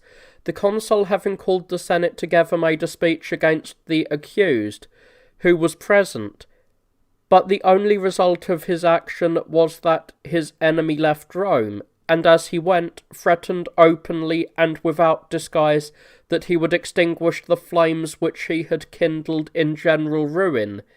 He set out for the army which Manlius had already prepared in Etruria, intending to march upon the city. Lentulus, prophesying for himself the kingship which the Sibylline verses foretold should belong to his family, disposed through the city men, torches and arms, ready for the day prearranged by Catiline. Not content with a conspiracy in which only Romans were involved, he incited the representatives of the Allobroges, who happened to be in Rome at the time, to take up arms. The rage for conspiracy would have passed beyond the Alps had not a letter from the praetor been intercepted by another betrayal, this time on the part of Volturicus. By Cicero's orders, the barbarians were immediately arrested and the praetor was openly proved guilty in the Senate. When the question of punishment was discussed, Caesar expressed the opinion that the conspirators ought to be spared on account of their position. Cato thought that they ought to be punished in accordance with their crimes. There was a general agreement in favour of the latter course, and the traitors were strangled in prison. Though part of the conspiracy was thus put down, Catiline did not abandon his designs, but, as he was marching against the city from Etruria with hostile intent, he was surprised by the army of Antonius. The result of the battle showed how desperate was the fighting. Not a single one of the enemy survived, and each man's lifeless body covered the spot at which he had taken his post in the battle. Catiline was discovered far from the front of his fellows, amid the dead bodies of his foes, thus dying a death which would have been glorious, if he had thus fallen fighting for his country and not against it.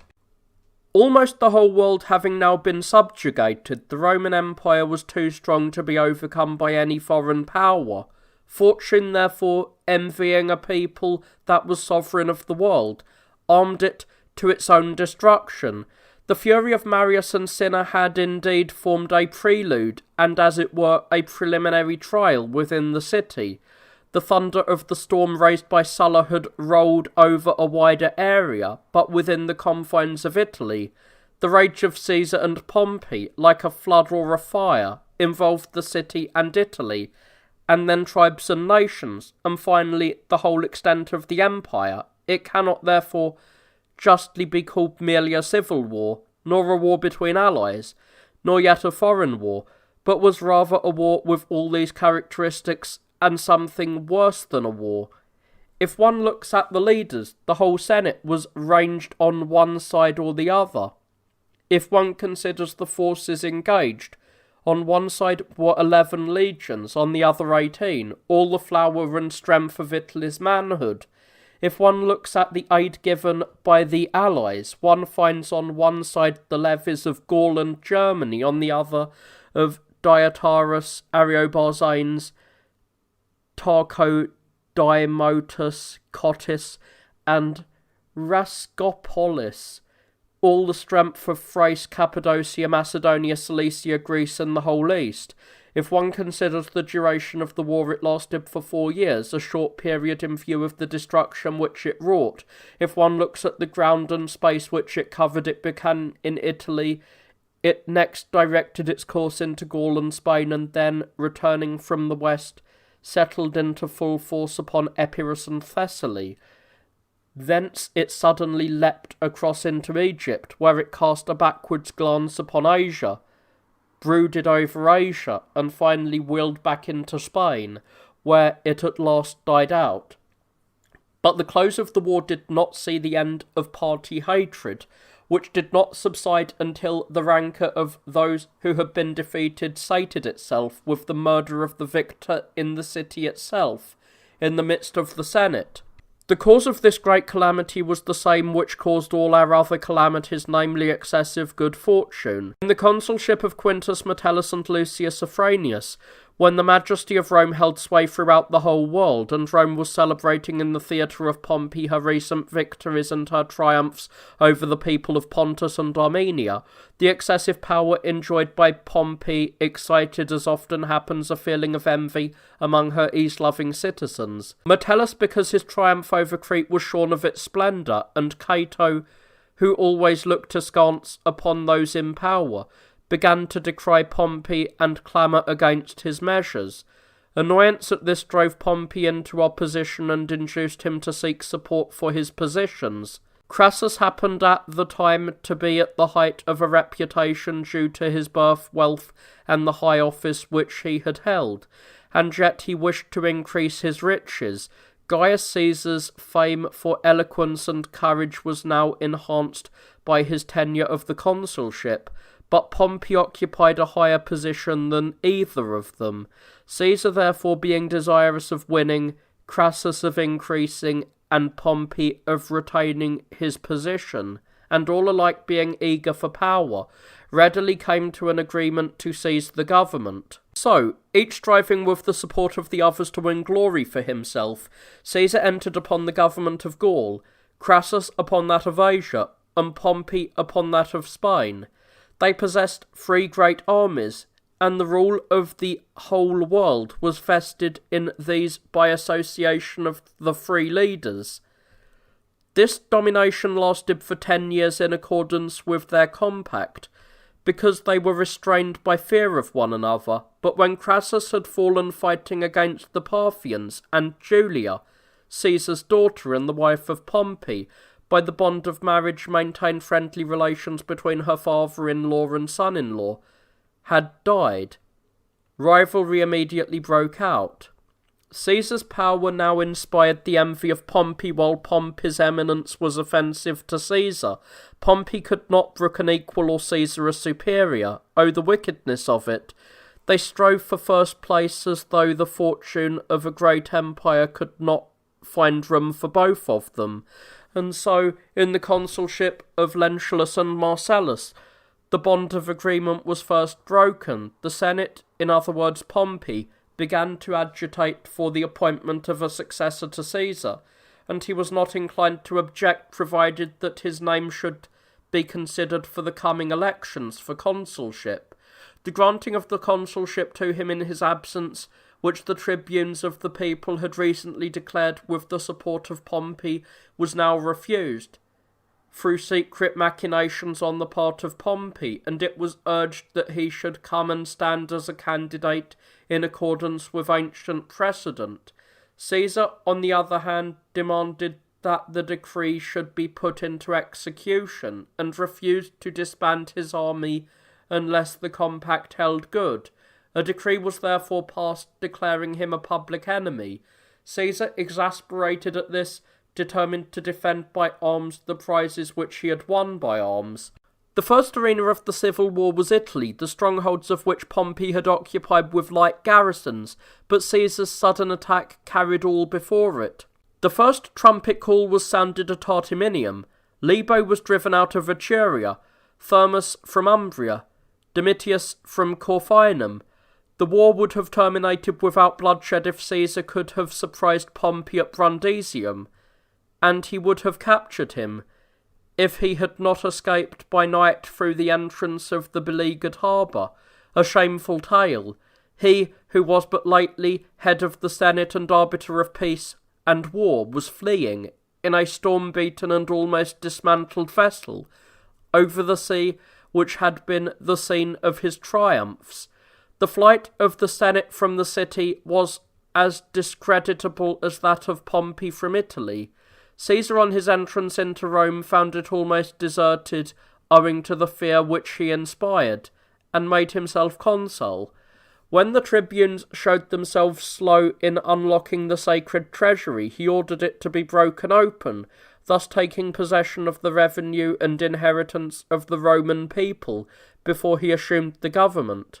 Pompey being routed and in flight, Caesar preferred to set the provinces in order before he pursued him. Sicily and Sardinia, which ensure our corn supply, he secured by his lieutenant generals. There was no hostility in Gaul, where he himself had established peace. Marseille, however, as he was passing through on his way to attack Pompey's armies in Spain, dared to close its gates to him. The luckless city, desiring peace, became involved in war through its dread of war. But since it was protected by walls, he gave orders that it should be reduced for him in his absence.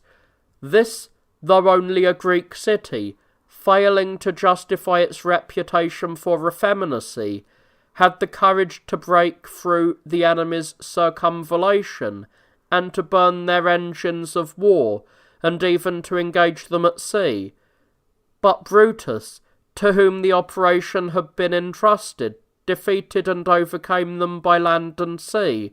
They quickly surrendered and were deprived of everything which they possessed, except the most valued of all their possessions, their liberty. In Spain, an indecisive war with varying successes, but without heavy bloodshed, was fought against Petreius and Afranius, the lieutenant generals of Pompey, whom, while they were encamped at Ierda on the river Sicoris, Caesar attempted to besiege and cut off from the town. Meanwhile, the flooding of the river in the spring prevented him from obtaining supplies. Thus his camp was threatened with starvation, and the besieger was himself, as it were, besieged. When, however, the river resumed its tranquil course and opened the country to ravaging and fighting, he again fiercely attacked the enemy and, when they retreated into Celtiberia, followed them up and reduced them to surrender by ditch and rampart and consequent lack of water. Thus hither Spain was recovered, nor did further Spain delay Caesar long. For what could one legion do after 5 had already been defeated? After the voluntary surrender of Varro, Gades, the Straits, and the ocean, all obeyed Caesar's lucky star. Fortune, however, ventured some opposition to the absent leader, namely in Illyricum and Africa, as though on purpose to make his success more glorious in contrast with failure elsewhere. For when Dolabella and Antonius, who had been ordered to hold the entrance of the Adriatic, had encamped, the former on the Illyrian coast, and the latter on the shore near Curtica, at a time when Pompey enjoyed a wide command of the sea, the latter Lieutenant General Octavius Libo suddenly surrounded both of them with large forces from the fleet. Famine compelled Antonius to surrender. Some rafts sent to his assistance by Bacillus, as good a substitute as he could make for the lack of ships, were captured, as in a net, by means of ropes drawn along under the water, a new device on the part of some Cilicians in Pompey's service. The tide, however, floated 2 of them off, but one of them, which carried troops from Optiogium, was able to go aground on the shallows and provided an incident worthy of record in history. A band of barely 1,000 men withstood for a whole day the weapons of an army which had completely surrounded them, and when their valour procured no way of escape, at last, at the exhortation of the tribune Voltarius, in order that they might not be forced to surrender, they fell upon one another and died by the blows of their fellows. In Africa too, Curio showed like bravery and met with a like disaster. Sent to recover the province and elated at having routed Varus and put him to flight, he was unable to resist a sudden attack of King Juba and the Moorish cavalry. A way of flight was open to the defeated general, but shame induced him to share the fate of an army which had been lost through his rashness. But fortune now demanding that the destined pair of combatants should meet, Pompey had chosen Epirus as the scene of operations, and Caesar was not slow to face him. Having set all things in order in his rear, although midwinter impeded his passage with a storm, he sailed to war, and having pitched his camp at Aricium, and finding that the absence of part of his army, which had been left behind at Brundisium with Mark Antony, owing to a lack of ships, was delaying operations, he was so impatient that, though a gale was raging at sea, he attempted to cross in the depth of night alone in a light reconnoitring boat to keep them off. His remark to the master of the vessel, who was alarmed at the greatness of the risk, has come down to us. Why are you afraid? You have Caesar on board. All their forces having been collected together from every side, and their camps pitched close to one another, the plans of the two generals were very different. Caesar, naturally aggressive and eager to obtain a decision, displayed his troops in line of battle and provoked a challenge to his enemy. At one time he blocked Pompey's camp, which he had surrounded with a rampart 16 miles in circumference. But what harm could a siege do to an army which, from its command of the sea, could obtain supplies of every kind in abundance? At another time he made an attack on Dyrrachium, but in vain, since the very sight alone rendered it impregnable. And further, he constantly encountered the enemy whenever they made a sally, when extraordinary bravery was displayed by the centurion Scaevola, in whose shield 120 weapons were lodged, and finally plundered the cities which had allied themselves with Pompey, laying waste Aricium, Gomphi, and other fortresses of Thessaly. Against these movements Pompey contrived delays and subterfuges, and tried to wear down the enemy, who were hemmed in on all sides, by depriving them of their supplies, and waited for the moment when the zeal of the impetuous general should die down.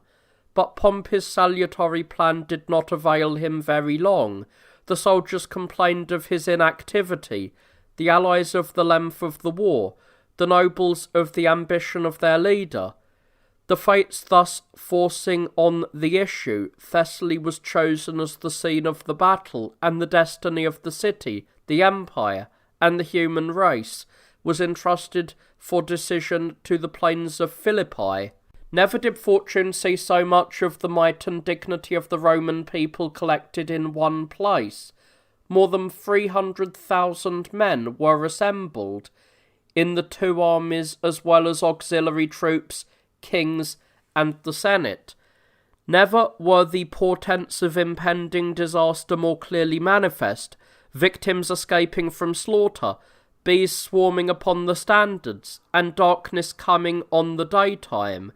Pompey himself dreamed that he was surrounded in his own theatre by a clapping of hands which resembled the beating of breasts, and in the morning appeared at his headquarters clad in a dark cloak, an omen of misfortune. Caesar's army was never more eager and alert, and it was from his side that the first trumpet call was sounded, and the first weapons were discharged.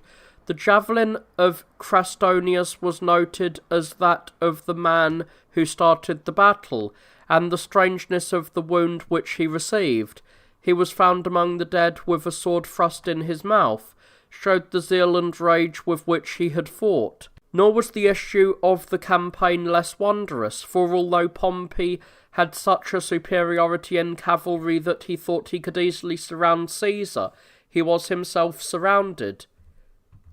For when the fight had continued for a long time without advantage to either side, and by Pompey's order the cavalry had poured forth in an onslaught from the wing, suddenly, at a given signal, the German cohorts made so violent an attack from the quarter on the cavalry as they rushed out that the latter seemed but infantry, while their assailants seemed to be mounted on horseback. The slaughter of the retreating cavalry was accompanied by the destruction of the light infantry.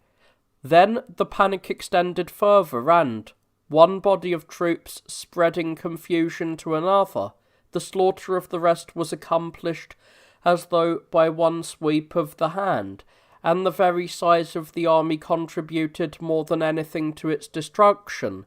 Caesar was everywhere in the battle and combined the functions of a general and a common soldier. Some of his remarks, too, made as he rode about, are preserved. One of them, "Soldiers, strike the foe in the face," was cruel but judicious and conducive to success. Another, "Spare your fellow citizens," uttered when he was himself pursuing Pompey, who would have been lucky in his misfortunes if the same fate which overtook his army had befallen himself, was intended merely as a boast. As it was, Pompey survived his honours only to suffer the still greater disgrace of escaping on horseback through the Thessalian Tempe, of reaching Lesbos with one small vessel, of meditating at Syedra on a lonely rock in Cilicia, an escape to Parthia, Africa, or Egypt, and finally of dying by murder in the sight of his wife and children on the shores of Plusium, by order of the most contemptible of kings, and by the avarice of eunuchs, and, to complete the tale of his misfortune, by the sword of Septimius, a deserter from his own army. With the death of Pompey, who could but suppose that the war was over? Yet the embers of the conflagration in Thessaly brought forth again in flames, with far greater fury and violence. In Egypt, indeed, a war broke out against Caesar, which had no connection with the party factions, since Ptolemy, king of Alexandria, had perpetrated the crowning atrocity of the civil war and had sealed a treaty of friendship with Caesar by means of Pompey's murder. Fate called for vengeance and for the shade of so illustrious a victim, and an occasion soon presented itself. Cleopatra, the king's sister, threw herself at Caesar's feet and asked for the restoration of part of the kingdom.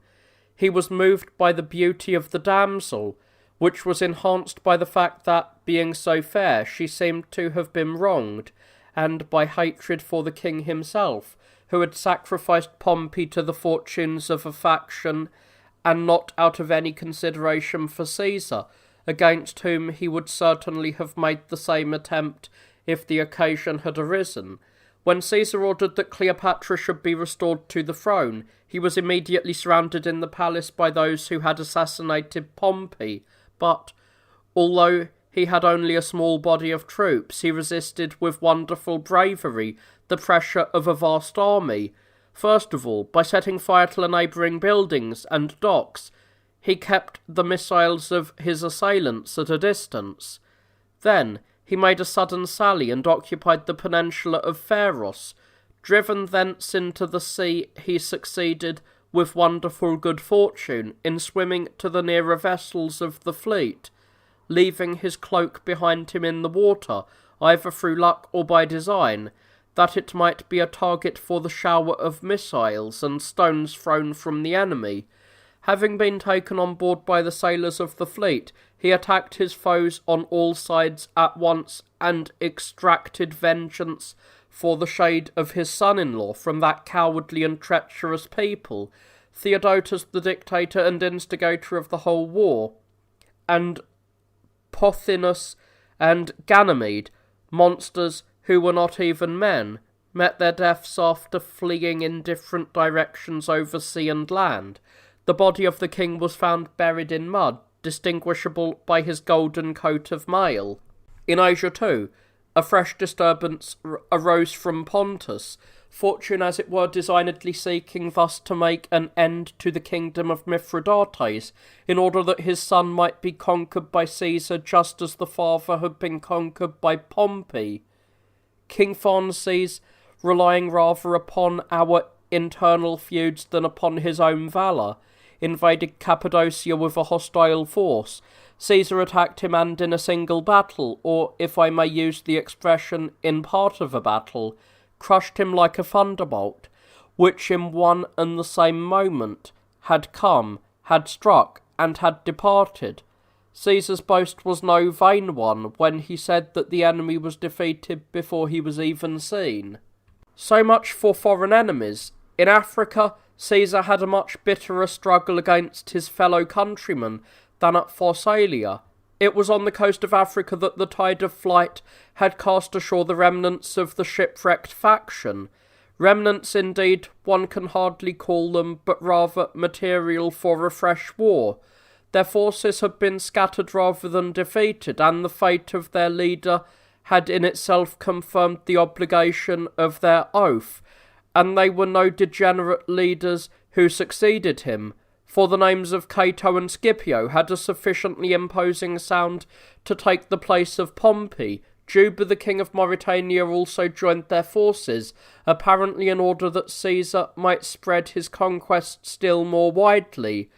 There was no difference between Pharsalia and Thapsus, except that the latter was on a larger scale. Also, the attack of Caesar's troops was all the more vigorous because they were indignant that the war had assumed greater dimensions since Pompey's death. Furthermore, the trumpeters gave the signal for the attack of their own accord before receiving the general's order, a thing which happened on no other occasion. The defeat began with Juba, whose elephants, unaccustomed to war and only recently brought from the woods, panic-stricken at the sudden noise of the trumpets, wheeled around and charged their own side.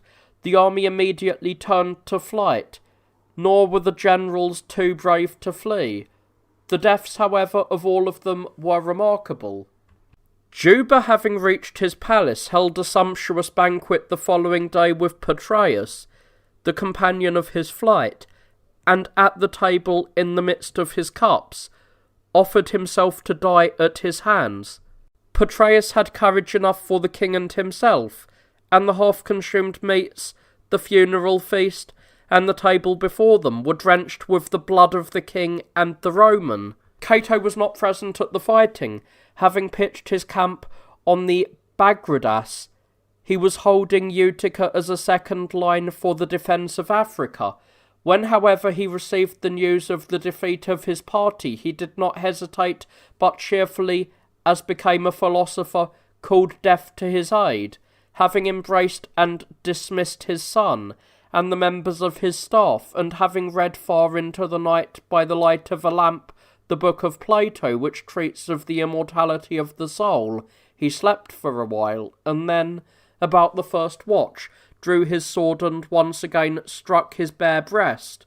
After this the doctors with their fomentations must needs lay their vulgar hands upon this hero. He endured it until they departed, and then tore the wound open, a rush of blood ensuing, left his dying hands in the wound which he had twice dealt himself. Just as though there had been no fighting hitherto, warfare and party spirit broke out afresh, and Spain outdid Africa, just as Africa surpassed Thessaly.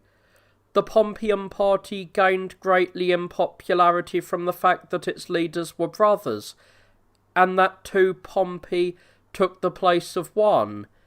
Nowhere, therefore, were the encounters more bitter or the results so doubtful. First Varus and Didius, the lieutenant-generals, fought at the very mouth of the ocean, but the ships had a harder struggle against the sea than against one another, and the ocean, as though it were punishing the madness of civil war, destroyed both fleets by shipwreck.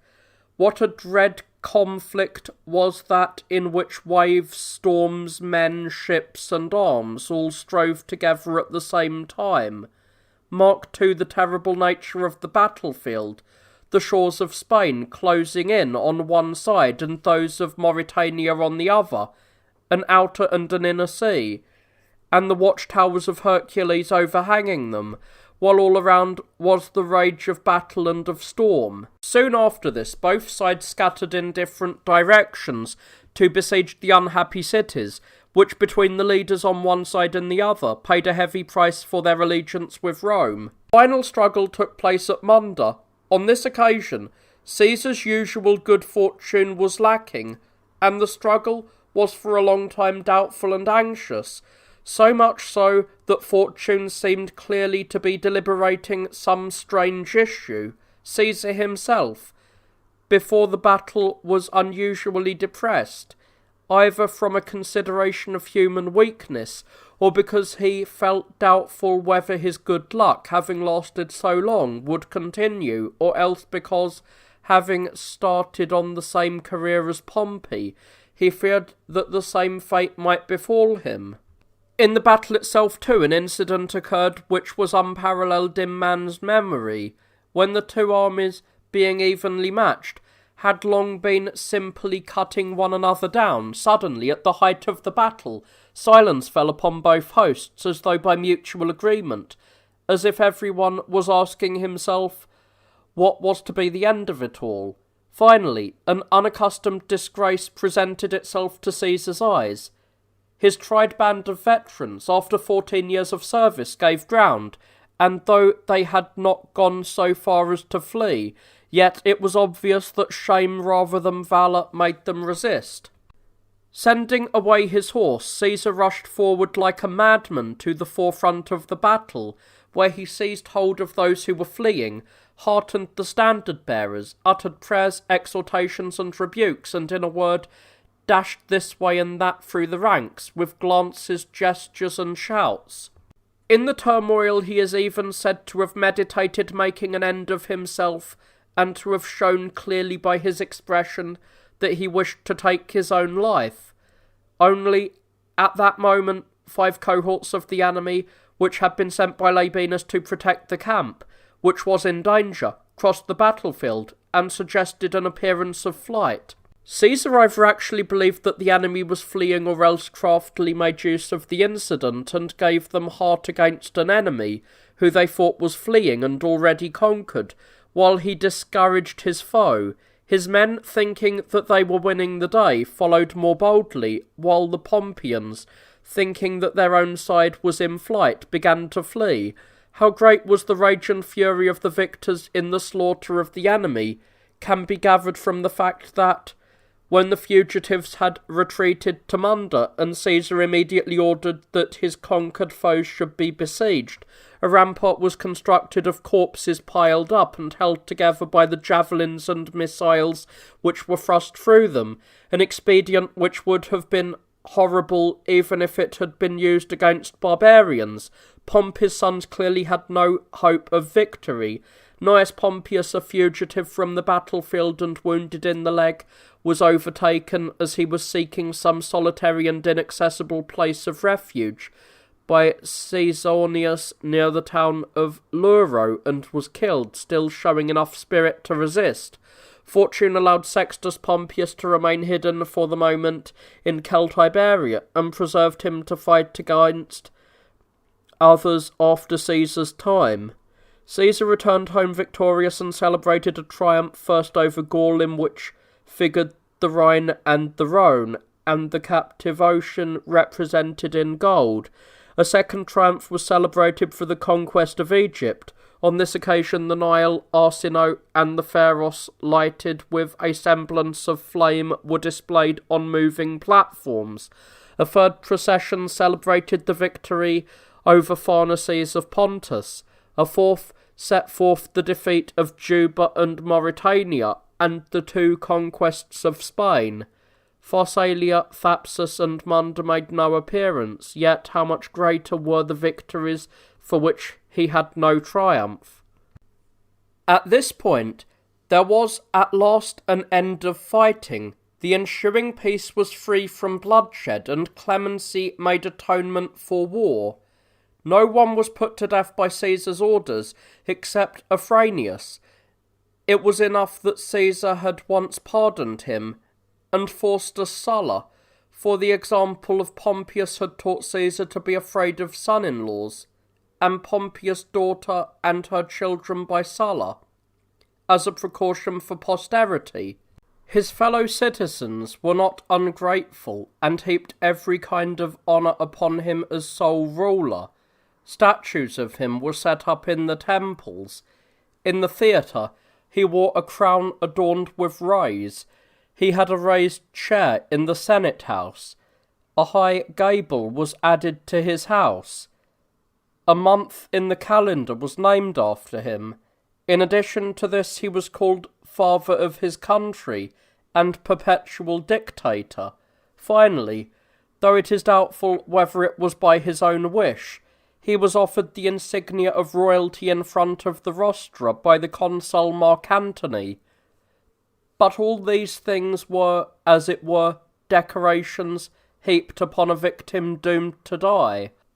For the envy which he inspired influenced men more than his clemency, and his very power to confer favours was intolerable to free citizens.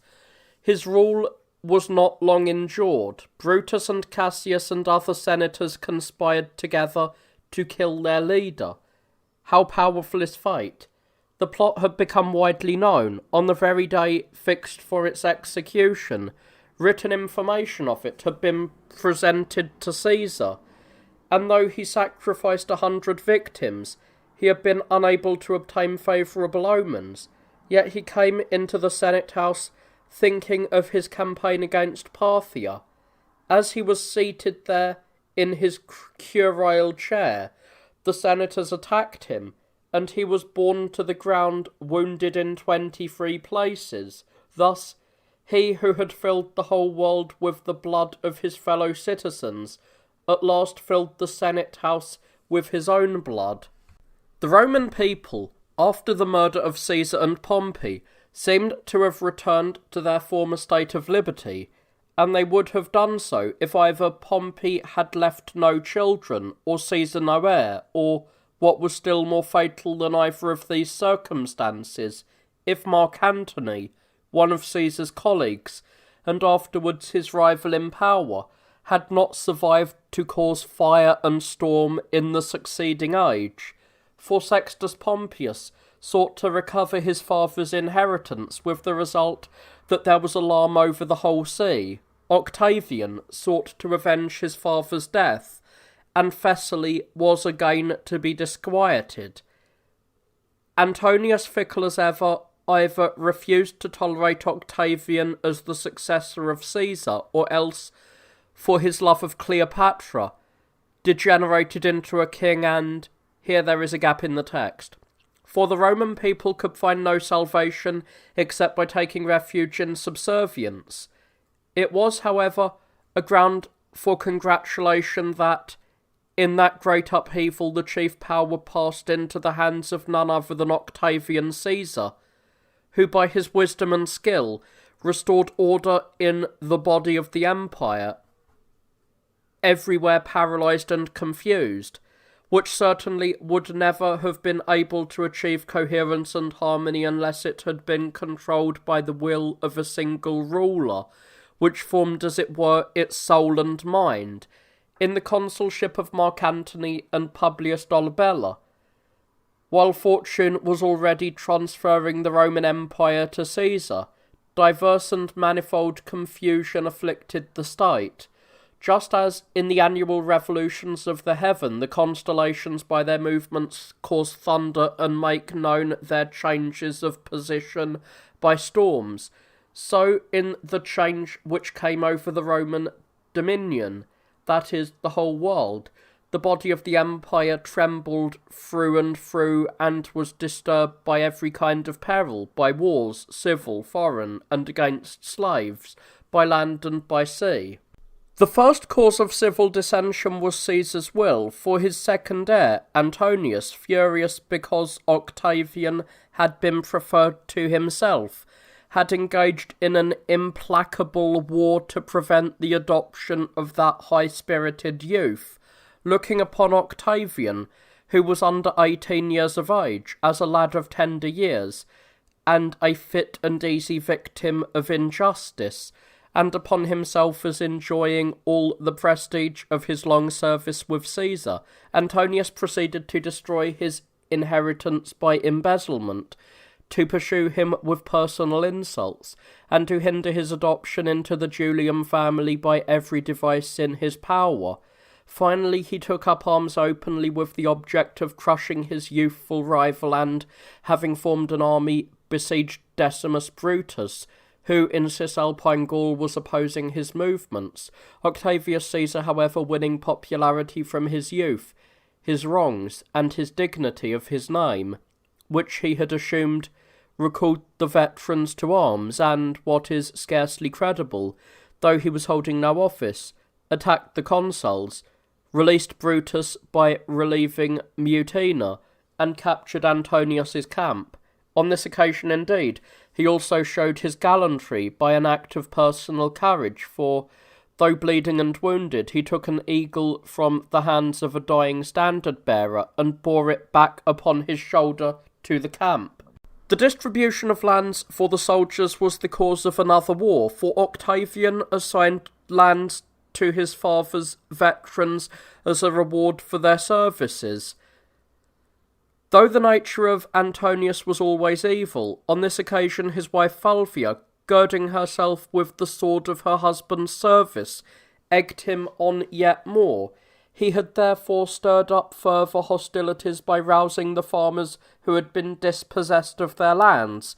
He was thereupon declared a public enemy not merely in the judgment of private citizens, but by the vote of the whole Senate, and Octavian, attacking him, drove him within the walls of Perusia, and by the humiliating device of starvation, against which he tried every expedient, finally reduced him to surrender. Although Antonius by himself was a sufficient menace to peace and to the state, Lepidus joined him and thus, as it were, added fire to fire. What could be done against two consuls and two armies? Octavian was forced to become a party to a horrible compact. The three leaders were as different in their aims as in their characters. Lepidus was actuated by a desire for wealth, which he might expect to gain from the confusion of the state. Antonius desired vengeance upon those who had declared him an enemy. Octavian was spurred on by the thought that his father's death was still unpunished, and that the survival of Cassius and Brutus was an insult to his departed spirit. Under a compact for those objects, peace was concluded between the three leaders. At Confluentes, between Perusia and Bononia, they joined hands, and the armies saluted one another. The formation of the triumvirate followed a bad precedent, and with the overthrow of the constitution by arms, the solemn proscriptions came back. Its most remarkable act of atrocity was the murder of as many as 140 senators. Shocking, brutal, and pitiable deaths in every part of the world awaited those who escaped. What lamentation can do justice to the disgrace involved in the proscription by Antonius of his uncle Lucius Caesar, and of his brother Lucius Paulus by Lepidus? It has long been customary to expose on the rostra at Rome the heads of those who had been executed, but even so the citizens could not restrain their tears when they saw the severed head of Cicero on those very rostra, which he had made his own, and men rushed to gaze upon him as once they were wont to crowd to listen to him. These crimes were the result of the proscription lists of Antonius and Lepidus. Octavian contented himself with proscribing his father's murderers, for fear lest his death might be considered to have been deserved if it had remained unavenged. Brutus and Cassius seemed to have cast forth Caesar from the throne like another King Tarquin. Yet by that very act of murder they destroyed the liberty, the restoration of which was their deepest wish.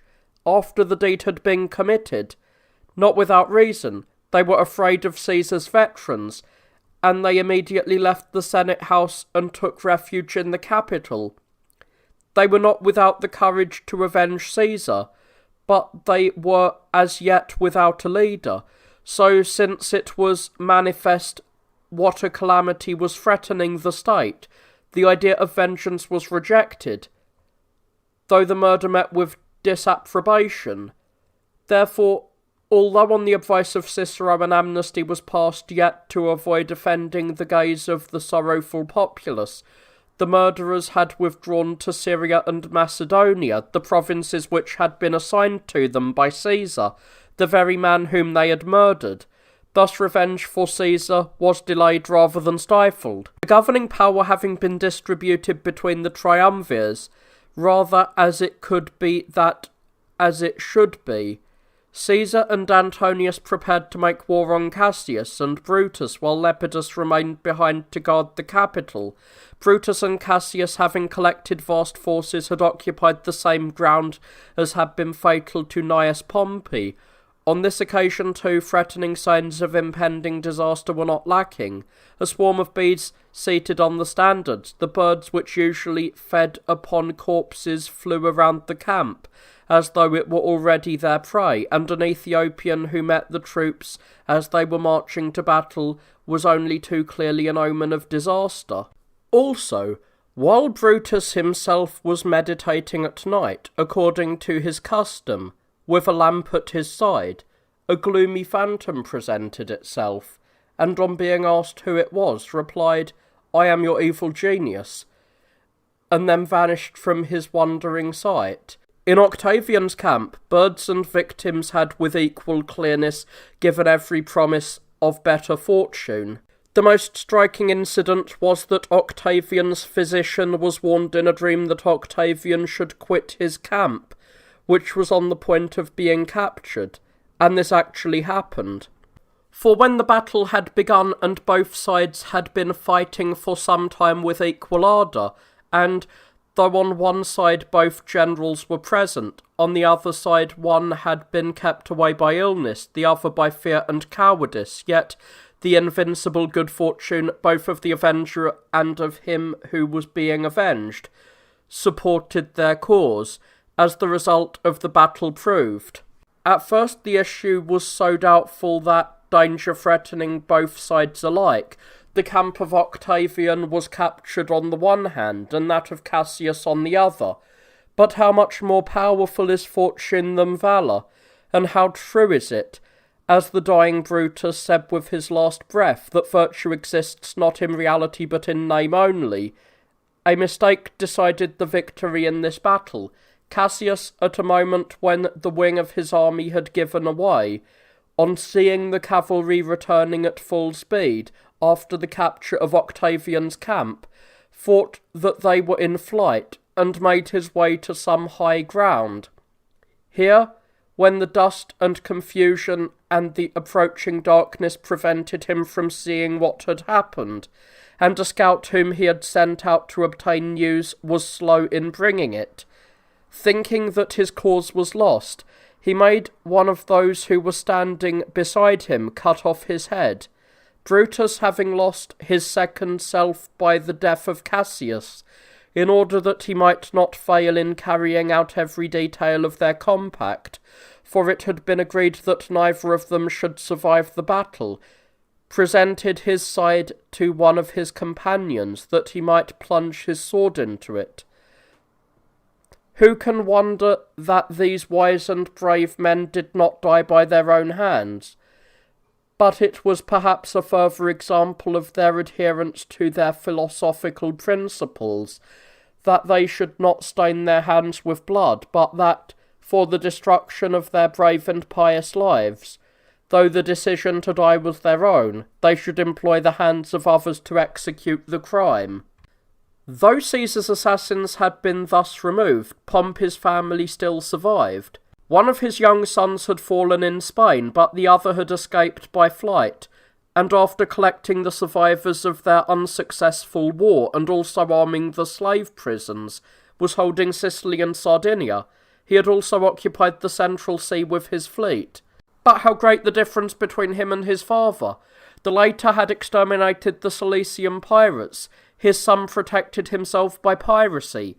He ravaged Puteoli, Formiae, Vulturum, and in a word the whole coast of Campania, the Pomptine marshes, Arenia, and even the mouth of the river Tiber.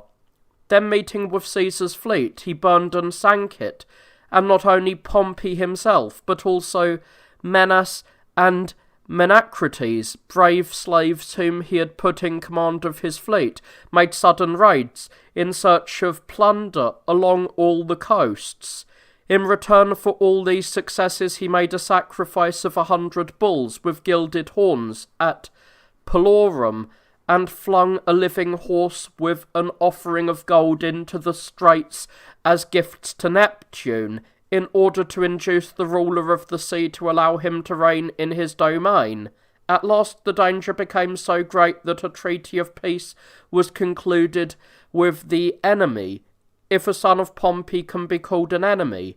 How great was the joy, though it was short-lived, when an agreement was made on the embankment of the shores of Baiae, permitting his return and the restoration of his property, and when, at his invitation, they dined on board his ship, and railing against his fate, he said, "There are keels where I live," a witty remark, seeing that his father had lived in Carinae, the most fashionable quarter of the capital, while his own house and his household gods were tossed in a ship. But owing to the invincibility of Mark Antony, and because the spoil from Pompey's property, of which Antony had been the purchaser, had been squandered, the entry of Sextus into possession of his estate could not be sustained.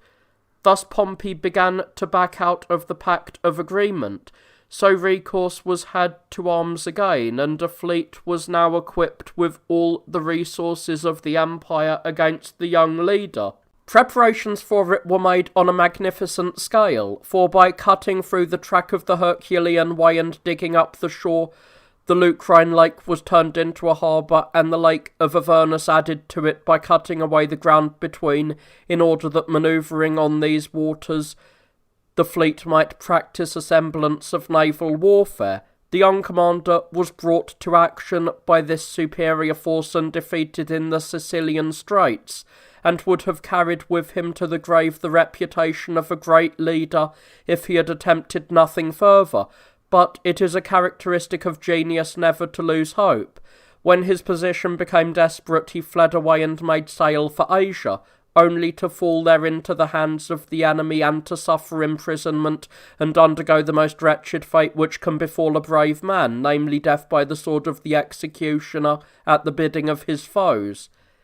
There had been no such pitiable flight since that of Xerxes, for he who had been but lately lord of 350 ships fled with 6 or 7, and, with the lights extinguished on his flagship, after throwing his rings into the sea, casting anxious looks behind him, though his only fear was lest he should fail to meet with death.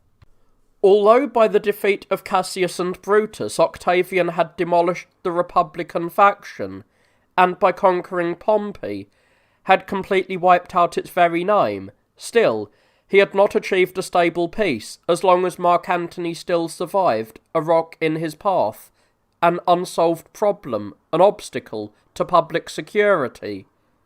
However, owing to his vices, he did not fail to work his own destruction, nay more, by trying every expedient to which his ambition and luxury prompted him, he freed his enemies, then his fellow citizens, and finally the age in which he lived, from any fear which he had inspired. The disaster of Crassus had further increased the confidence of the Parthians, and they had heard with joy of the internal discords of the Roman people. So as soon as there was a gleam of hope, they did not hesitate to break out, being actually invited to do so by Labienus, who had been sent to Parthia by Cassius and Brutus, and, such was their mad fury, had urged the enemies of Rome to assist them. Under the leadership of Pacorus, a young prince, they had driven out the garrison of Mark Antony, and the latter's lieutenant general, Saxa, owed it to his sword that he did not fall into their hands. At length Syria was snatched from us, and the trouble was like to spread more widely. the enemy making conquests for themselves on the pretense of helping others. Had not Venditus, another lieutenant general of Mark Antony, with marvellous good luck, severely defeated the forces of Labienus and Pacorus himself and all the Parthian cavalry over the whole area between the Euphrates and the Orontes. The defeated force numbered more than 20,000. The defeat was not inflicted without a stratagem on the part of the general, who, under a pretence of panic, allowed the enemy to approach so close to the camp that he prevented them from making use of their arrows by depriving them of room to shoot. The king died fighting with great gallantry. After his head had been carried around the cities which had revolted, Syria was recovered without further fighting. Thus we obtained compensation for the disaster of Crassus by the slaughter of Pacorus.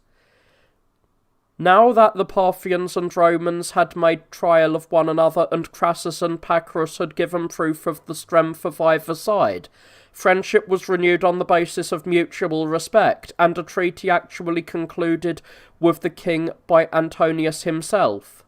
But such was the exceeding vanity of the man that, in his desire for fresh titles of honour, he longed to have Araxes and Euphrates inscribed beneath his statues, and without any pretext or design, and without even a pretended declaration of war, just as if it were part of the art of generalship to attack by stealth, he left Syria and made a sudden attack upon the Parthians.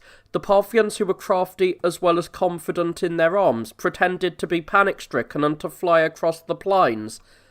Antonius immediately followed them, thinking that he had already won the day, when suddenly a not very large force of the enemy unexpectedly burst forth, like a storm of rain, upon his troops in the evening, when they were weary of marching, and overwhelmed 2 legions with showers of arrows from all sides. No disaster had ever occurred comparable with that which threatened the Romans on the following day, if the gods of pity had not intervened. A survivor from the disaster of Crassus, dressed in Parthian costume, rode up to the camp and, having uttered a salutation in Latin and thus inspired trust by speaking their language, informed them of the danger that was threatening them. The king, he said, would soon be upon them with all his forces. They ought therefore to retreat and make for the mountains, though even so they would probably have no lack of enemies to face. The result was that a smaller body of the enemy than was anticipated came up with them.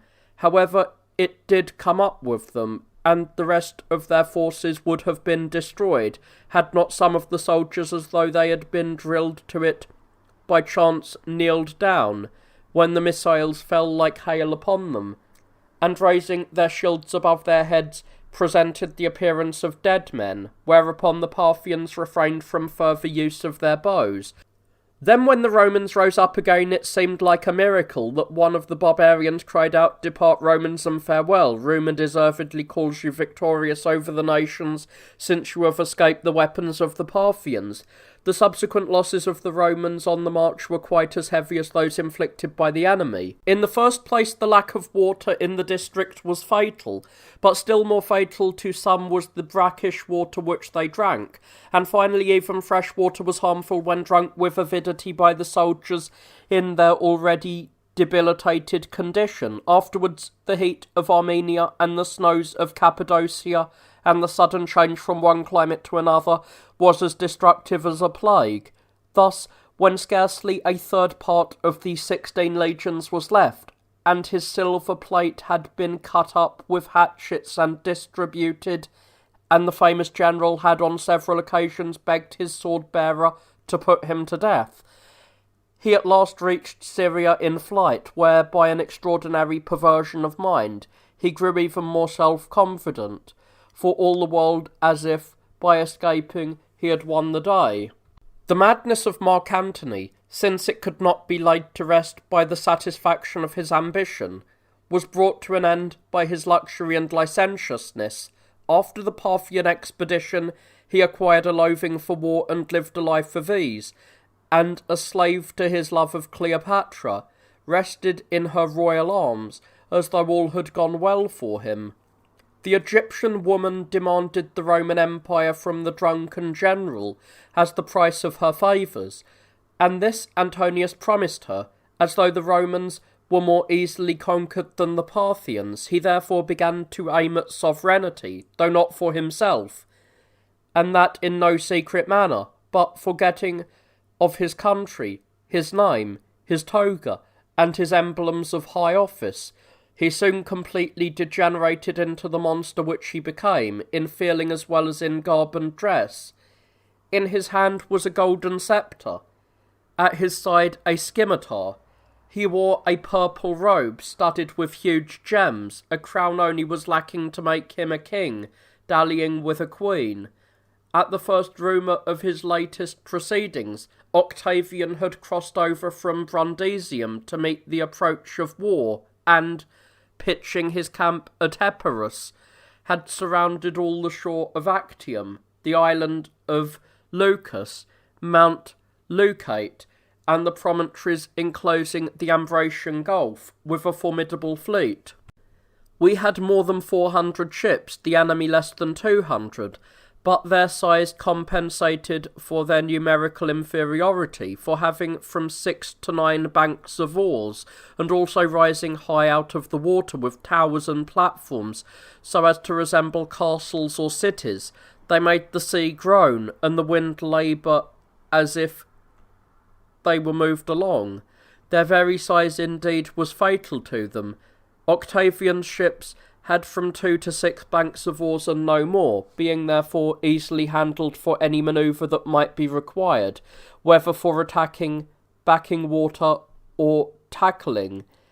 They scattered at their will the opposing vessels, which were clumsy and in every respect unwieldy, several of them attacking a single ship with missiles and with their beaks, and also with firebrands hurled into them. The vastness of the enemy's force was never more apparent than after the victory, for as a result of the battle the wreckage of the huge fleet floated all over the sea, and the waves, stirred by the wind, continually yielded up the purple and gold bespangled spoils of the Arabians and Sabians and 1,000 other Asiatic peoples. The queen led the retreat, putting out into the open sea in her golden vessel with purple sail. Antonius soon followed her, but Octavian was hard upon their tracks, and so neither their preparations for flight into the ocean nor their occupation of the 2 promontories of Egypt with garrisons availed them aught. They were almost within Octavian's grasp. Antonius was the first to seize the sword of a suicide. The queen, casting herself at Octavian's feet, tried to attract his glances, but in vain, for her beauty was unable to prevail over his self-control. Her efforts were aimed not at saving her own life, which was freely offered to her, but of obtaining a portion of his kingdom. Despairing of winning this from Octavian, and perceiving that she was being reserved to figure in a triumph, profiting by the carelessness of her guards, she betook herself to the mausoleum, as the royal sepulchre is called, there having put on the elaborate raiment by the side of her beloved Antonius in a coffin filled with rich perfumes, and applying serpents to her veins, thus passed into death as into a sleep. Thus the civil wars came to an end. The other wars were waged against foreign nations and broke out in different quarters of the world, while the empire was distracted by its troubles. Peace was a new state of affairs, and the proud and haughty necks of the nations not yet accustomed to the reign of servitude revolted against the yoke recently imposed upon them. It was in particular the northern regions where dwelt the Noricans, the Illyrians, the Pannonians, the Dalmatians, the Mosians, the Thracians, and the Dacians, the Sarmatians and the Germans, that showed the most spirit. The Alps gave confidence to the Noricans, who imagined that war could not reach their rocks and snows, but Octavian, by the hand of his stepson Claudius Drusus, subdued all the nations in that quarter. The Bruni, the Euxeni, and the Vindelici, How savage these Alpine peoples were is proved by the action of their women, who, when missiles failed, dashed out the brains of their own children against the ground and hurled them in the faces of the soldiers. The Illyrians also live at the foot of the Alps and keep watch over the depths of their valleys, and the barriers formed there by the windings of precipitous torrents. Octavian himself undertook an expedition against them and gave orders for the building of bridges. It was here that, in the confusion caused by the water and the enemy, he snatched a shield from the hands of a soldier who was hesitating to mount the bridge, and was the first to cross. When the army followed him and the bridge had collapsed, broken down by the number of persons on it, Octavian, wounded in the hands and legs, his comeliness enhanced by his blood and his dignity by his very danger, dealt the enemy a heavy blow in the rear. The Pannonians are protected by two swiftly flowing rivers, the Drave and the Save. After ravaging the territory of their neighbours, they used to withdraw behind the banks of these streams. Octavian sent Vinius to subdue them, and they were defeated on both rivers. The arms of the conquered enemy were not burned, as was usual as the custom in war, but broken to pieces and hurled into the current, that the fame of Octavian might thus be announced to those who were still resisting. The Dalmatians, for the most part, lived in the forests, whence they frequently made predatory raids.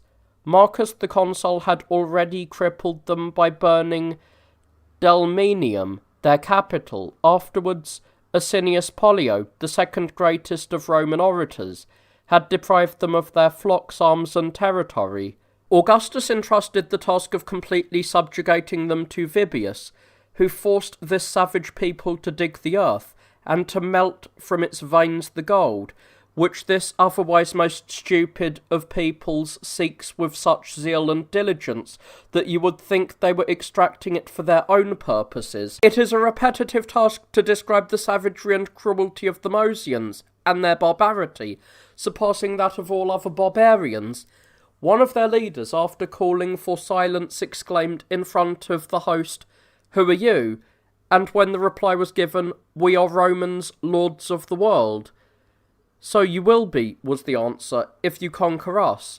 Marcus Crassus accepted the omen. The Mosians immediately sacrificed a horse in front of the army and made a vow that they would offer up and feed upon the vitals of the slaughtered leaders of their enemies. I can well believe that the gods heard their boast, for they would not even endure the sound of our trumpets. No little terror was inspired in the barbarians by the centurion Cornidius, a man of rather barbarous stupidity, which, however, was not without effect upon men of similar character. Carrying on the top of his helmet a pan of coals, which were fanned by the movement of his body, he scattered flame from his head, which had the appearance of being on fire.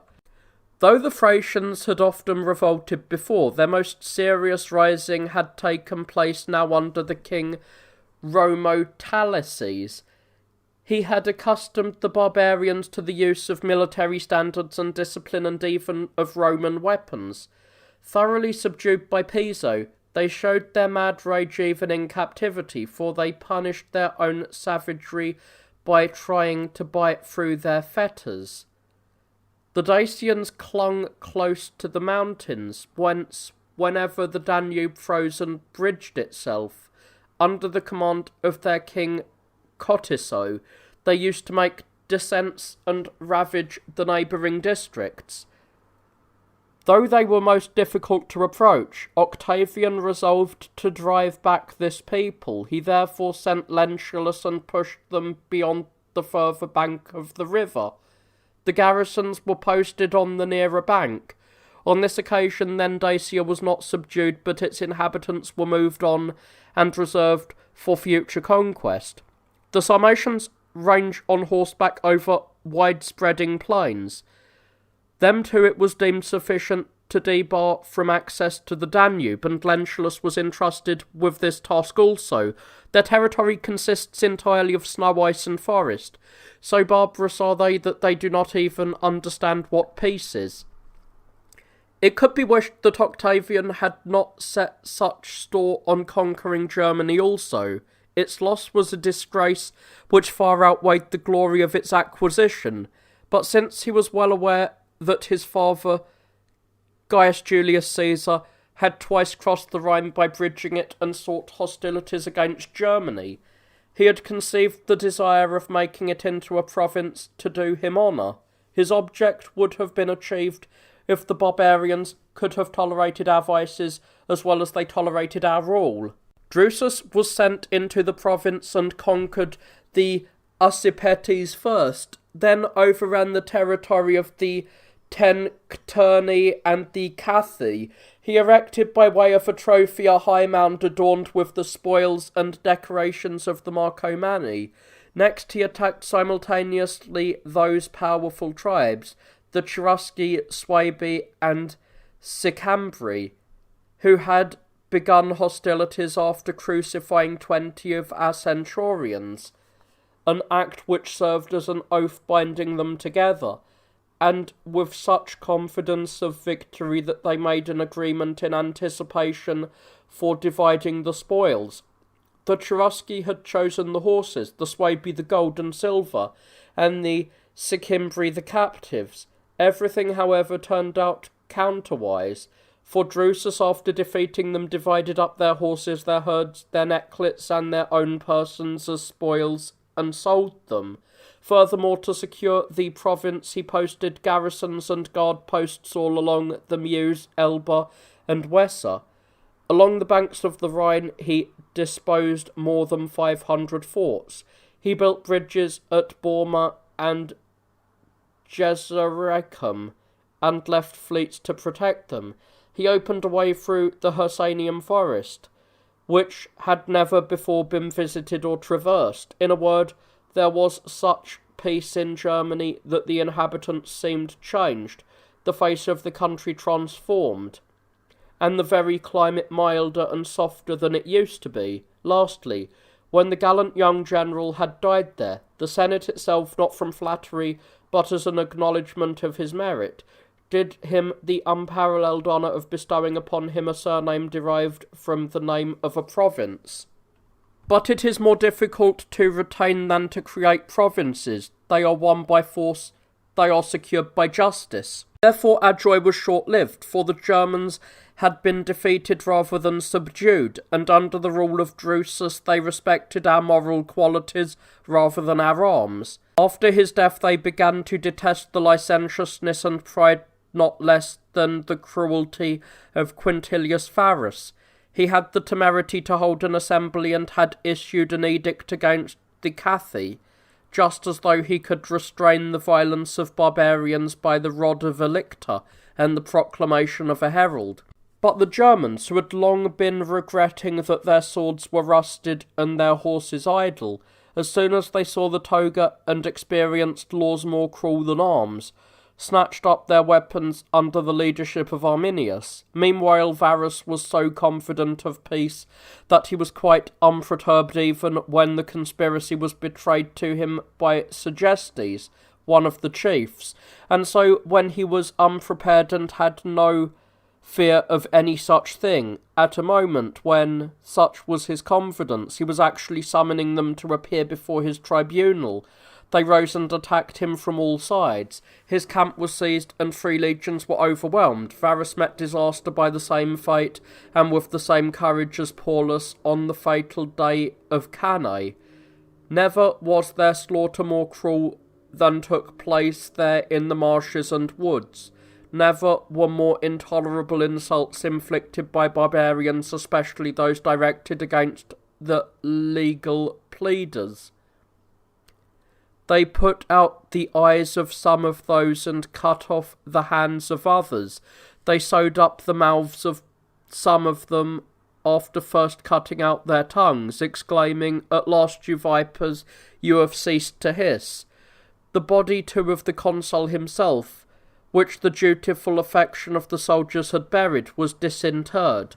As for the standards and eagles, the barbarians possessed two to this day. The third eagle was wrenched from its pole before it could fall into the hands of the enemy, by the standard bearer, who, carrying it concealed in the folds around his belt, secreted himself in the blood-stained marsh.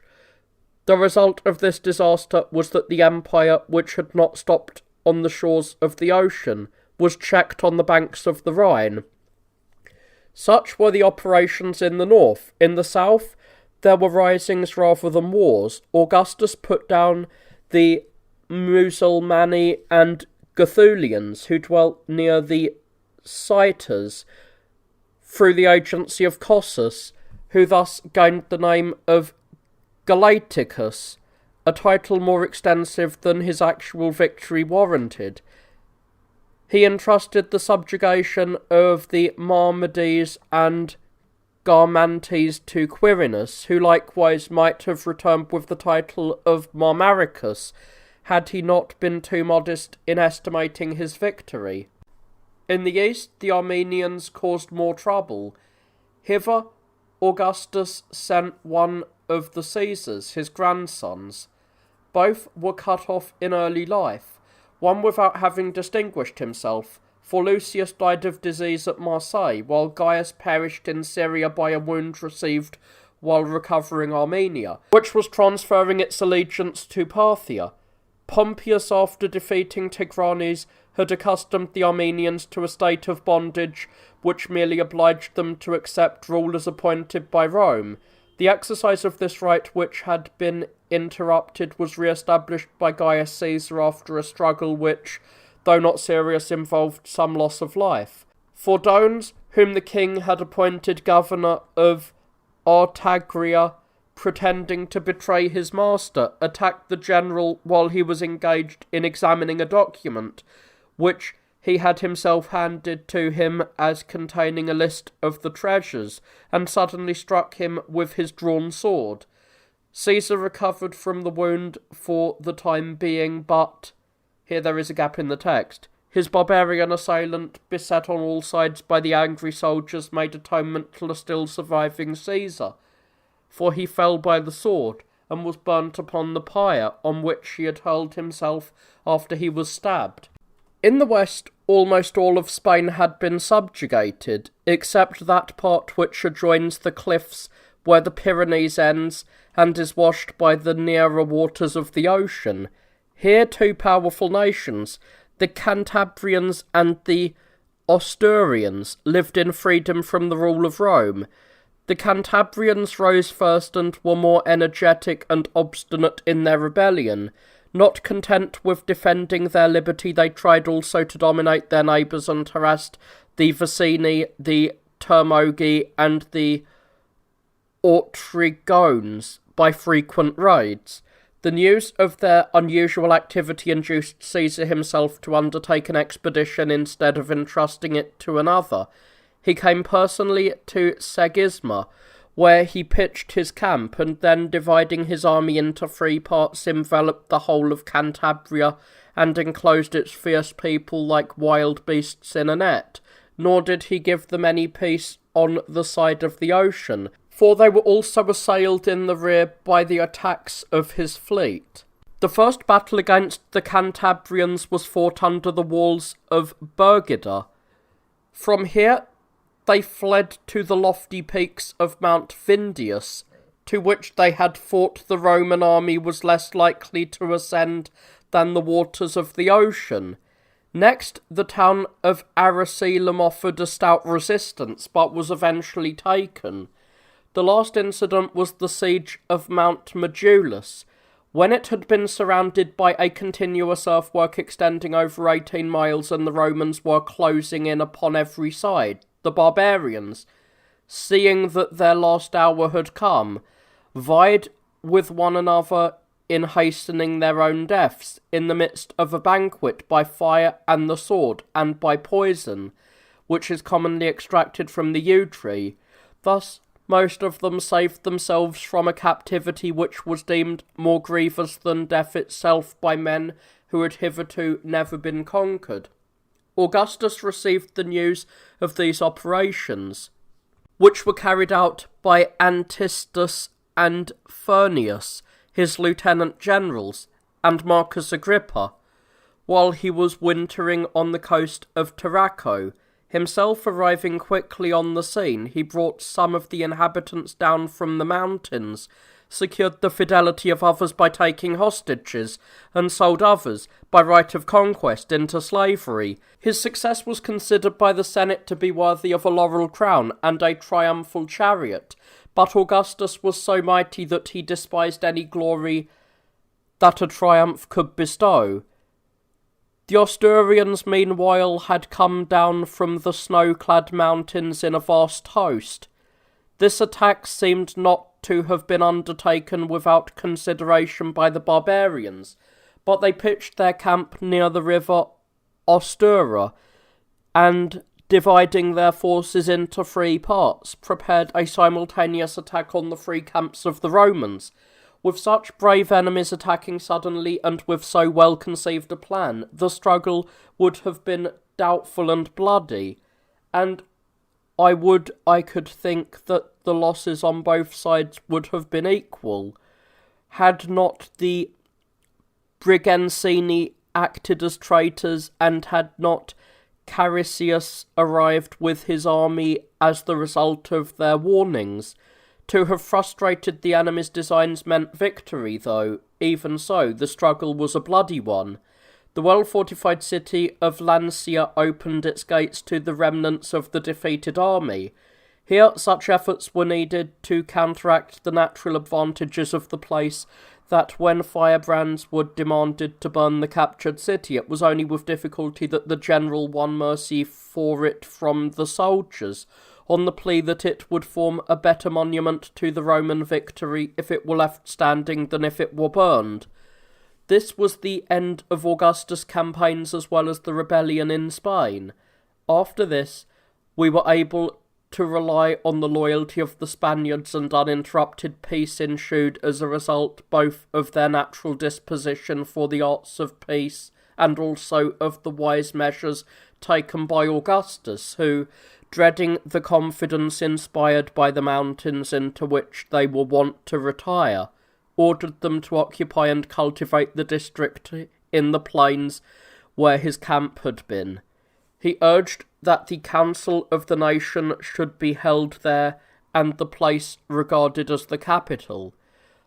The natural advantages of the place favoured his plan, for the whole district bears gold and is rich in chrysocolla, vermilion, and other pigments.